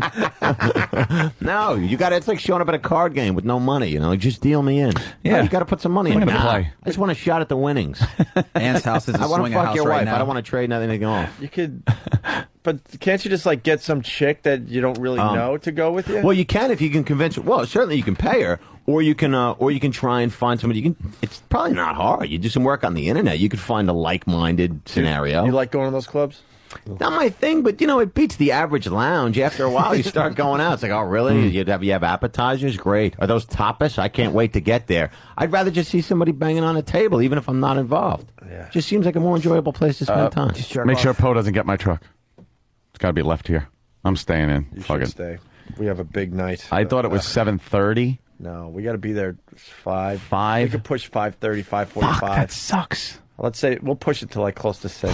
Ant's got to cancel his appointments at the Fuck Palace. Cancel all appointments. No, actually, I didn't want to go to the gym today. And then I kind of want to go home. It's kind of nice to be home. That's what I have a house for. I'll just stop. Got to go in a hotel and fucking what? Just stop. Just do the right What's thing. the matter, Jimmy? If we know you're in a I wanna go hotel, we home. know you're safe for one night. So why don't you just Why? just get a hotel? Unarmed. I hate being unarmed. No guns, no fast That's what it is. cars. Let's go home and hold a gun. I Feels love a me good creep, gun. creepy when I don't have a gun on me. Yeah, you feel feels naked. vulnerable. Yeah. You feel vulnerable. Totally. He wants to go home because Do you feel like you're in the sauna at Crunch Fitness on a Friday? I know, just alone with a hard on. Yes. whipping. With a cowboy hat on, just leering. Exactly. Where is everybody? Picking things up that haven't fallen. There's just this. You need something to happen. Where is that change? Isn't there a great feeling of security just to have a gun? Just that you know, like, Beautiful. You got a gun I got a too? fighting chance. You got a gun? No, I had a domestic dispute a few years ago. I'm not sure that I can actually get a pistol Then they permit. tell you, Well, no, but there's been a lot of time that's Wait, passed. you and I had a break-in? No, I never Domestic used dispute? gun. That's No, if you also have a- blood. if you have it, yeah. No, I don't know. It could have been an inside It's job. hard to get it. It's hard to get a pistol license in Manhattan, and now it's California. yeah. It's much easier. So I'm gonna go apply for one. I had Yeah. one when I was in Jersey when I was a kid, but ever since Manhattan, it's such a pain. You got to jump through hoops. in They this make town you to get a pistol license because they wear you down. They want you to go. They wear you fuck down. It. Yeah. Then fuck it. You got to hire an attorney. It's your right to fucking bear arms, Yeah. but then they may put on so many regulations Which on gives you. the criminals It's awful. the advantage, Yep. right? That's right, because they're willing to wait in line. I like it. I use this to accessorize I don't really now. understand. What is the argument? I really don't understand the argument for that kind of gun control. Like why? I mean, Black. obviously you can get. Oh, is that what it is? Puerto Rico. Oh God, Yeah. Jimmy. I'm just kidding. What is the argument? I mean, if you Yeah. have a gun? I mean, obviously the bad guy's going to get a gun. We know Yeah. that. So what's the? Why shouldn't I have a gun? Yeah, exactly. Yeah. There's no. I've never heard a reasonable argument. Yeah, I That don't get says it either. that's why we need. If they can pull the guns from everybody, I mean, if you're in Japan and they effectively keep it out of the hands of criminals, you got an argument. Good luck. Right. Yeah. Yeah, that don't work. I picked out an assortment and I use them to accessorize sometimes. Sometimes That's I what you feel like should.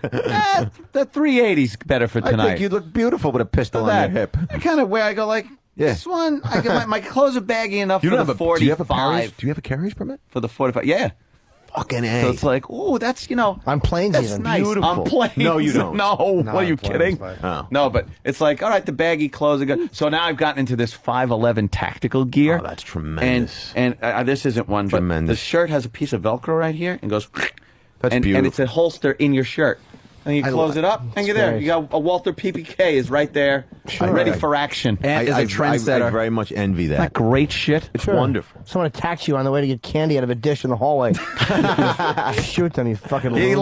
laugh at me because I wear a holstered gun in my we house. don't laugh at you, we worry I wear a about gun in the you. house. He's like, why? What am I gonna? If someone He's gonna fire barges someone. into the fucking window through a will window, fire. I'm gonna say, can I go upstairs Right, and get my gun? They'll usually say yes.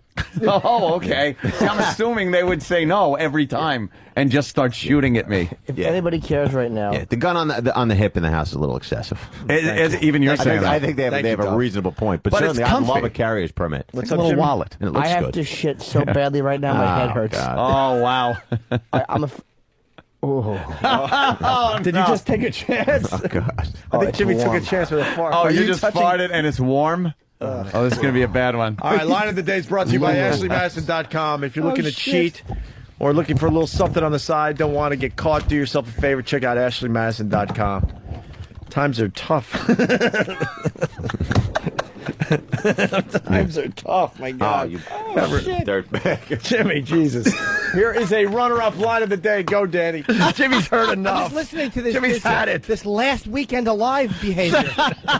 You don't have a brain tumor. Cut the shit.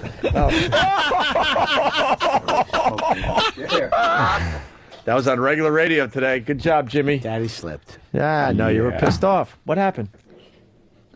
Oh, I thought you were punching walls. Jimmy fucking, yeah. Oh, no, he's laid out a bad one. Duff's had it. Don't punch my farts. Hurts my feelings. We have Davidoff in studio. A lot of people are asking how you spell your last name because they want to get the CD. Just like the cigar, the luggage, the D-O-V, the first name. Yeah, David, D-A-V-I-D-O-F-F. And then David Off, right. Yeah. Wait, that's a luggage? It's Fuentes is the name of the CD. Luggage. You ever been in a duty-free shop, for Christ's sake? You ever leave the country? No. I guess I have, but I don't. No, buy... David Off cigars. You never see the cigars? No. And I don't. I thought your name was Dove Samsonite. No. Right, exactly. Dove Tumia. Louis Vuitton. Here's another runner-up line of the day. I was going to say, it's Sanka de Mayo, where I drink decaf all my That's a good one, too. All right. This guy's call was Stinko de Mayo. Very good. Our awful jokes. Yes. Another runner-up line of the day. I don't understand. Why is everyone celebrating Cinco de Mayo by hanging outside Home Depot today? I don't know what I mean. It's really weird. All right. That's a good line. That's all right. How many more we got? 3 more? Another runner-up line of the day. Got like banditos walking around there. Why a car accident? Yeah. By the way, all these fun facts go for anything above 96th Street as well. That's a good line. That was very good, Dove. Little mean David Off. Little mean spirited. That's what he's heard today. Yeah, coming from the guy who lost a piece of his insides laughing at a woman that had been mugged. She wasn't mugged. I know, she was a being taught some benefactor. manners. She was a benefactor of a man donating. with an erudite perspective. That's right. She was donating her hat to the floor. She was a benefactor of She was donating a little blood to the old knuckle factory. Animal. No. The great Drew Boogie on MySpace. Thanks for stopping by today, Drew, with the latest remix. Sure. Another runner-up line of the day. Because, dude, you got to live your life. It makes you a better stand-up, dude. What's he looking for in Guatemala? A miracle? Hopefully Bobby Kelly will be in tomorrow to talk about Guatemala. I don't know. We haven't heard from him yet, so. Can I mention one thing? Yeah. People have been asking me to get tickets for this HBO taping, May 21, 22. Oh, boy. Jim Norton show at BroadwayVideo.com. Free tickets. Nice. You get a pair. Jimmy's hosting an HBO show. That's huge. Yeah, we'll see how it goes. Line of the After daytime. One more runner-up. One more runner-up. Can the announcer explain why the horse was shot like 40 times with pauses and why it fell after it had already fallen? Because they gave the honor of shooting the horse to New York's new governor.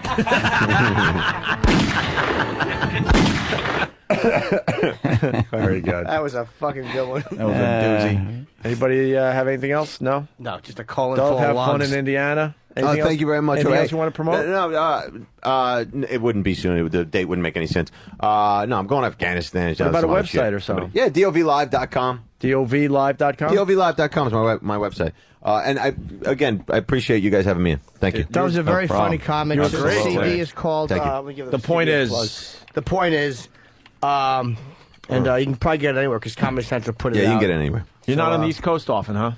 No, I'm fucking out there. The opportunity cost for me of being here. Well, is next time a you're little on the high. East Coast, you stop by and say hi. Thank you. I appreciate it. All right, it's Dove, everyone. We're going to do the quick out today. Here's your line of the day. Here comes line of the day. Line of the day.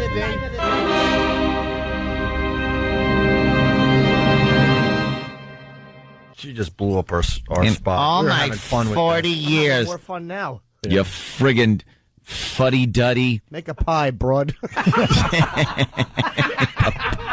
No, our duties our duties have destructive power. You think it stinks now? You should have seen it a month ago. The Anthony Show.